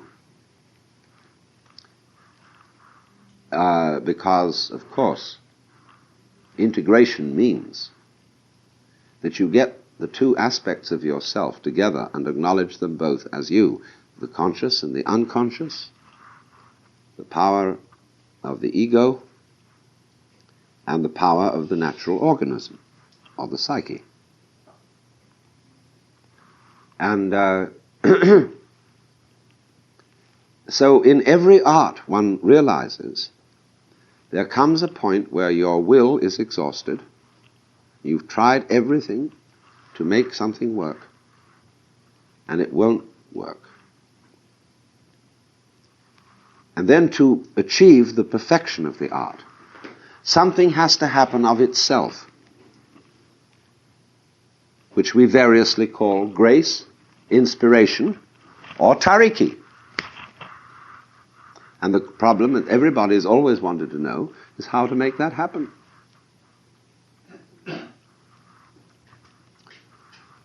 Now, you see, if we knew how to make it happen, it wouldn't be it. Because it would be something we were doing. And it would be, therefore, the old story of just simply an ego effort. And so we don't know how to make it happen. But if you just settle for that and say, well, sorry, but there's nothing you can do about it, everybody's just going to go home. And forget the whole thing and commit suicide. The thing is, therefore, the state we call faith is the key. And faith means that we know it will happen. Only we've got to wait. Only don't wait too hard, because that will be ego effort again and will stop it happening. So the thing is to learn to wait soft. That is to say, in a state of openness. Well now, how do you do that? There are all sorts of upayas, you see, means that help one to do this. And one of them is this thing that I've been referring to as the Vajrayana. That means the diamond vehicle. The Tantrayana. That means the web vehicle. And the Mantrayana, which means the sound vehicle. Sound in the sense of incantation.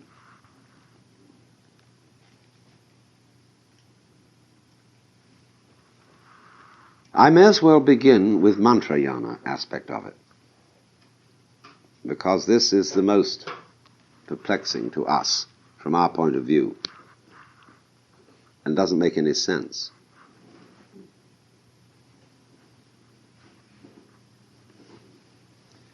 That you know there is an age-old belief in spells, and that certain formulae said in the right way will produce results.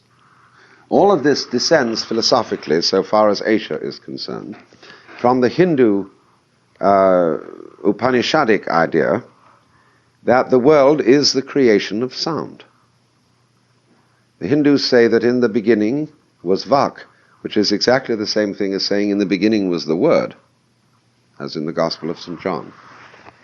But that doesn't mean the orders, like give him the word. The Vak means vibration. And so the name that is fundamentally Vak is the Sanskrit word Om. Because when you say Om, you begin at the back of your throat with O and you finish at your lips. And so you take in the whole range of sound. And so this word Om is called the Pranava. And it is the holiest of all names. And so you can chant Om, and really stir up things. And so all but Hindus and Buddhists alike use this word Om. And will use it to set going a meditative state. This is very easy to do because it's awfully easy to concentrate on sound. It's much more difficult to keep your eyes still. You flicker because your eyes tend constantly to, it's natural for the eyes to rove over things. And you get, have difficulty in stopping your eyes from scanning. But sound is very easy to concentrate on. And the whole point of a mantra is it's a method of digging sound. Now, I hope you know what I mean by that, because I purposely used a very slangy, popular word, to dig. That means get right down into. So that you realize that the flow, the vibration of sound is a way in which you experience basic existence, being here. And you can learn everything from it, because sound is not a constant. It comes and it goes. It's on and off. You only hear it because it is vibrating. And so herein is the lesson that life is on and off, black and white, life and death, inside and outside, knowing and not knowing. They're all in the vibration. But it's easy to explain that in words. But to understand it in your bones, to feel it, you have to learn how to listen to a sound. So then they invented this way of making chanting sounds.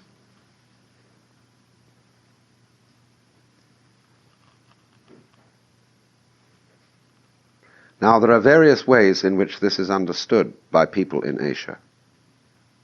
Incidentally, I should say that this, as a form of Buddhism, what I'm calling Vajrayana, the whole movement, sprung up in about the 9th century AD, and its geographical distribution is from North India into Tibet, China, and Japan, and Mongolia. And it is highly characteristic of Tibetan Buddhism. So then, let's say there are various ways of understanding it. The formulas used for mantra are understood by the ignorant as being shortcuts. Instead of saying the whole sutra is summed up in the formula Om Mani Padme Hum. And you can say that. That'll do. You're a poor, weak slob, and out of infinite compassion, the bodhisattvas have arranged to get you to nirvana. Instead of going through all the heroic efforts of those saints and sages and meditation practices, you can just say Om Mani Padme Hum. And in fact, you don't even need to say it. You can have it printed on paper and enclosed in a silver box on the end of a stick. And all you have to do is rotate the thing.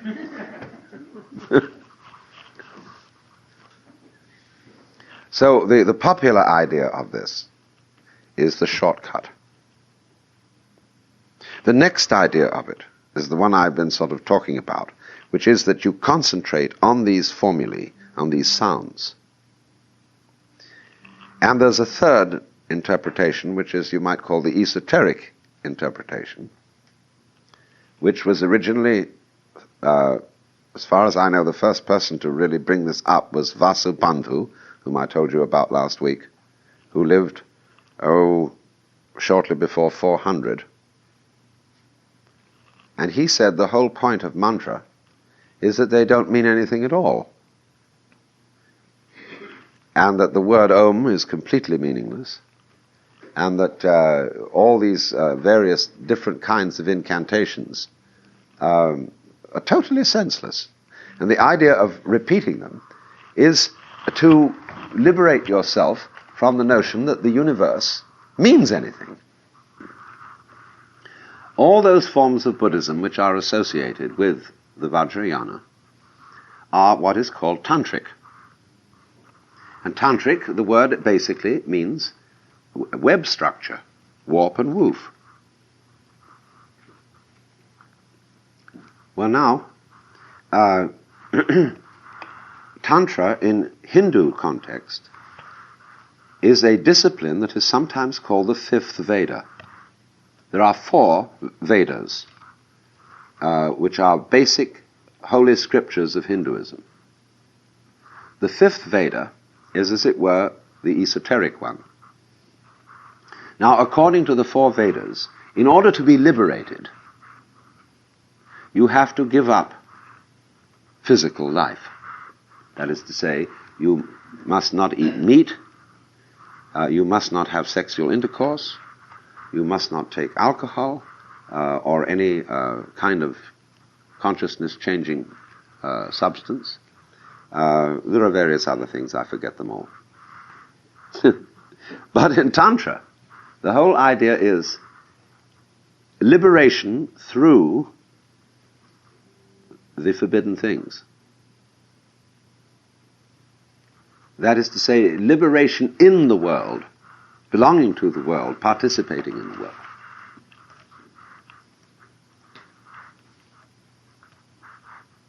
And sometimes it is therefore called the left-hand path. Once, there's a Hindu story, you know, that the Brahma was asked the question, who will gain to union with you first, he who loves you or he who hates you? And Brahma replied, he who hates me, because he will think of me more often.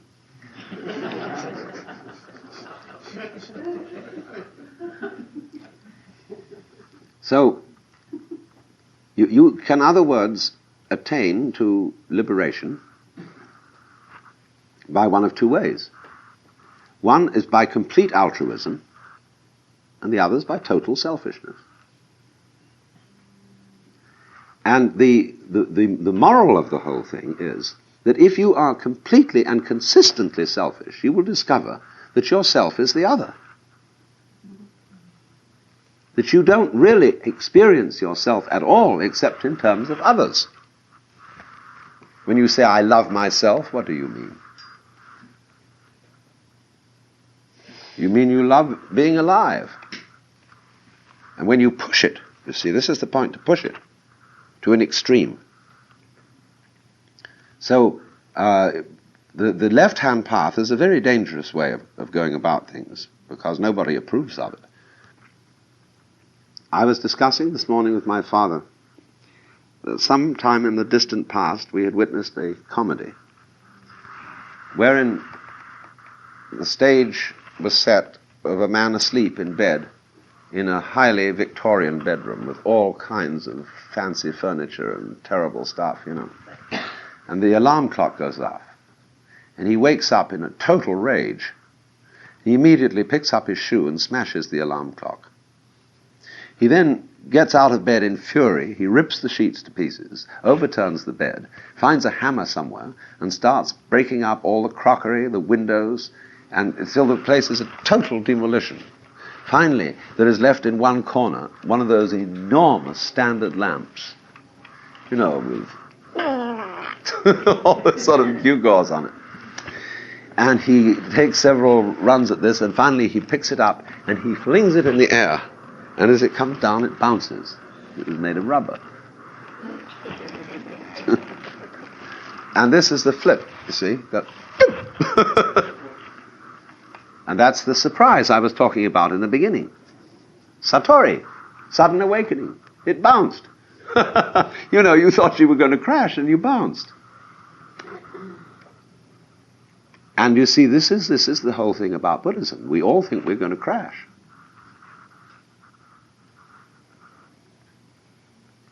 And it must seem that way, because otherwise it won't be a surprise to bounce.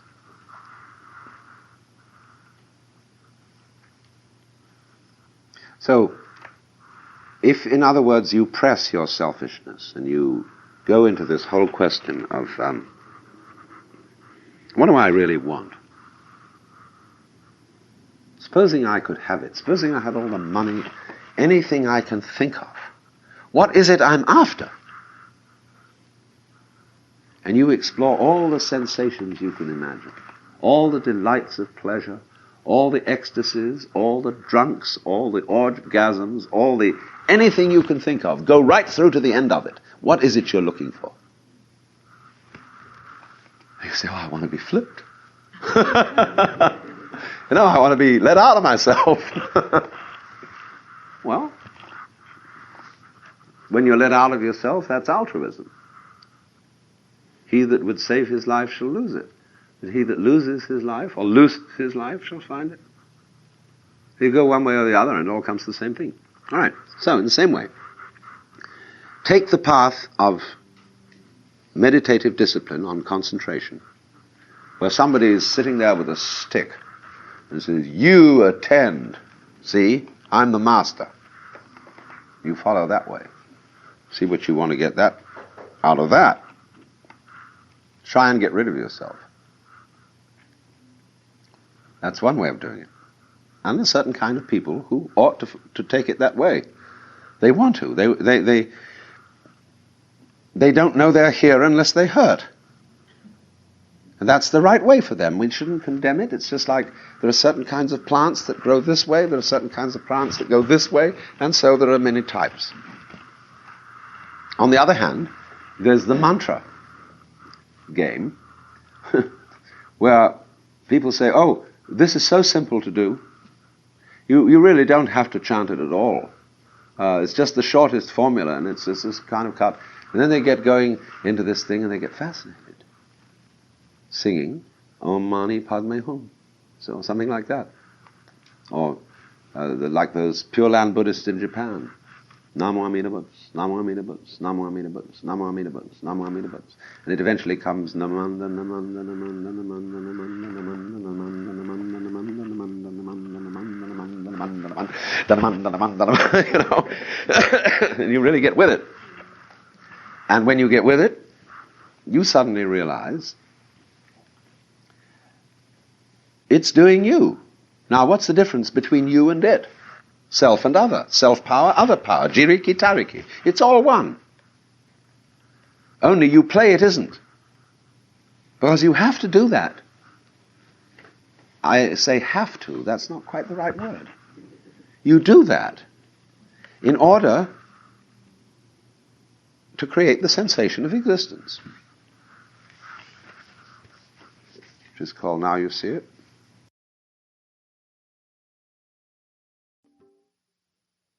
I want to draw your attention to the fact that very vivid Tibetan painting has a curious way of creating a state of mind, if you really start looking at it, that I can only call psychedelic. I don't know anything else quite like it. As you get into the detail of it, it's like this.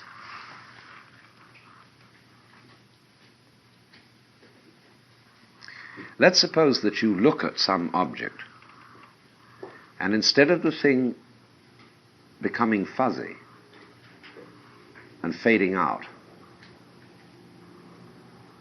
it always gets more detailed, more clear, more alive.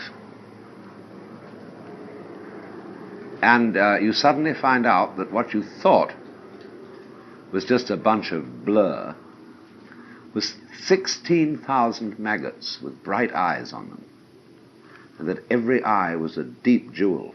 And you go down into these deep jewel-like eyes, and you find inside them that there are cross-legged Buddhas with aureoles round them, and necklaces of human heads. And then you start looking at those, and by Jove, in every eye on one of those human heads, you look inside it and there's another Buddha sitting there, see? And you go on like that forever and ever and ever in myriad detail, see? But now that is a state of consciousness which these artists are trying to represent. It is the idea of the Dharma Dhatu, which I explained in last seminar. That is to say, the net of jewels, where every jewel reflects all the other jewels, and therefore naturally contains the reflection of all the other jewels in each other jewel that it reflects. You see? The infinite interrelatedness, or they call it mutual penetration, of everything in the universe. And so this is an art form designed to get you into the mood to understand that by looking at it. It is absolute, total fascination. But what I was trying to describe to you about the nature of these art forms,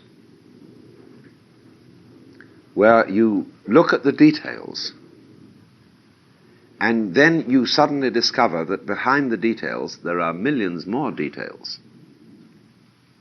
and you never fuzz out.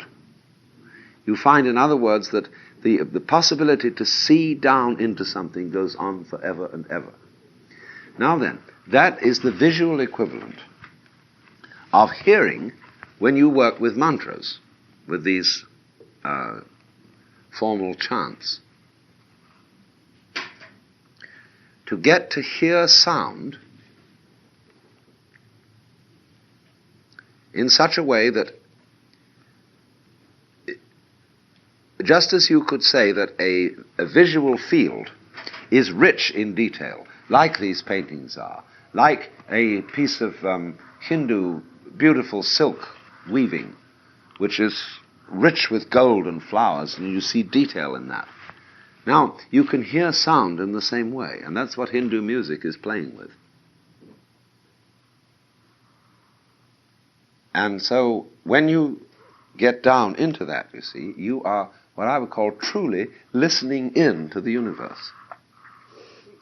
Because eventually, if you listen to sound that way, or you look at form that way, you discover its secrets. This is just another way of investigation of life, comparable to our scientific investigation with microscopes and chemical analysis and this, that, and the other. But it's a different road. Scientific investigation does what we call looking out into matter, into the physical world, this is going in the opposite direction, but it's all the same thing. It's the same continuum. But it's going into the nature of your feeling of it. That is to say, into the center of awareness, into the self. And what all these drawings are, from various points of view, is they're drawings of your own interior world. Looked at in this way, under the influence of the traditions of indeed a particular culture, which is not our culture, and which therefore strikes us as a little strange. But whenever you look at a work of art and you feel, gee, isn't that weird? That's not the way people look. For people's first impression of Chinese art, say, they perhaps don't meet Tibetans so easily, is that it's, everything's got curls on it. It wiggles. It's very strange.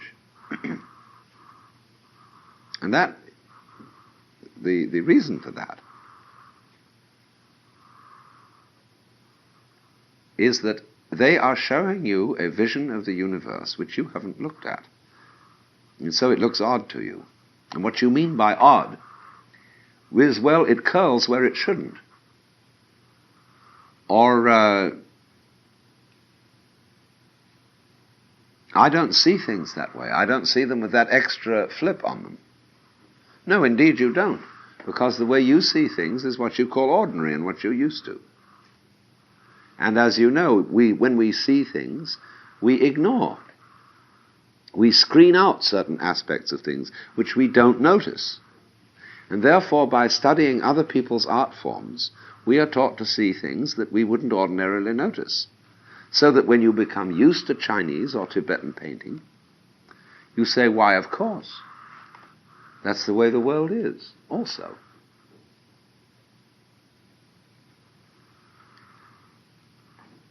So the feeling of the strange, of the, we use the word exotic. And that means a thing looks exotic when you look at it from somebody else's point of view. And eventually you get used to it.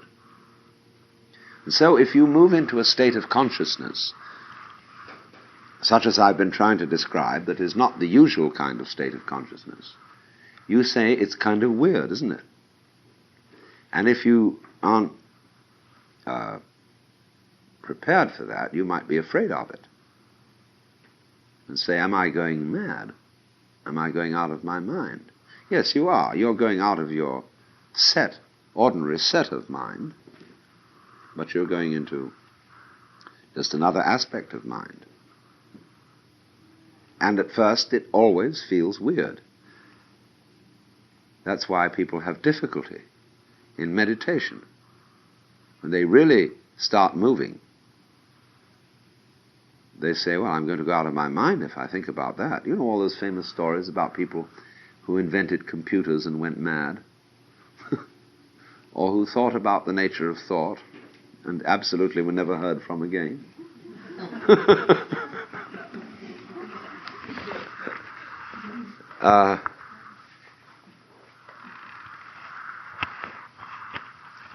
There's a certain fear, in other words, of the loss of one's own ego, of the sort of regular world where conventions go on, where the familiar gestures are made so that you feel at home, and you get into other dimensions of awareness where the gestures are different. The nerves are doing something else, or in Eden, you don't know whether they're even nerves anymore. They may be Adi Buddhas and all these charming girls who you see in these things, and you don't know who they are. Some kind of weird Tibetan fantasy. You say, this will get cultural shock. Stay away from that. But this isn't cultural shock with respect to some other people. It's cultural shock with respect to your own inner life. In other words, that we all have in us levels of vibration which we're not used to, not familiar with, and therefore are scared of.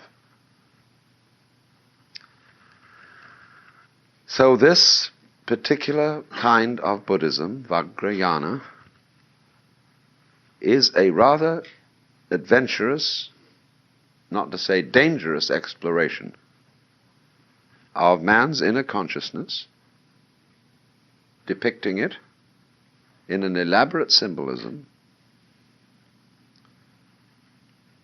which, although to a Westerner used to Christian symbolism, looks as if it were a drawing of some heaven somewhere, of potentates seated on thrones and receiving homage and all that political bit. All these are quite definitely, I'm not making this up, all these are quite definitely to be understood as exteriorizations of your own being.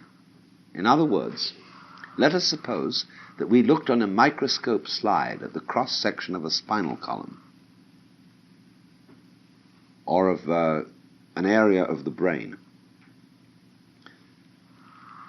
This would show us certain designs, certain patterns, and they would be rather central to you. Now, these are equivalent to those, but they are moving in a different direction. And you have to understand now the difference between what is called the material body and the subtle body. The rupa, actually that means the formal body, as I explained last second seminar. The word rupa in Sanskrit, which is applied to the material world, means the world of form, the world seen in a certain form, a form to which we are accustomed. So you have a formal body, which is you as you appear to any other objective observer. Then you have a subtle body, which is the way you are as you feel to yourself. In other words, supposing you've been on a drunk and you wake up with a headache and it feels that your head is so big. Well, that's the shape of your subtle body.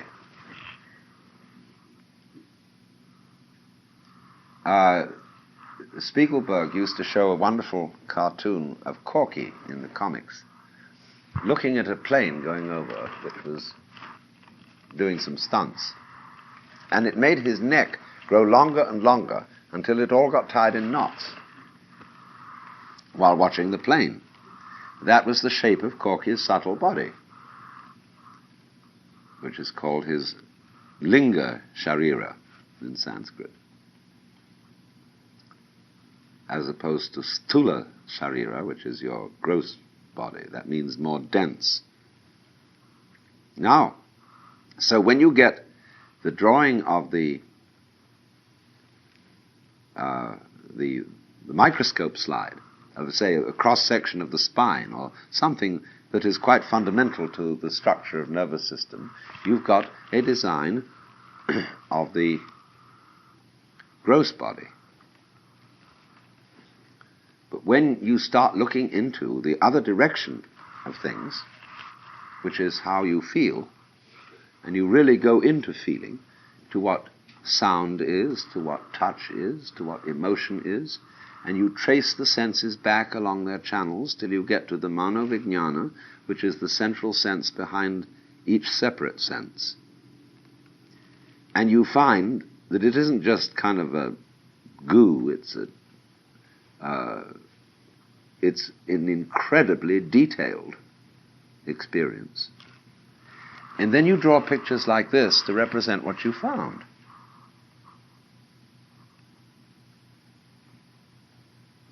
We would draw them in a different way. If we genuinely made this inquiry ourselves because we have different traditions. And we would find ourselves, goodness only knows what we'd be drawing. But we would be making things like the stained glass windows in Chartres Cathedral, you see, and crucifixes, because when you investigate sensation, you go down into it, and you feel it getting more and more intense, more and more intense, more. You see, right down, as how much can you stand? Well, there's Jesus on the cross. See? Cover it with jewels. Make it gorgeous. So all these things, you see, are investigations of the basic sensation of being alive. And people are curious about that. You know, where are we? What's it all about? Well, the only way is to look and see. So if you want to find out what you mean by meaning, by asking a question, by being conscious, by being here, well, you have to meditate. And meditation, as not meditating on something, like thinking it out in an intellectual way, it is looking more closely at what you're asking the question about. So, you can do that externally, with a microscope, with chemical analysis, and so on. That way is valid. But it has to be balanced by the internal way, going down into your own sensations and your own consciousness.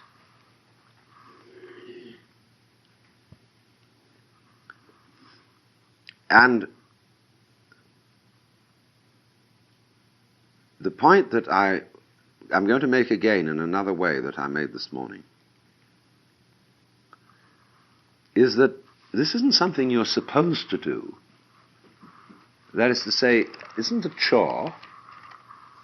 It isn't your solemn duty, unless you want to come on. That's the sort of person you ought to be. This is a delight. To get into that out of total fascination and joy and love of whatever it is that you are and everybody else is. So that this is a different spirit of religion than that to which we are normally accustomed. Instead of saying, which I suppose is an attitude characteristic of what you might call a patrist as distinct from a matrist culture. Go and read your Bible. Get down on your knees and repent, you see. Ooh. Well, we feel pretty spooked by that attitude. This one says instead, Psst, I've got something to show you. Look in here. You want to know what all this is about? You watch. Take a look. You look in there and you say, oh no. It can't really be like that. And you look at this other guy who's the guru, see? He says, it's all right, don't be afraid. Ooh, that's not possible. Yeah, you know. And this is the attitude. And I don't know how to suggest it except by this sort of drama of the two different approaches. So, this then is as near as I can get to describing it, the inner meaning of Tantra, of an attitude which is common to both Hinduism and Buddhism. They say Tantra, it means not only the web, the warp and the woof, where you can't have yes without no. You can't have this direction without having that direction, because this direction, to have it there, needs this other one to hang on to. But he says, no, look here, I got to have something to hang on to too, so we hang on to each other, and so there we are. See? That's the nature of a web. And so, Tantra means the comprehension of the unity of opposites, of the good and the bad, of life and death, of love and hate, of all extremes in the whole spectrum of our emotions, our sensations, everything. In the sense, this is not something for children, because you have to be reliable to get into this, because otherwise you go berserk. You wouldn't pay any respect to any rules or anything if you didn't have a mature attitude before getting mixed up in this, because you suddenly see anything and everything goes. There is no way of being wrong, because you are it, whatever there is, forever and ever and ever, and that's so. You can die, fantastic, forget everything altogether, blow right out, come back, because the light is the other side of the darkness. Be all new again, but it's all you just as it was before, because you do the same patterns, same kind of stars, same kind of physical properties, the same dance. Blot it out, it starts again. Just like the physical forces in things, you see, repeat their fundamental laws and patterns. It's exactly the same with the inner world I'm talking about. Investigating the outer world, investigating the inner world, it's all one. And that's you. So, Buddhist enlightenment is simply to know that secret. And that's what it means, really, finally, to grow up. You see, again, just as I said that we find in our own preachers and religious people an attitude of against lifeness, and we get a funny feeling about that they're full of reprimands, and they're full of, there's a trap, you see, and they have the Young People's Fellowship, as I explained, to suck you into this trap. It's exactly the same thing exists here. In particular, I think one of the basic tantric texts is called Saraha, the Treasury of Songs, by Professor Gunter of the University of Saskatchewan. Saraha was a tantric teacher living probably in the area of Bengal about 1000 AD. He is making a critique of both the Hindu and Buddhist orthodoxy. So he says, the Brahmins who do not know the truth recite the four Vedas in vain. With earth and water and kusha grass they make preparations, and seated at home they kindle fire, and from the senseless offerings that they make they burn their eyes with the pungent smoke. In lordly garb, with one staff or three, they think themselves wise with their Brahmanical lore. Vainly is the world enslaved by their vanity. They do not know that the Dharma is the same as the non-Dharma. With ashes these masters smear their bodies, and on their heads they wear matted hair. Seated within the house they kindle lamps, seated in a corner they tinkle bells. They adopt a posture and fix their eyes, whispering in ears and deceiving folk, teaching widows and bald-headed nuns and such like, initiating them as they take their fee.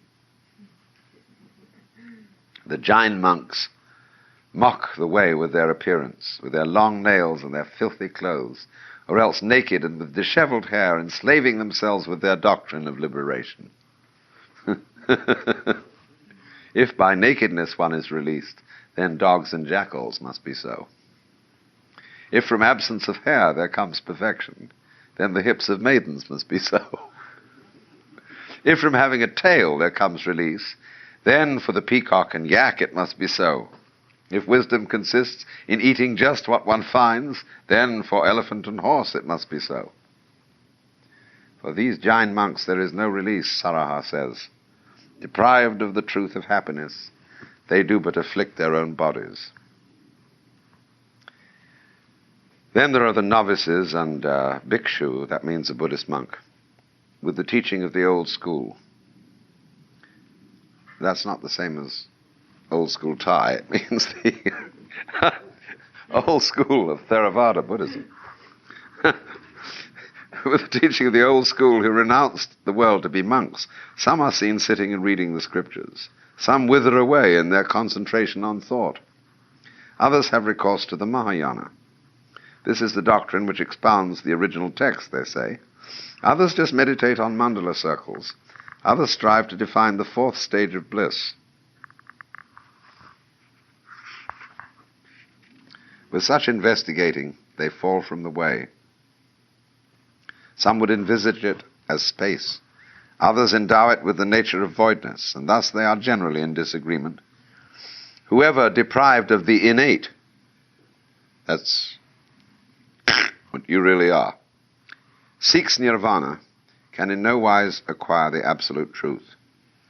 Whoever is intent on anything else, how may he gain release? Will one gain release abiding in meditation? What's the use of lamps? What's the use of offerings? What's to be done by reliance on mantras? What's the use of austerities? What's the use of going on pilgrimage? Is release achieved by bathing in water? Abandon such false attachments and renounce such illusions. Now, I want to go today into the subject of the male-female symbolism in Tantric Yoga. You will find that in the Tantric art forms, that every Buddha or aspect of the Buddha has a feminine counterpart. And that not only do they have feminine counterparts, but they also have various levels on which they're represented. In other words, we started out, you remember, I described in the last seminar, there were the idea of 5 so-called Jnani Buddhas.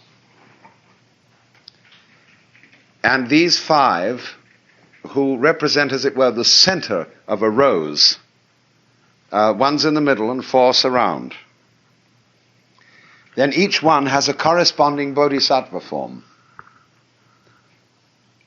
And then each bodhisattva has in turn a corresponding heruka form, but they're all forms of the original 5. Then whether they're in the form of a Jnani Buddha, or in the form of a bodhisattva, or in the form of a heruka, which is kind of wrathful and weird, far out to kind of character, often with bull's heads. There's one here, which we can look at as a little statue that Kim has brought over. They're all reducible to the original group.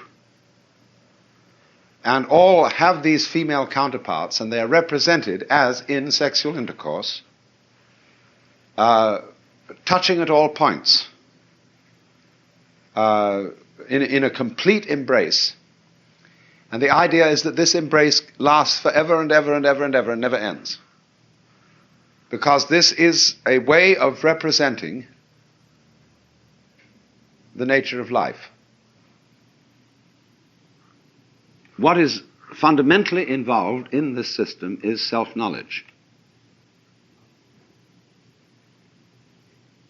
You see, without resonance, nothing happens.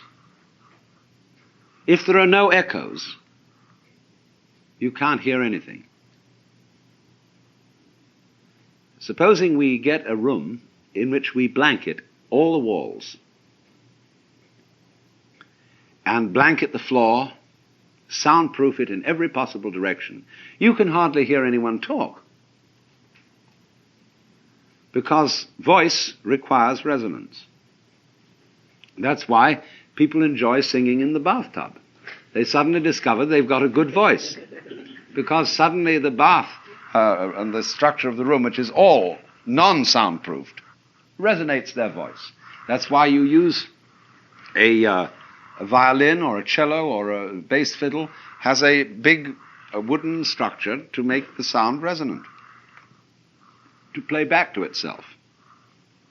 And that's why we are all so fascinated with recording things, taking photographs, writing them down, and above all, remembering.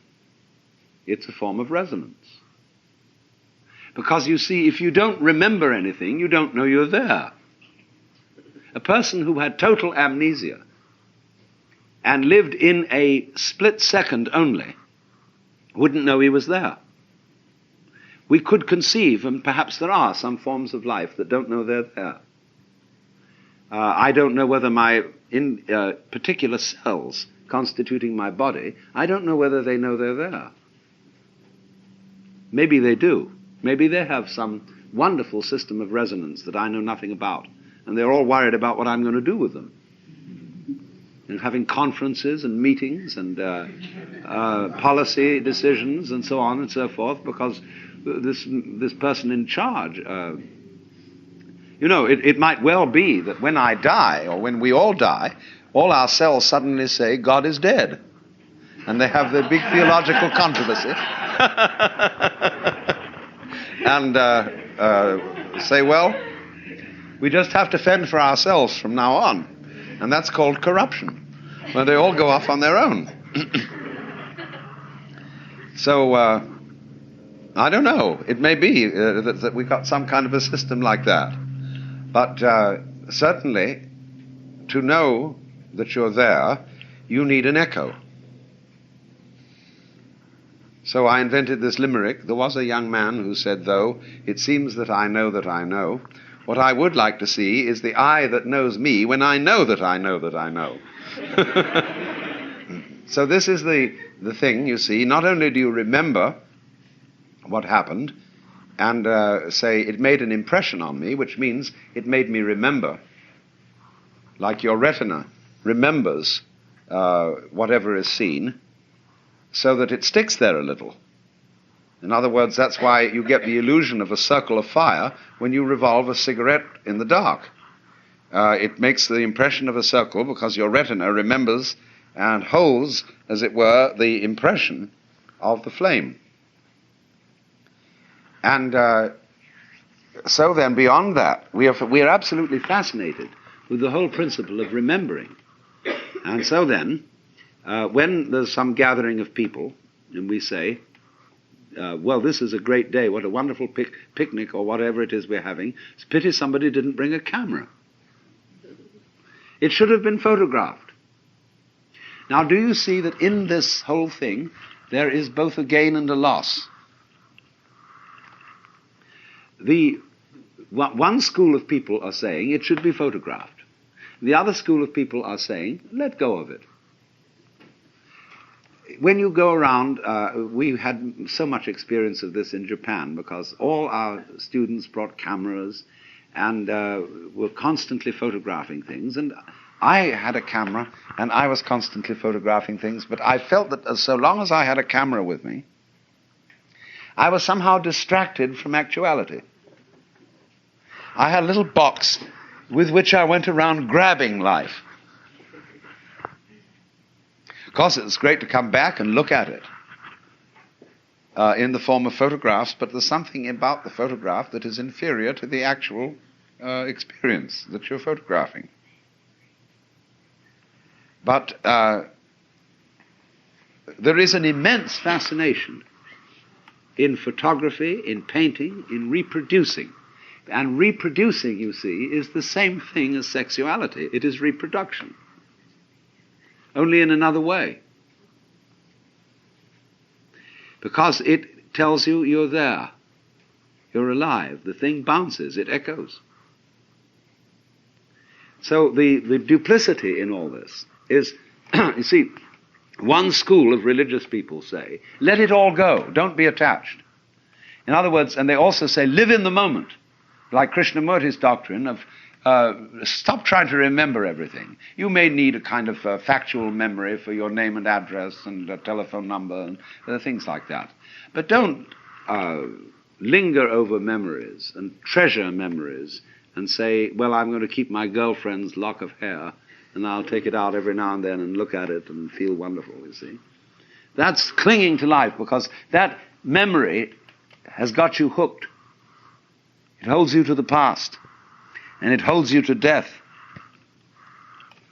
But then there's the other school of thought, you see, quite opposite to this, which says, remember to remember, title of one of Henry Miller's books. Hold on to it all. Get involved. Keep your girlfriend's hair. Keep all the photographs. You know how in some houses, the piano, everything is completely covered with photographs and reminiscences. I went to visit Gloria Swanson once. I've never seen such a house full of memories. Everything in all directions was Gloria Swanson. Photographed on this occasion, signed on that occasion, presentation this. I went to visit once too the wife of a former Archbishop of Canterbury. And the whole house was memorials. I mean, it was a complete clutter of tombstone furniture with little brass plates on it, presented on the occasion of this, that, and the other. Well, you say, look, that person isn't really living. And they're all in the past. But on the other hand, what is life, you see, except there is a memory, except there is an echo? So what I want to point out, you see, is the duplicity of all this.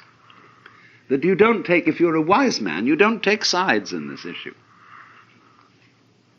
You do both sides. And that is the meaning of the unity of samsara and nirvana. On the one hand, you let go of everything and you live in the eternal now, because that's all there is. See, memory is an illusion. It's all gone.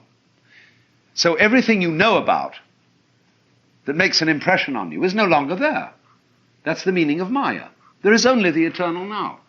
There is only the present moment, and never will be anything else.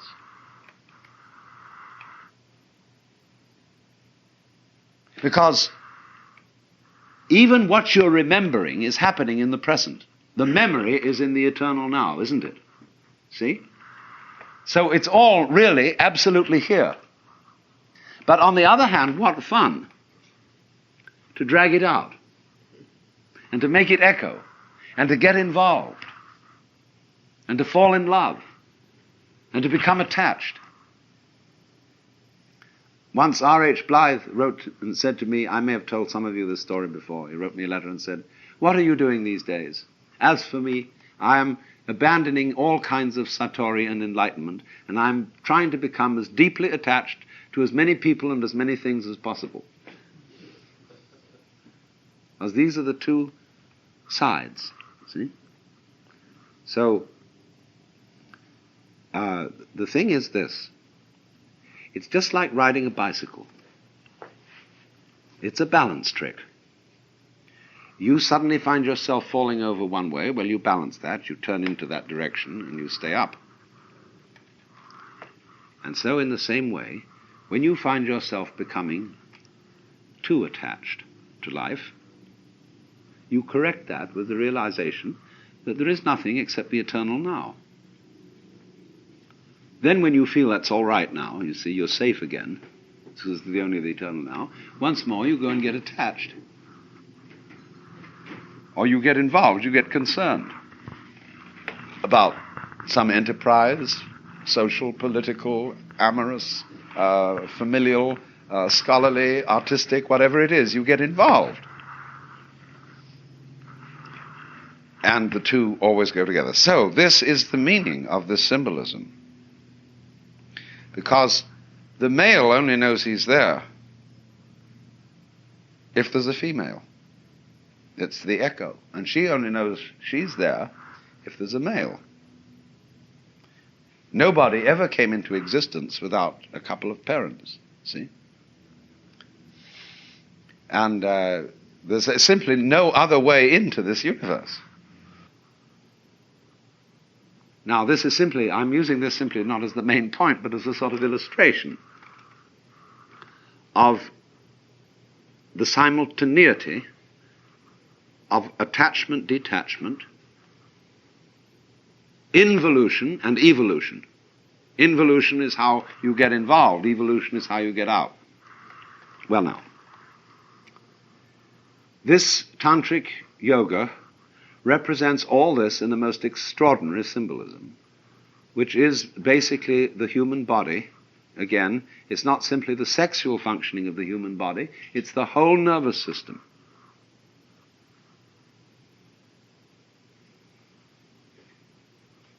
If you really dig into this, you will find that there is a psychic anatomy, and this psychic anatomy in yoga philosophy belongs to what I explained yesterday as the subtle body. You must not expect to find this in the physical organism, nor must you expect to find that there is, in addition to the physical organism, a sort of spook that goes around with us. The physical body is the body as examined by others. The subtle body is the way you feel yourself. Now, there is then an anatomy of the subtle body, which consists of the process of involution and evolution.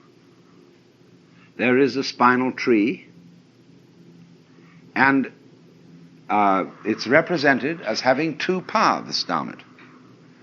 It is represented as a canal called the Sushumna.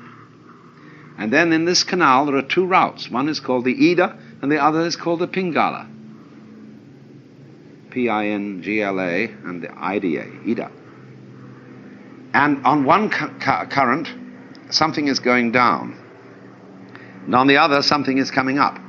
And you will recognize, I think, the familiar image of two serpents on a rod, the caduceus, carried by Mercury.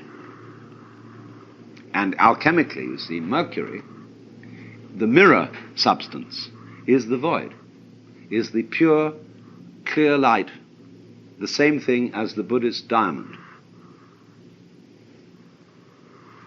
Now, down at the base of the spinal column, according to the chakra system, there is what's called the Kundalini, which is the serpent power. And the symbol of the serpent power is an inverted triangle with a phallus upright and erect, and a sleeping serpent coiled all the way around the phallus. That is, in other words, involution, to be absolutely involved. And the sex symbol is used again because sex stands for, symbolically, complete involvement. Now, when you've got in, the trick is to get out. See? So then, the process of yoga is represented as waking up that sleeping serpent, who is under the sleep of Maya, who's captivated by illusion, and thinks that the world really exists. In other words, the female echo of himself, or the male echo of herself, has captivated you. Memory has caught you, and you think it's all really there, and you don't realize that there's only the eternal now. And you need to know that in order not to get quite lost. Because if you go out to any one end of the spectrum, you forget you're there. That's sort of a non-existence. You can't really non-exist. You'll always come back eventually. But if you get one extreme too much, you don't know you're there. So then the symbol is that you draw up the energy located in the Kundalini, which is the sex center, and you send it back up the spinal tree to the top again, from which it came. Now, this is the theory of sex yoga. The theory is that the male and the female partners, who, as I explained yesterday, are husband and wife, or some kind of spiritual marriage, what they do is this. The male sits in the normal meditation posture, and the female sits on top of him, wrapping her legs round his waist and her arms round his neck, and he holds her round the waist. And in this position, they arouse the sexual force. Now, the theory goes on to say this, that instead of dissipating this energy in the ordinary way, having aroused it, they send it up the spinal tree, back into the brain. Now, don't take this literally. This is a symbolism. It's just the same kind of superstition as thinking that heaven is somewhere up in the sky, and that there really are streets of gold and angels wandering around in nighties with harps. All this is a way of talking about inner anatomy, psychic anatomy. The kingdom of heaven is within you. And when Jesus ascended into heaven, he went right into the middle of himself and disappeared. You know? Like the gates of heaven, they are pearls. People think the pearly gates are gates covered in pearls. There's nothing of the kind. The gates of heaven are pearls. Each one is one pearl. And you know a pearl has a very thin hole through it for the thread to go in. And that's why a camel can't go through the eye of a needle. Because you have to become no one to get through that hole. That's why the idea of many incarnations is likened to beads strung together on a thread. And this thread is called the Sutra Atman. Sutra is a thread. Atman, the self, the threading self that hangs all the beads together. But it's so thin, you see, that it's like nobody. The real you. You have to divest yourself of all hang-ups, you see, to discover the real you. Well, we're back again to the thing of pulling the snake up the tree, the serpent power up. You have to let go of the hang-ups and realize that there are no possessions, everything's falling away, all your memories are holding on to illusions. Then when you thoroughly understand that, you can go back in. So you've got a marvelous picture of the world as a sort of systole and diastole, of attachment and detachment, attachment and detachment. And this takes us right back, you see. The Bodhisattva who is liberated, who has let go and is no longer attached, given up memory, and this is the meaning of giving up woman, who is your resonator. Give that up, see, and you find you're free.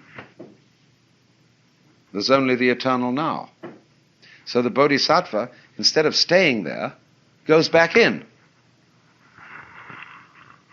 And there are all sorts of funny symbolic stories about bodhisattvas appearing in the world as whores and all kinds, using every conceivable kind of device in order to liberate other beings. But this takes us completely back, you see, to the original Hindu image of the world as the Pralaya and the Manvantara.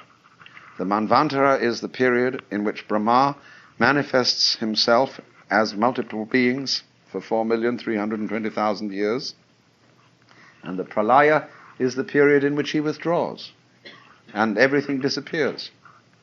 And then starts all over again, and this goes on forever and ever and ever, in not only our kind of time, but in many other kinds of time, and in all sorts of different kinds of spaces.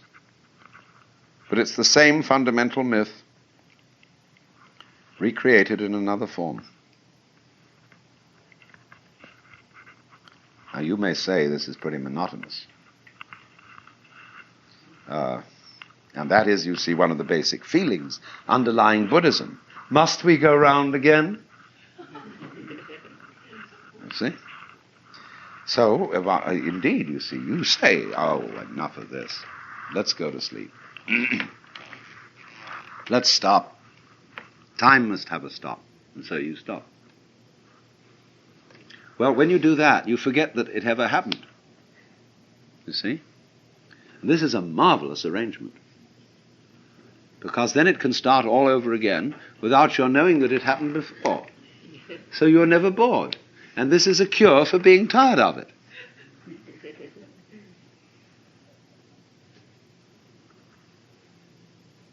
Because if you didn't know, I mean, that's where the memory goes, you see. And so when you come back,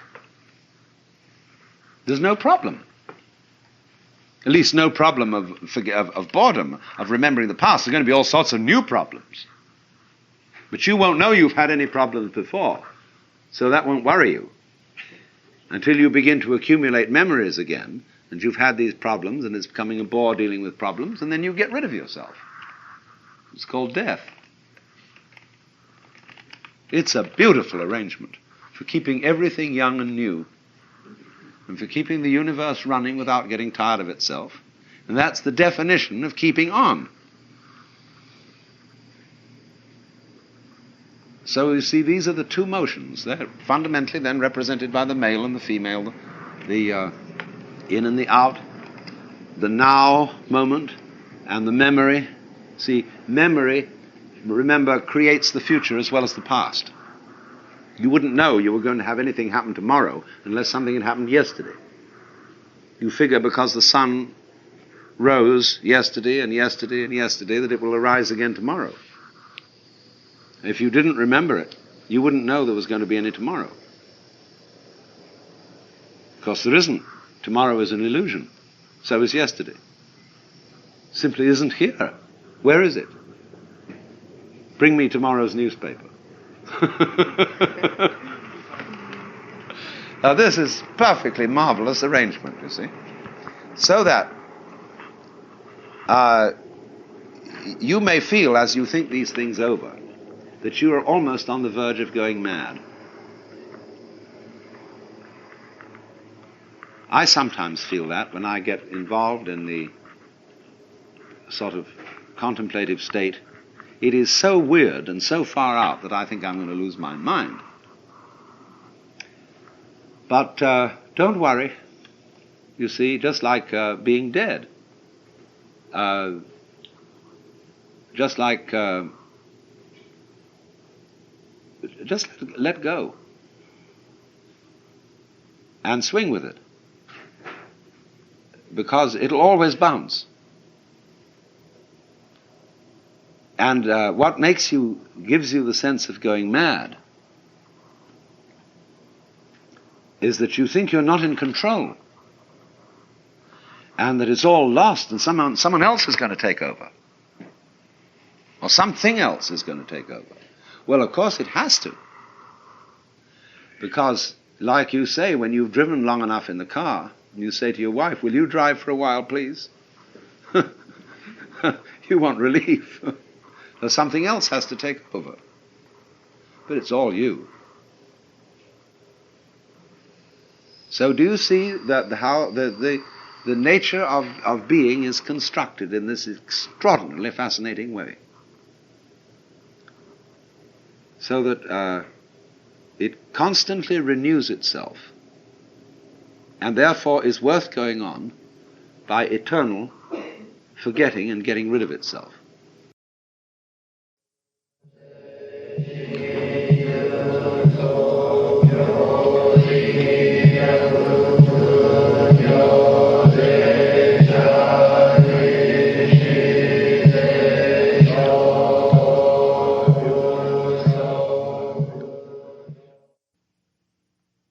Now, you know, those people you've just been listening to, chanting the sutras on Koyasan, which is the sort of ultimate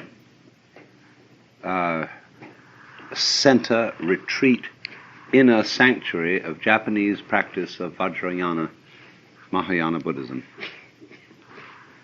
are a bunch of boys who are just like American college boys who play football, and they haven't the faintest idea what they're doing. Not today. They're doing this because their fathers have sent them there. Their fathers own temples, and they've got to carry on their father's tradition, because after all the family business has to go on. And they have no more idea what this is all about than the man in the moon.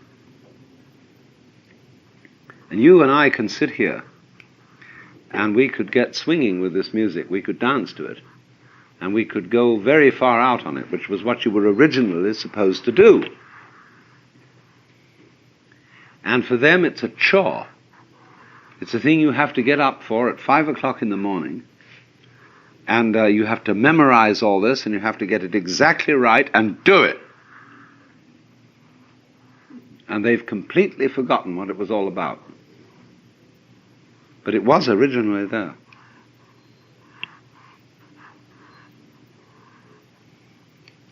It's a funny thing how this happens, you see. But you see how I was explaining to you this morning? How we have a rhythm between remembering and not remembering. You remember long enough to know that you're there. Because if you don't remember, nothing makes any impression upon you, and therefore you're not there. But then when memory gets too much, and you're too much there, then you have to realize that all memory is an illusion, that there is nothing except the present moment. And that there is no future, as equally no past. And then you're liberated. But when you get liberated, you have to come back in and play memory again. There's a cleaning process. In other words, you wipe off the blackboard, and then you start writing again. And then you wipe it off, and then you start writing again. And this is the process whereby life is kept going. So in the same way with these people, they have come to a point in the historical development of their way of life where they remember too much. It's not new to them. And all this therefore becomes what we call going through the motions. And so this is the same paradox that I was talking about this morning, that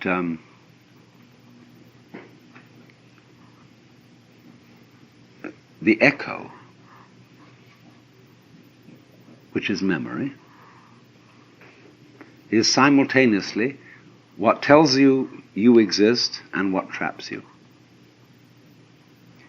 So in the sense that it tells you you exist, it's an advantage. To the extent that it traps you, it's a debt.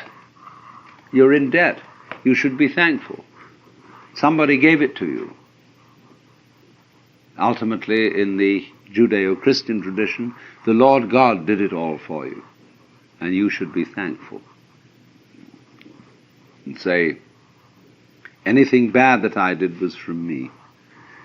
Dear God, anything good that I did was from you. You see? What a marvelous mix-up that is. But all I'm saying is this: there is a point in all this development where you have to say to people, please come off it. In other words, these boys here in Koyasan, I was aching to know enough Japanese to say to them, do you realize what a great thing you have here? Couldn't you possibly enjoy it for a few minutes? And let's get together and all join hands around here and go through this again, these sutras, and really make it. So I'm talking, you see, about the same process of what has been called flip-flopability, whereby we switch from one attitude to another, one situation to another, and this pulse switch situation is the very nature of existence. That's why your heart does that.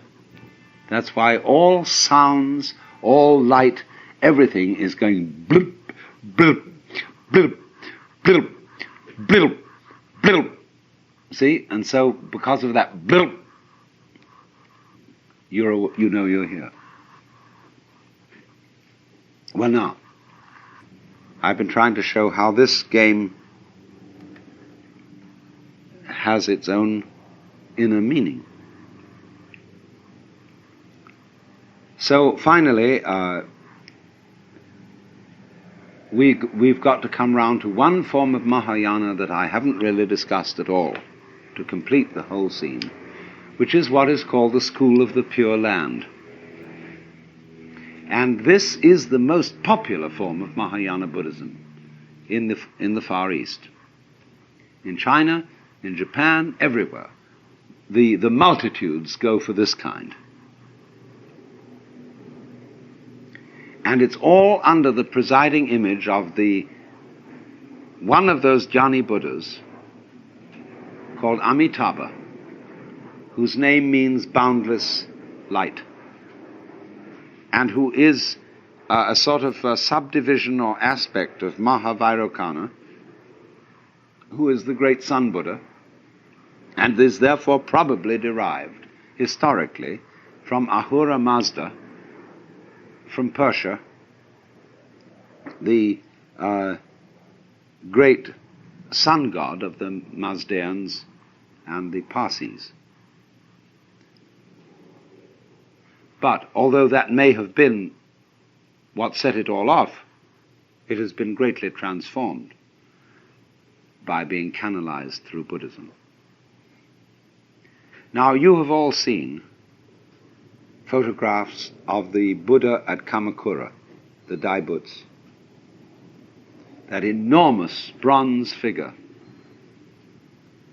that sits in a beautiful park with pine trees, the temple having long been demolished by a tidal wave, for which thanks be to God. Because if it hadn't been for the tidal wave, nobody would ever have really seen this figure. But there is at Kamakura this huge bronze figure. It's about 42 feet high. And here this creature sits, surrounded by a great busyness. Thousands of school children are all the time on tours, streaming by, photographers, people selling this, that, and the other, souvenirs, exhibitions of dwarf trees and everything. They're all going on around. And here this thing sits and looks down forever. And nothing can hush it. I mean, let's put it this way. It hushes everything. That no matter how much turmoil of children, etc., is going on in this park, this huge face presides over everything. And you cannot ignore it. It subdues you into peace without doing it in an authoritative way. It doesn't say to you, shut up. It just is so peaceful that you cannot help catching the infection of peace that comes from this figure. And this is the figure of Amitabha. Not the historical Shakyamuni Gautama Buddha living in India, but one of the Jnani Buddhas who is not manifested in the world. Now, the religion connected with this figure is called Pure Land, Jodo in Japanese, Shinshu, the true sect of the Pure Land. It comes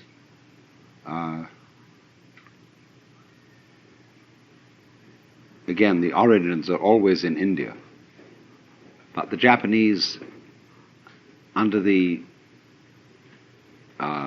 genius of Honen and Shinran, who were medieval Buddhist saints, developed their own special variety of it. And this is a very strange religion, because it takes its basis as follows. We are living now in the most decadent period of history. That's what they say. And this comes back from the Hindu idea that this is the Kali Yuga. This is the end of time, where everything is completely fouled up. And this started in about 3000 BC. February the 23rd, 3023 BC, the Kali Yuga began. And it's got to last yet for 5,000 years. And then everything will fall apart. The universe will disappear out of sheer failure. So that now, nobody can be virtuous. Because everybody who tries to be virtuous in this epoch of the world is merely showing off. It's not really pure. It's just pretending you're virtuous. It's a big act.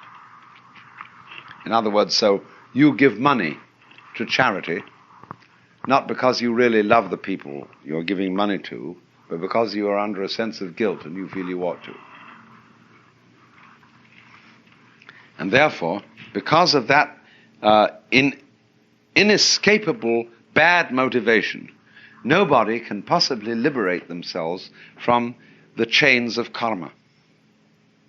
The more you try to get out of your karma, that is to say your conditioning, your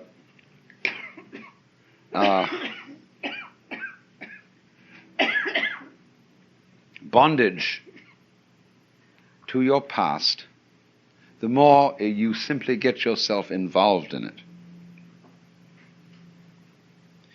And therefore, all human beings living in the end time of the Kali Yuga, or what the Japanese call Mappo, are just hopeless,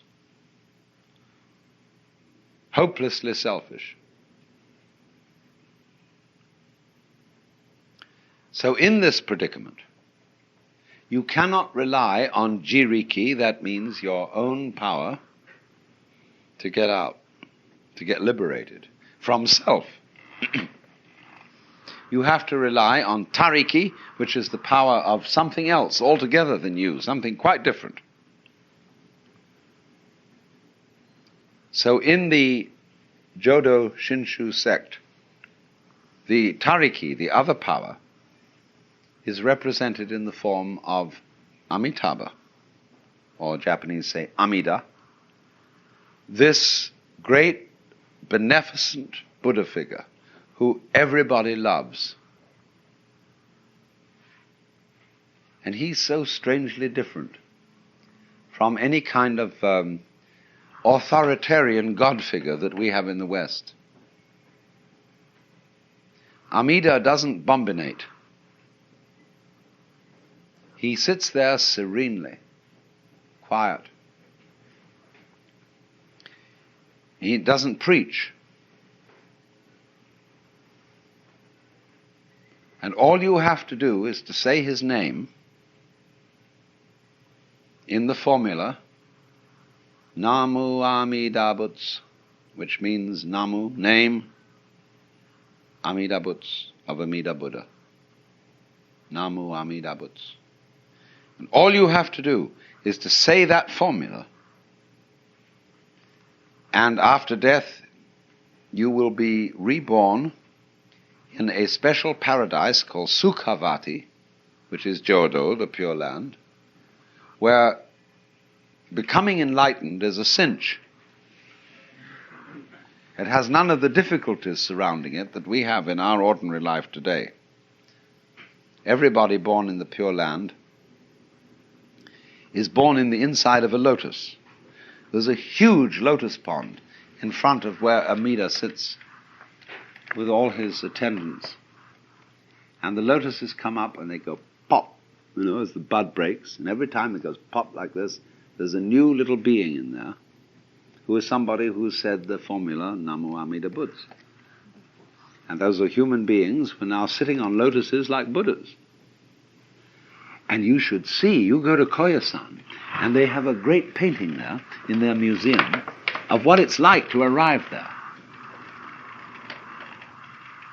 They have a huge panorama of Amitabha and all his attendants, and especially the Apsaras.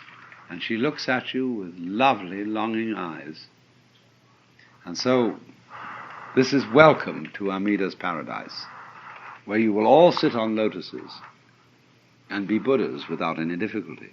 But the point is, all you have to do to get there is to say Namo Amida Buddhas. You don't even have to believe that it works. Now that is the religion of most Japanese Buddhists, believe it or not. In other words, if you really get this and feel that that's really going to happen to you, you'll be grateful and you'll try to help other people and be a bodhisattva and so on and be generally helpful around the scene. But the whole idea is that you cannot do it by your own effort. And if the moment you think you can do it by your own effort, you're a phony. You have instead to go completely with the other, to disown your own power and capability of being virtuous, unselfish, etc. So then, this kind of religion develops a peculiar kind of saint. And they call these people Myo Konin. Myo means wonderful. Ko means fine. Nin means man or person. There can be a woman, Myo Konin. It is not sexually restricted to men. So a Myo Konin is a very special kind of character. There are stories told about Myo Konin. There is one, for example, a traveling man who comes to a temple during the course of the night and walks in, and he takes the sacred cushions on which the priests sit and arranges them right in the front of the altar and goes to sleep. In the morning, the priest comes in and says, "What's going on here?" And the Myo Konin looks at him and says, "Oh, you must be a stranger. You don't belong to the family." Another time, he had great ability for calligraphy, for doing beautiful writing. And people were always trying to get his calligraphy from him. And he was cagey about it. It wasn't so easy to get it. So one day a very, very great man invited him for dinner and again left him alone in a reception room where there was stretched out on the floor some absolutely gorgeous paper with ink and brushes just waiting there. And he got so fascinated that he just couldn't resist. Like a child. He simply couldn't resist doing his calligraphy on that piece of paper. And suddenly, as he realized he had done it, that he had spoiled this gorgeous paper, which was incredibly expensive, the host walked in and he apologized. He said, "Really, I don't know what to do. I'm so sorry I couldn't resist the temptation to make some things on this beautiful paper. And the host said, oh, please don't worry about that, because he had now possessed himself of a priceless object of art. This man's work today sells for thousands and thousands of dollars.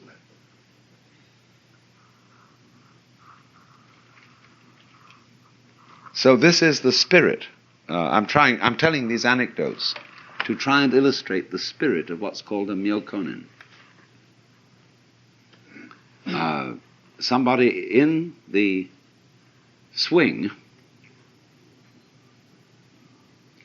of realizing that all the very great thing in life is not your own doing.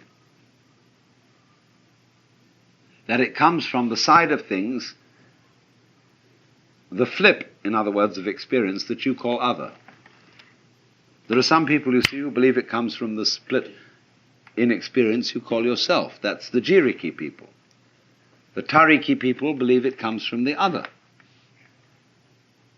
But now what happens is this.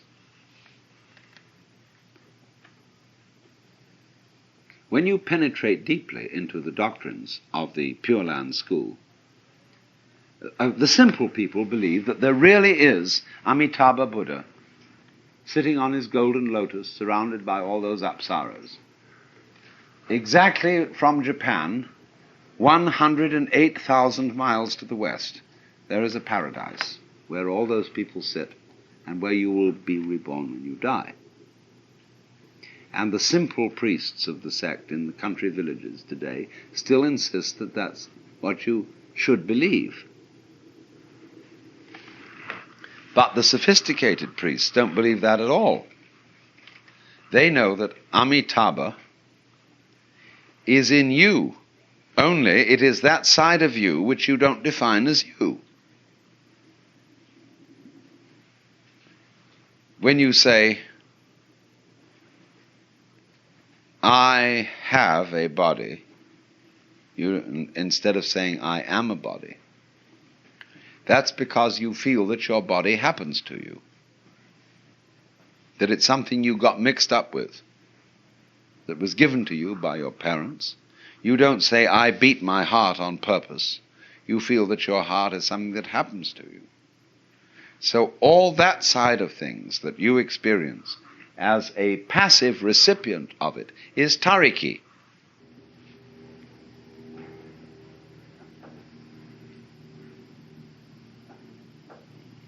But in all this, who are you?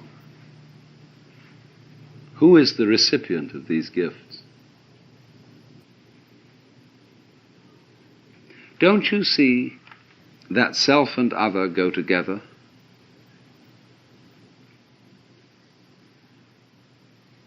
That you don't need to cling to yourself, because you have everything you called other, and that's you too.